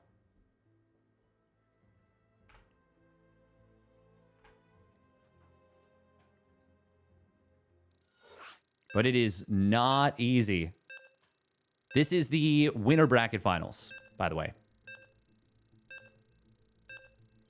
Showtime, by the way, did take down Nightmare and then Geralt in the lower bracket.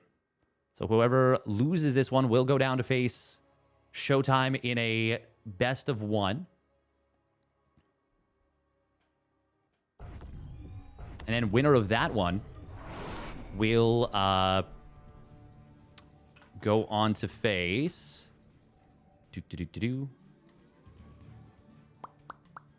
whoever wins this one in a rematch. All right, here we go. Spawning down in the bottom left, it is Sidestorm Gaming's MaxPax. In the red. And his opponent spawning up at the top right, it is Team Liquid's Clem. Melem in the blue.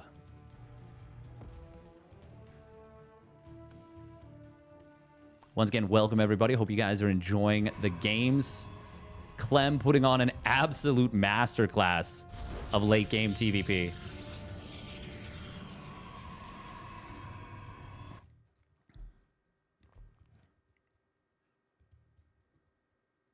I think MaxPax's biggest problem there was even though he was tech switching, he wasn't really tech switching reactively. He was just kind of doing it by... So, like, for example, he was just rebuilding Colossus. Even if he didn't kill many or, in some cases, any of the Vikings. So I think he must have lost 7, 8, 9 Colossus, 10 Colossus in the course of, like, 3 to 4 minutes. To be clear, he played extremely well. But I think that would be the biggest thing to change, maybe.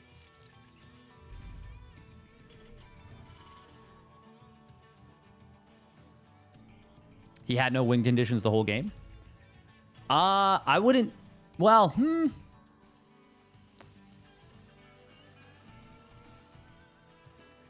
Not... Clem didn't give him any openings to win the game easily. Yeah, he basically said, you have to out-trade me in the late game, which against Clem, with Clem's control... Actually, there were a few control missteps out of MaxPax as well.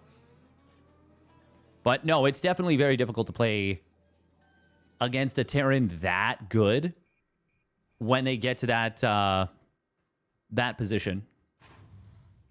Also, yeah, Clem's ability to flip the switch when he feels like things are going well for him is very impressive.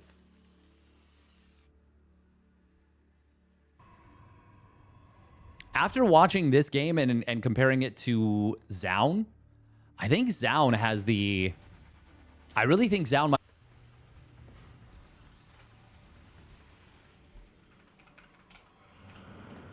All right, we should be back. Oh my God, what is happening? This is supposed to be the safe system. This is supposed to be the good PC. It's not supposed to be happening. What is going on?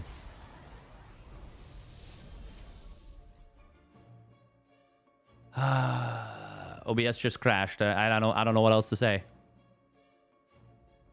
It's not the internet. Oh my God.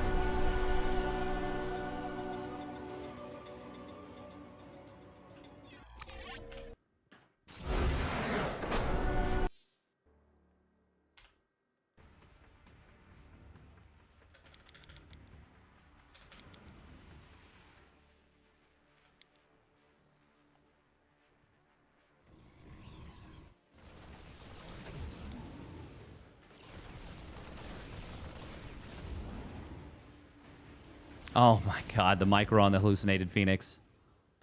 Clem got caught without the boost.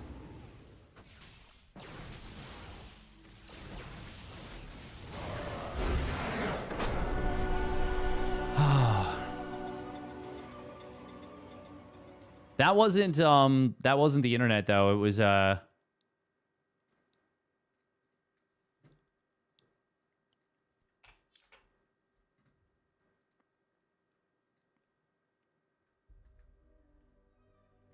Oh man, I'm so annoyed.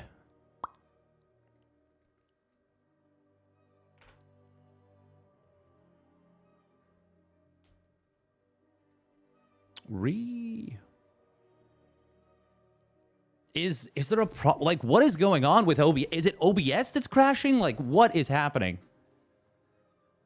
Oh. Yeah, no, I do think that. Well, and the other thing is he just played a really long game. Losing the drop like that is, I think it's pretty GG. At this level, it's borderline impossible to recover from. To us, seems like you crashed. Yeah, no, I mean it's, OBS definitely crashed there, for sure. Ah, what the hell?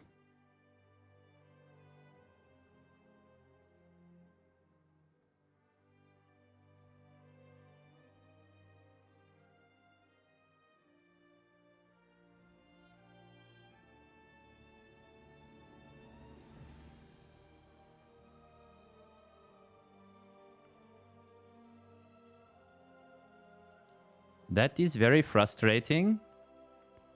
I have a dedicated stream PC. I know I've been streaming for a while, but...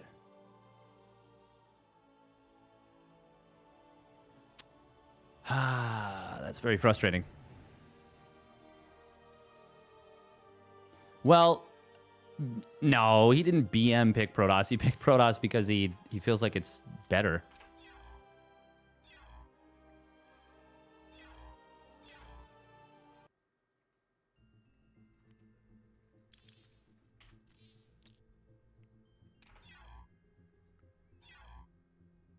He's legit, like, he's trying to win, obviously. Oh, man, I'm actually so frustrated by that.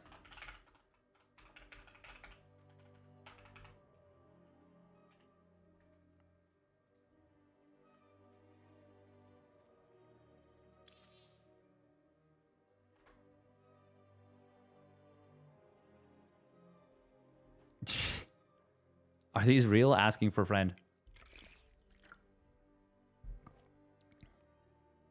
He picked toss one game and switched right back. Well, yeah, if he lost, he probably felt like it wasn't the better way to, like it wasn't the best way to win. I think it's pretty weird to say that that's BM.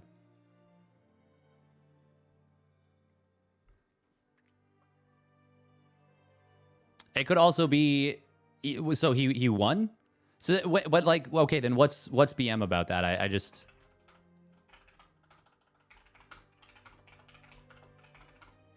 Like, if he was like, if he said after he won, like, something out of pocket, or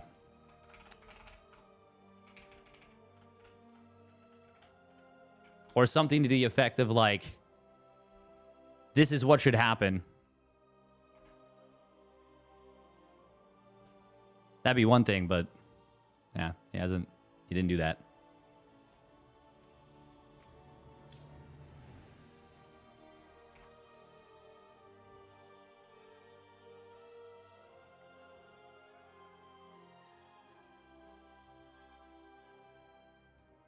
Terran conglomerate secretly sabotaging Steadfast stream. Strong alliteration there. So the YouTube stream stays up. Okay, I just need disconnect protection. I need disconnect protection on my Twitch.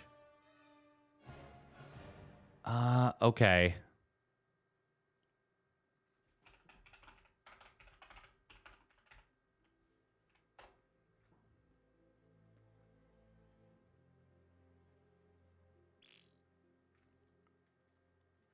It would have covered me.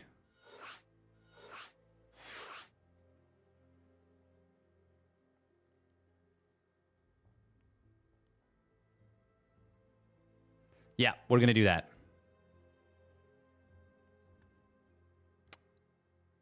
Stream settings. Probably should have done this a long time ago, but we're going to do it now. It is on. What?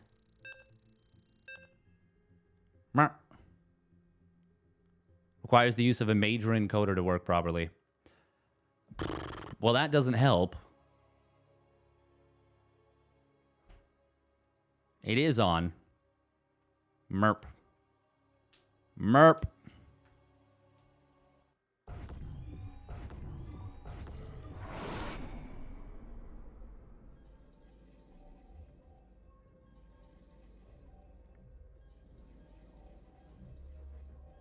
As opposed to Captain Encoder? I guess so. Oh, he is. He's playing Protoss.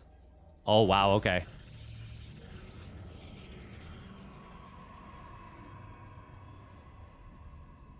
Ooh.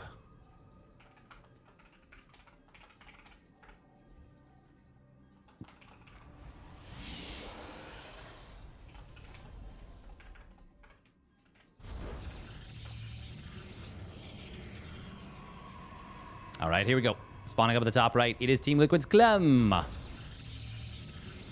Melem. And his opponent spawning down on the bottom left for the Sentinels. It is Showtime. in the blue. God, why? I'm actually so annoyed. Why did this go down? Why did the stream go down? Is OBS like unstable? Like I don't. Like, is it memory leaking after a certain period of time? Because this is a dedicated stream PC. There's not even anything...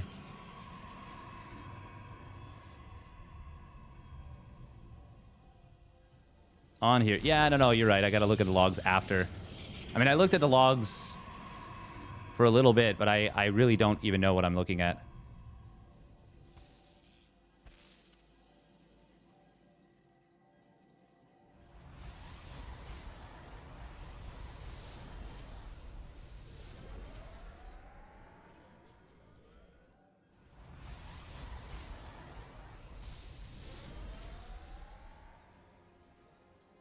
Now not even the stream is working. Thank you, David Kim. Exactly. Okay, Showtime opening up Stalker Sentry. Clem is going to open up Double Stalker. I will say PvP is probably a more difficult matchup to become consistent in. Is it actually best of one in losers finals? Yes.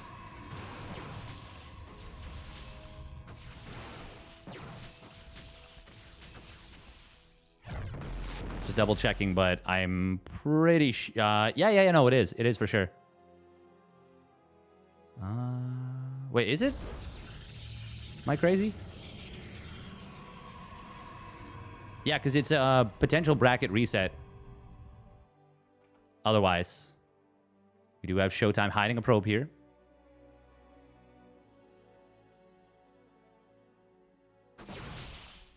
I wonder if it's got some... could that have something to do with restreaming, using Restream.io? I'm not... Wait, am I signed in to Restream.io here? Oh, hallucination will slip past. Good job. Yeah, it was very nice micro on the hallucination by MaxPax from before. Ooh, first Stalker or Sentry will get sniped down. Showtime not able to keep it alive in time for the shield battery. Blink immediately fired up here. You do see a very quick Dizzle, Tizzle, Shrizzle. Dizank to Zemplar. I am here in the shadows. Will Clem notice a missing pylon? That is something that, well, it's easy to not realize. Oh. Engaging the enemy. He might actually. Here in the shadows. Oh, okay. Well, this is a very bold little move. Force field's trying to come through with that. Save that one sentry. Barely no, but Clem is pushing very hard. However, the DT Shrine is about to complete. Showtime. Well, he will be able to energy recharge this if he needs. Robo Facility does fire up. Oh, it just fired up, and it is not in a safe position. I think this pylon powers it. If it does, there's a decent chance. Oh, man, it takes so long to build. And there's two DTs, and there are no sentries here. Clem is looking around for some, well, for something, for a proxy. But the DTs are already in. I think this might just be a GG. Oh, he's going to target down the Robo. If he went for it with both DTs, I think he'd get it. There is a gap here. He is trying to get the probes to surround it. Observer starts up. Only a couple more swipes needed. This does not take long, but it is not long enough.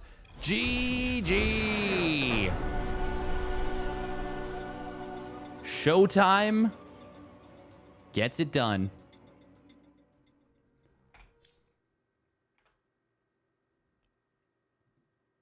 Pizzle Pezzle. Whizzle Whizzle. Wazzle Woozle.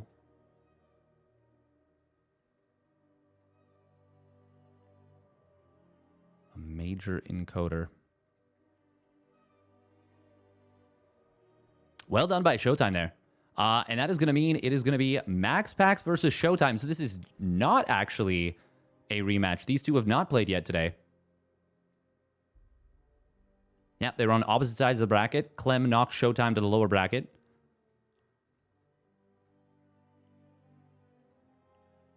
Yeah, well done from Showtime. So this is the pre-bracket reset.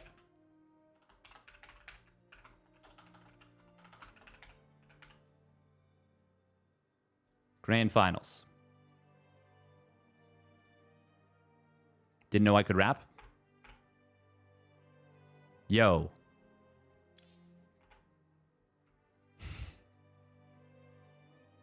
Well done by Showtime there. Is it best of 5 into best of 3, or is it best of 3 into best of 5? I think it's best of 5 into best of 3.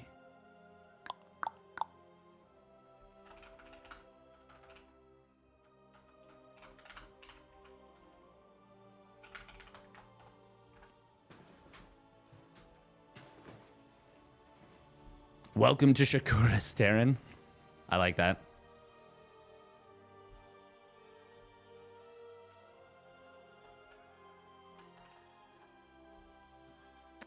Yeah,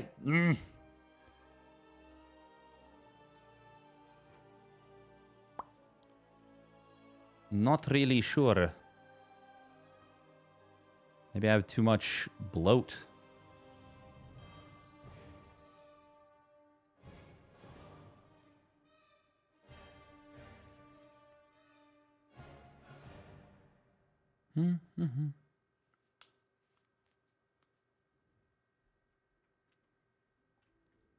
I mean, I was streaming for a long time, but I've done that before, and stuff normally doesn't crash. Yeah, I'm not sure. Okay, so it will be best of 5 to start things off. And if Showtime manages to win, it will be a best of 3.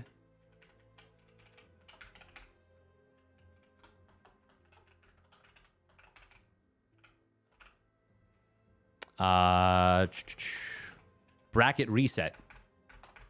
So Showtime has to win, or sorry, MaxPax. We got there. MaxPax has to win 1 best of 5. Showtime has to win 1 best of 5 and then an additional best of 3.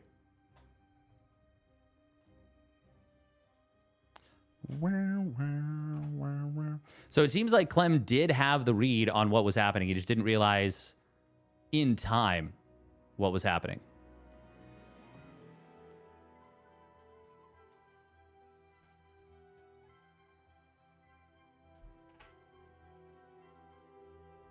What does pre-reset mean? So it means that if Showtime wins this, the bracket resets. Since Showtime has lost the series and MaxPax has not. All right, 3 minutes of ads and we'll get into the finals.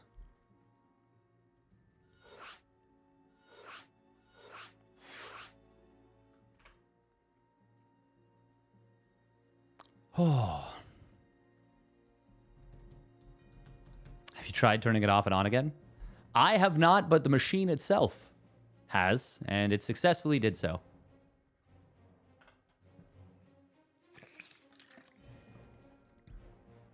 It successfully switched itself off, and then I switched it back on again. So I guess it was a half and half, if I may. Hype and hype.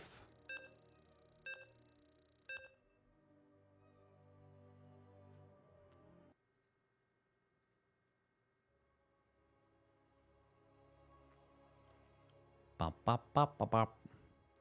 Bop, bop, bop, bop, bop. Bop, bop, bop. Bop, bop, bop. Bop, bop, bop, bop, bop. Bop. Ba-da-ba-da.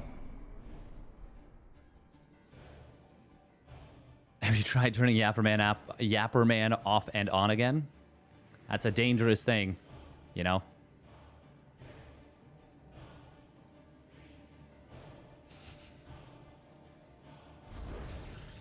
All right, here we go. Spawning up in the top right. It is Psystorm Gaming's MaxPax. Hey, thank you, Morphos. Morphos. For the prime sub. We got there. And his opponent spawning down on the bottom left. It is Showtime for the Sentinels. X Naga 1. Nice. Zell. Hey, welcome, Fjant. Oh, your strats have been turning my head. Your strats have been looking pretty sick. Finally done with uni work for the day. The man makes ByuN sweat. And I would say probably 4 consecutive games. It's like, I still got uni. Get home from uni, play weekly, 10 minutes. Later, go do uni work. Absolutely crazy. Showtime. What the day. Oh, MaxPax wants to do a 1 gate. Ooh, we want a 1 gate expand, says the Maximus Paximus. He hasn't been doing this as much recently, so this is notable.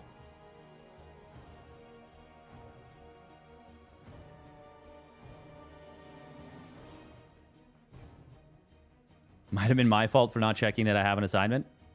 What can you do? I'm gonna start doing your hatch first at their natural, by the way. That seems like fun. I feel like in both game 1 and 2, it actually put you in a very good position. Although I don't think a 3 racks is the right response. It's very good if you're not playing at 150 ping. I could see that. Yeah, I could see the ping having a less than ideal time. Hey, welcome, Ponyo Bonyo. It is going to be Stag 8 versus Stag 8.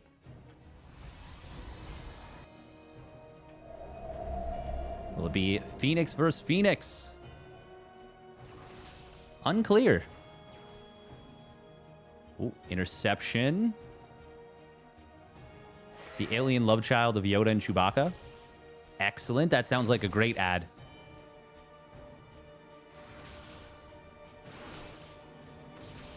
Now, Showtime's Stargate is quite a bit later, but of course, with the Oracle first from MaxPax, he's not going to know to build Phoenix of his own. And it's going to be double Oracle. Oh, that's actually very good for Showtime if he goes double Phoenix here. That's very good for him if he goes double Phoenix. But it's going to be Phoenix into Oracle. Okay. Oh, no. It is going to be double Phoenix. Ooh. Now, there's still a chance, a good chance, in fact, that MaxPax finds damage and or just gets out. Okay. He was very quick to pull out here. Heh. And he sees additional Phoenix production. MaxPax will add on the Twilight Council and more gateways. He's already finished up Warp Gate. This is not going to be Phoenix Wars. Showtime, does he stop at... No, he goes up to 3 Phoenix. 4 Phoenix. Roddy. Are that you? Now, the fact that the recall was not used yet for MaxPax means he can dive in with this second Oracle into the natural. Actually going to go all the way in.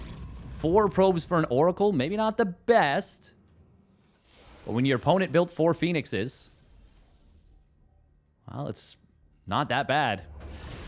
However, Showtime is going to be able to get a little bit bully with his Phoenixes on the other side. 1 Stalker will not stop this. And notable difference, these Phoenixes, you might notice they still are existing. This Oracle only exists in the obituaries. Now, because there was no damage done to this Oracle, Showtime might not realize that that was the second Oracle that he killed, not the first. But he does have Stalker still in position in the main. Oracle. Oh, not able to find this 1 probe. It took a funny little route. Oh, MaxPax. That probe. Oh, will it let him juke? It will. Look at the probe. Oh, man. Look at the Oracle wiggle. And he's out. Now, this is still good information for MaxPax. It lets him know that, okay, there is something coming my way. Something wicked this way comes. And it is going to be 4-gate Stalker with the blink, the pressure. MaxPax looking to potentially expand before this or while this is happening. Oh, hallucinated immortal. Your probes are under attack. MaxPax, of course, does not know that it's hallucinated. Showtime is going to drain the Phoenix energy. He actually used an energy recharge to get that one Phoenix's energy up to full. MaxPax will blink into the main base. Zealot randomly in there. Stasis trap. Oh, does he know about it? Probe will bait it out. That's big. And it actually gets itself safely into the stasis trap, so he doesn't lose it. Second immortal, real one, will actually pop out. Phoenixes are staying on the other side of the map. MaxPax, oh, trying to whittle down these units, but the sentry pulls back. Nice job. Showtime, I think the safety point is 3 immortals. MaxPax, though, is continuing to warp in aggressively. Showtime, I mean, 4 Phoenixes does not generate energy the crazy fastest. Oh, and it's going to be a blink forward into the main base. A snipe on the +1 weapons. MaxPax knew he didn't need to snipe it right away to deny that +1. But he will be able to get the kill on that. Good job for MaxPax. Doesn't immediately blink out right away. Oh, this one immortal. Does he blink for it? No, but he is going to move in on top of it. Showtime is able to keep it alive, though. Well, most of the shield battery actually keeps it alive. Phoenixes are continuing to lift probes on the other side of the map. They're just camping here. The thing is, MaxPax is still doing just fine. He's pumping 3 probes at a time. Well, 2 probes at a time. Soon to be 3.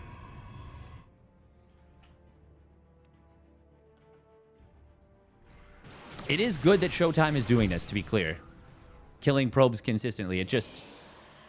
It's like kind of just keeping things even. Ooh, 2 immortal barriers put on cooldown at once. Showtime switching to the natural says, hey, let's mix things up. Hey, bada boom, bada bing.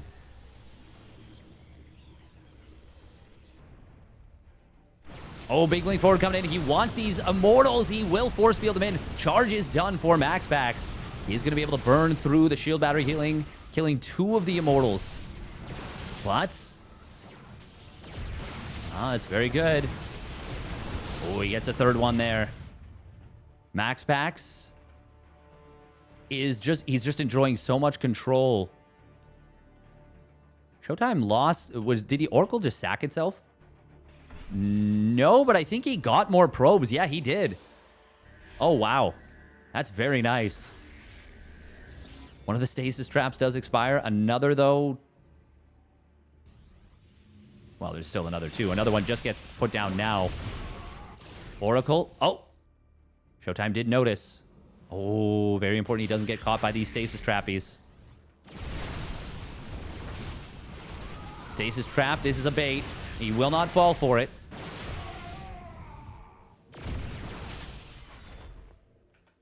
Nice snipe on this Stalker. Recall is used at this 3rd. Showtime snipes down a probe. More importantly, does get out before the Stalkers can blink after him. Showtime is just going for it. And he does have the +1 weapons done now. He's got a very powerful army with the Immortals and Archons. But he lost several of the Immortals. MaxPax has been slowly chipping away. And this 2-base all-in from Showtime. Oh, stasis trap. Oh, look at that. He's going to shade forward into it. That will give good vision. Another stasis trap does get baited out. Does Showtime have the units? Archons have been added in for MaxPax. He's got no Forge. Counterattack on the other side of the map. It is going to cause some damage. Oh, no, there's defensive warp in there for Showtime. He's got it handled. Still looking like Showtime might be able to break through. The +1 weapons is helping a lot. He's going to kill a lot of probes here. Zealots are slaughtering those probes. Immortal does get saved.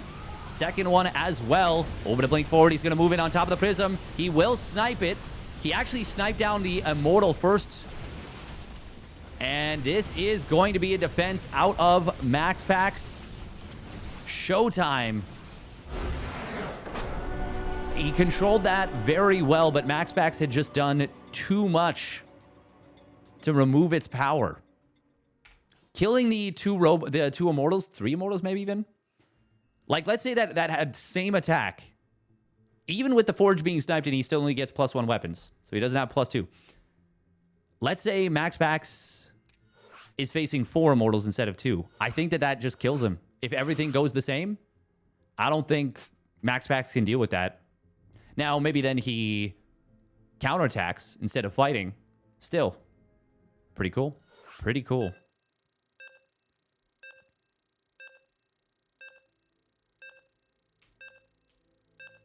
Very well done by Maximus Maximus.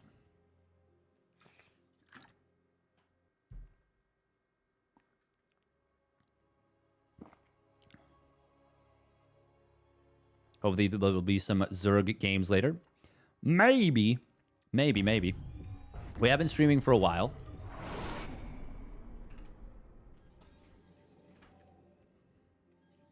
Would an earlier War Prism have allowed Showtime to save more immortals with Micro? Yes. Yes, it would have. 100% it would have. That's a great point. Yeah, he probably could have after getting the 3rd immortal out.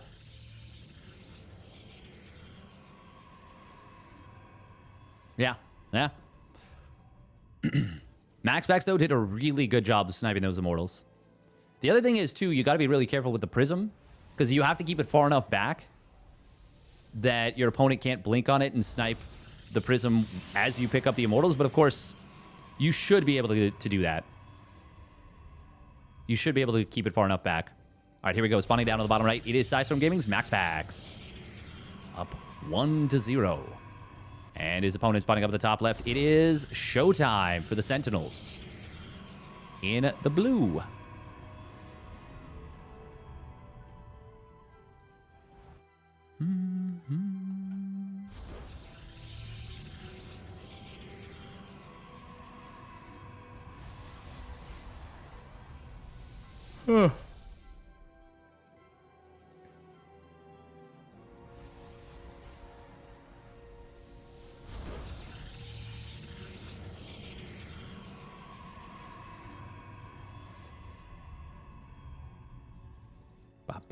Bop. MaxPax will open 2 gate this time. Showtime did get a relatively quick expansion last game, so wasn't the worst game for him in terms of the, your opponent getting away with 1 gate. And if anything, I would say killing the early Oracle. I think that was pretty worth it for him.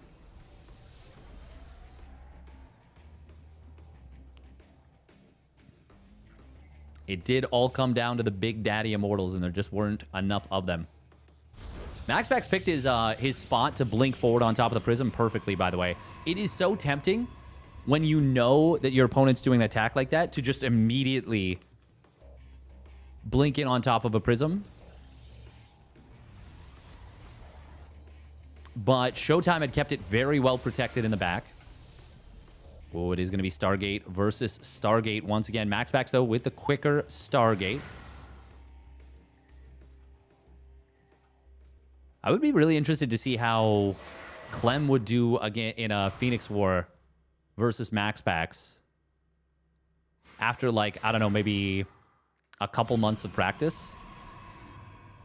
So I feel like he'd be really good at it. Like, the cleanliness of his mechanics could very well carry the day. Adept will shade forward for Showtime, and it is going to spot the Stargate. MaxPax pulling the probes into this. Will get the kill for just 1 probe. Showtime got to be a little bit careful here. The shield battery is going to have to complete. That's very nice for MaxPax to force this to complete. Shield battery, though, funnily enough, actually will provide value. Oh, can he get the kill? No. That's actually very funny. Oh, now it is going to be not a full-on Phoenix War. They both still go for Warp Gate. Ooh, he does get the Revelation on the Stargate. I'm not sure if he saw the Phoenix pop out. I think he did, because he's sending this back home immediately. And he actually cancels his own Phoenix. Says, yeah, I don't want this. I don't want to deal with this. Showtime, of course, having to kill his own shield battery is not a fun situation.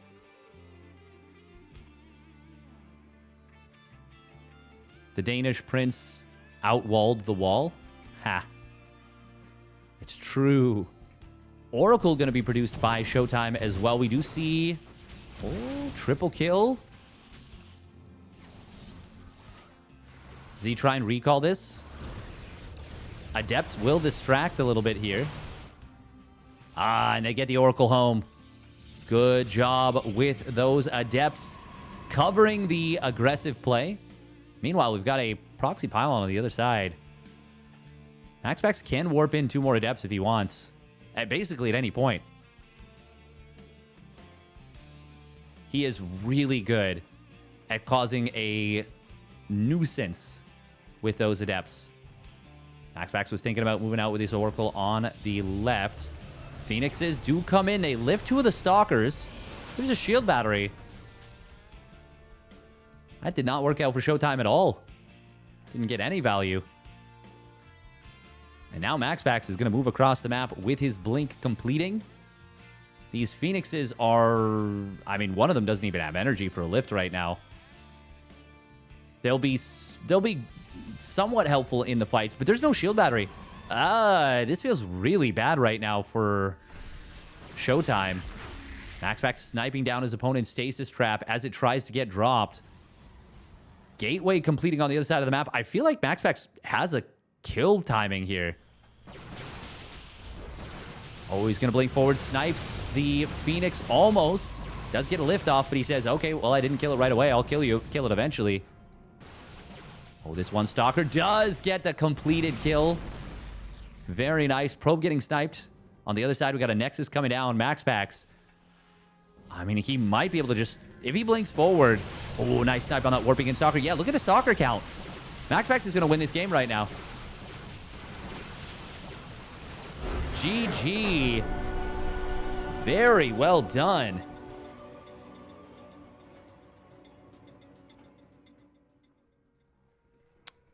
Well, that's a great question, Tenbril. The way that we know that MaxPax is the Danish crown prince and is not Elon Musk is that he's actually good at video games. It's quite simple.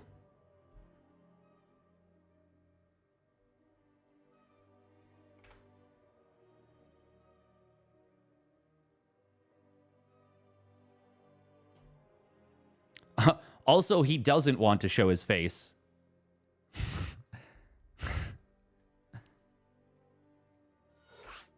You best believe if Elon were even like gold in StarCraft 2, he'd be like, guys, look how good I am. You're like, okay. Good for you. Exactly, Tyranidan. Exactly. All right, game number 3. MaxPax on the verge of putting this one away.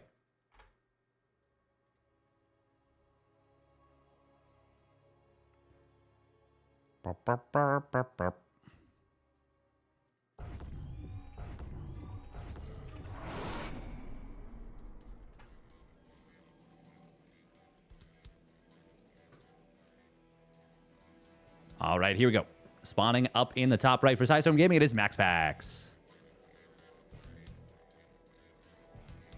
In the red. And his opponent is spawning down in the bottom left. It is Showtime for the Sentinels. In the blue. It's okay to be proud of being gold. Absolutely. It absolutely is. 100%.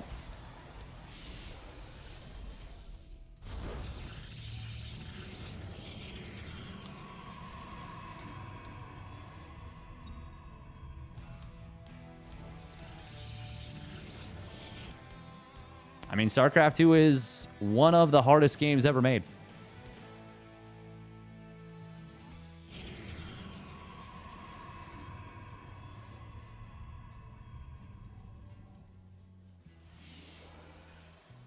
Looking like we might see another 1 gate out of MaxPax.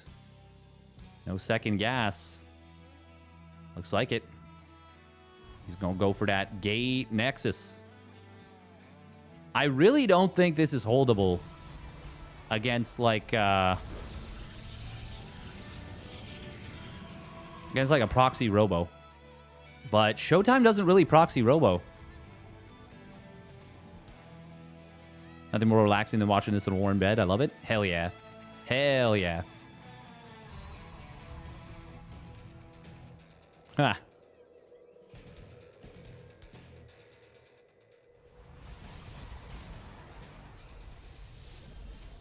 I don't think so, QED. QED, Cork. Orc. Oh, okay, let's go, let's go. Once again, I'm pretty sure a proxy robo.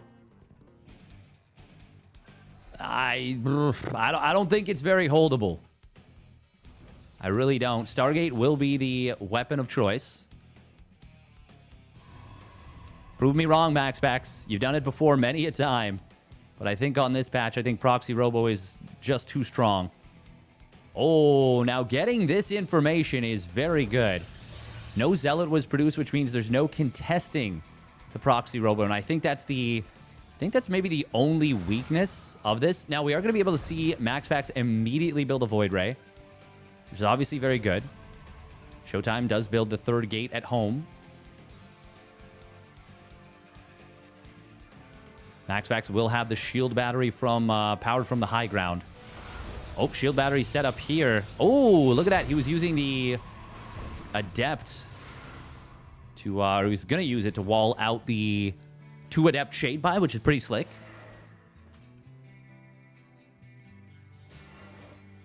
Oh, and oh, look at that. Oh, man, that's so sick. That may not seem like much, but he just saved himself 50 minerals. That's half a shield battery. We are going to see the lift up coming into the main base. MaxPax, of course, will see it with the probe he puts here. Hot pickup, going to cancel those shades. Imagine if the shades continued, even if the unit was in the warp prism. That'd be nuts. Stalker's going to warp in. It takes a lot of Stalkers to one-shot a Void Ray. I believe it's 11 is the magic number. So he needs another warp in as well as these 2 Stalkers to warp in. Oh, prismatic alignment comes through. His Adepts do get into the main. Not able to kill that many probes, though.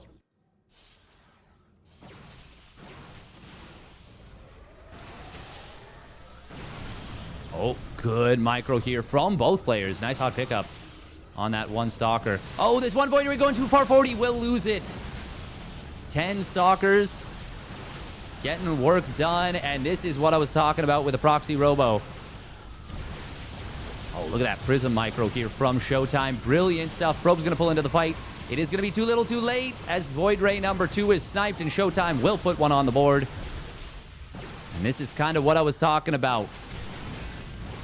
There's too much power in the proxy robo. Brilliant prism micro there from Showtime. Is there an... Oh, well, hang on. Hang on. 3 more Stalkers going to warp in. Oh, no save on this Stalker. Showtime might have just done what I did and thought the game was over. Energy recharge did keep this 1 Void Ray alive. Another 2 Stalkers warped in. Yeah, 2 Stalkers. He's only on 2 gates. But there we go. Now the Prism micro diff will come through, and GG will get called. MaxPax made it close. Made it look a lot closer for a second than I thought he could, but ultimately it will be Showtime who makes it happen.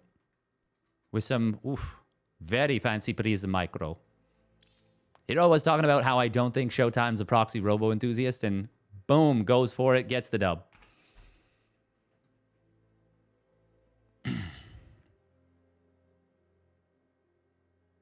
Imagine disruptor shots working while inside the prism. That would be unreasonable. That would be unreasonable. I always wonder if Phoenixes isn't better than Voids here.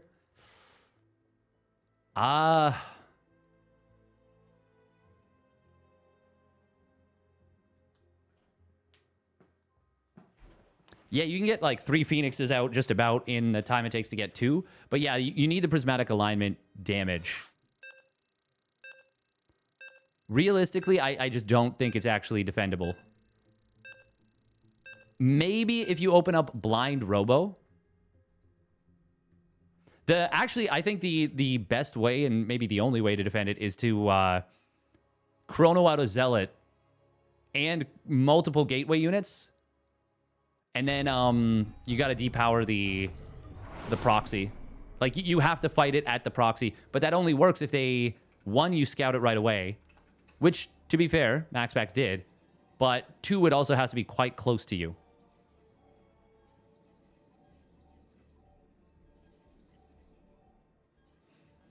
Yes, that only works, though, QED Orc, if there is enough damage on the ground for that. Would a sentry help there? I mean, many units would help, but if you're building one thing, you're not building another. So for a sentry, that means 2 less stalkers, or a delay on your next Void Ray, or, you know, you're missing out on something. All right, here we go. Spawning up at the top left. It is Sidestorm Gaming's MaxPax. In the red. And his opponent spawning down on the bottom left. It is Showtime. In the blue. For the Sentinels. Putting one on the board with the Proxy Robo. Hearthstone would be proud. Hearthstone's like, don't speak for me. But yes. And MaxPax has been bullied off the 1-gate expand. I mean, there was a very long period of time where he had like a 90% win rate. Maybe higher against people trying to bust his 1-gate expand. And then battery overcharge got removed, and, well, that's not the case anymore. For a while, it seemed like he was still able to make it work. But players got a lot better against it.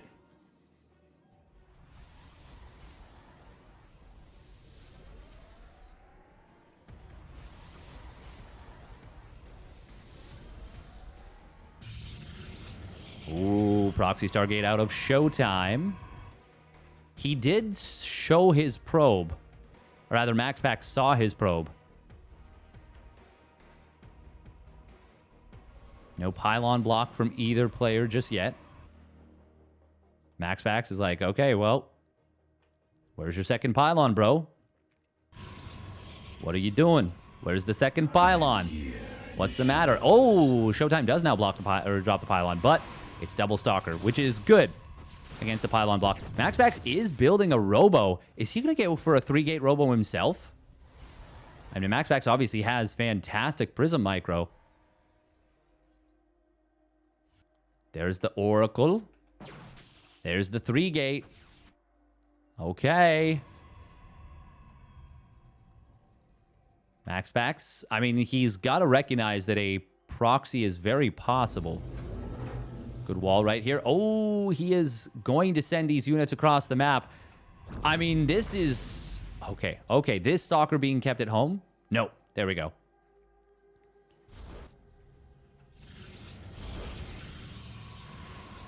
Let our enemy know our fury. Zealot produced on the other side. Showtime will move in with this Proxy Oracle. MaxPax, though, is able to... Oh, he's able to put a lot of damage in it, but still 4 probes. Nope, 3 probes. 1 died on the other side of the map. Or maybe to the Adepts? Nope, not to the Adepts. Yeah, Oracle's only got 3 kills. There must have been a scouting probe that died somewhere. Ah, yes. This Stalker hunted it down. Will be an aggressive move here coming in from Maximus Paximus. Ooh, Sentry's warping in. I have met the enemy. Showtime just now realizing, I think, what is actually happening. Oh, that Sentry getting taken out is huge. That had so much energy. Good job from MaxPax to target that down. Showtime not realizing the peril he was in, I think.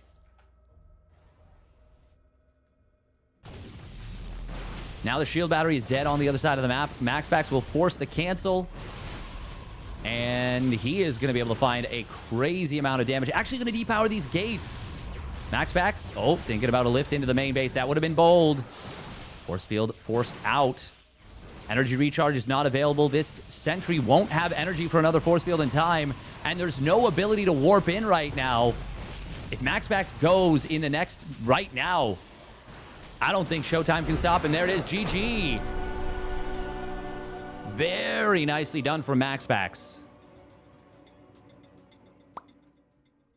Yeah, it all came down to that pylon.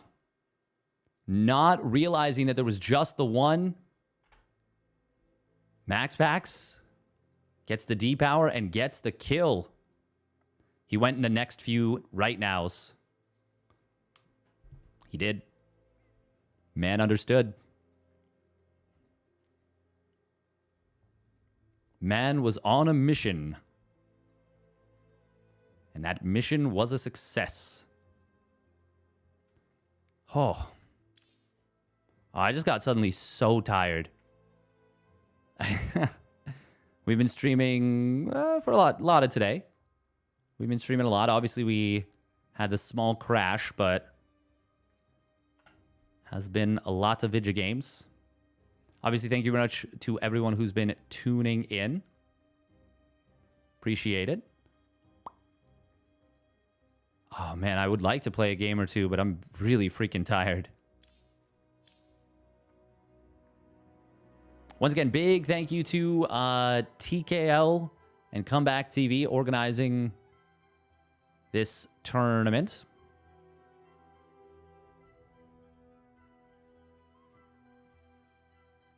Howdy, howdy. Hope you're doing well down in Costa Rica. Costa Rica? Costa or Costa? Costas Rica? Oh. Yeah, I suddenly just hit a wall so hard. Just right into it.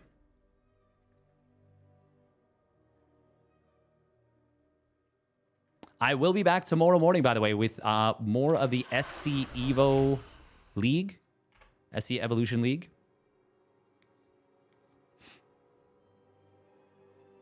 And Florida didn't show up. I know you're saying Finland, but... Hey, my pleasure. My plaisir. I could do the last minute... No, I'm too tired. I'm way too tired.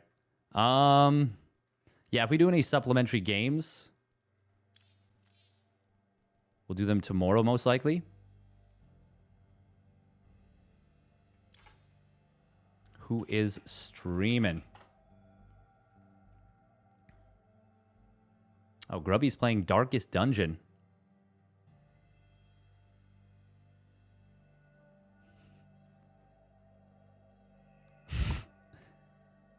Northern Lion is... Oh, man. He's one of the funniest. All right. Up a Tree is streaming. Also, Adam versus Everything. This is the guy that does the comics, right?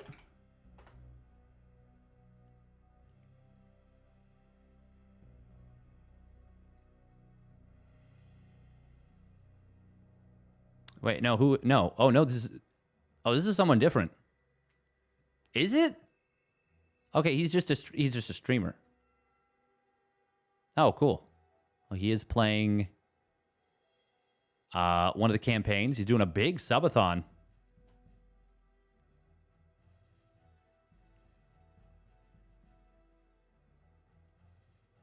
Hey, thank you, Blank One. Appreciate it. Glad you enjoy.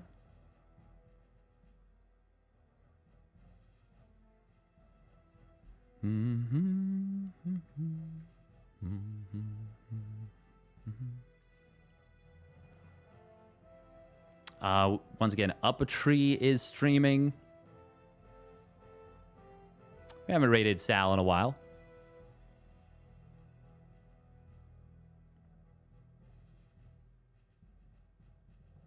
Just play on my behalf. Oh, looks like he is...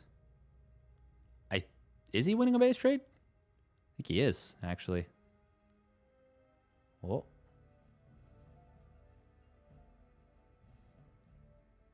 Oh, no, he's not. Ah, his opponent has a gold base. A hidden gold base.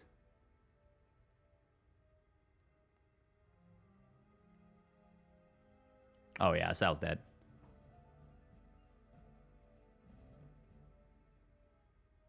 Is he? Oh, he's playing Maples.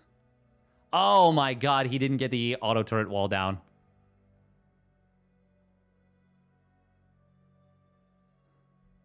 Okay, we're going to raid up Sal, and everyone is going to say nice auto turrets.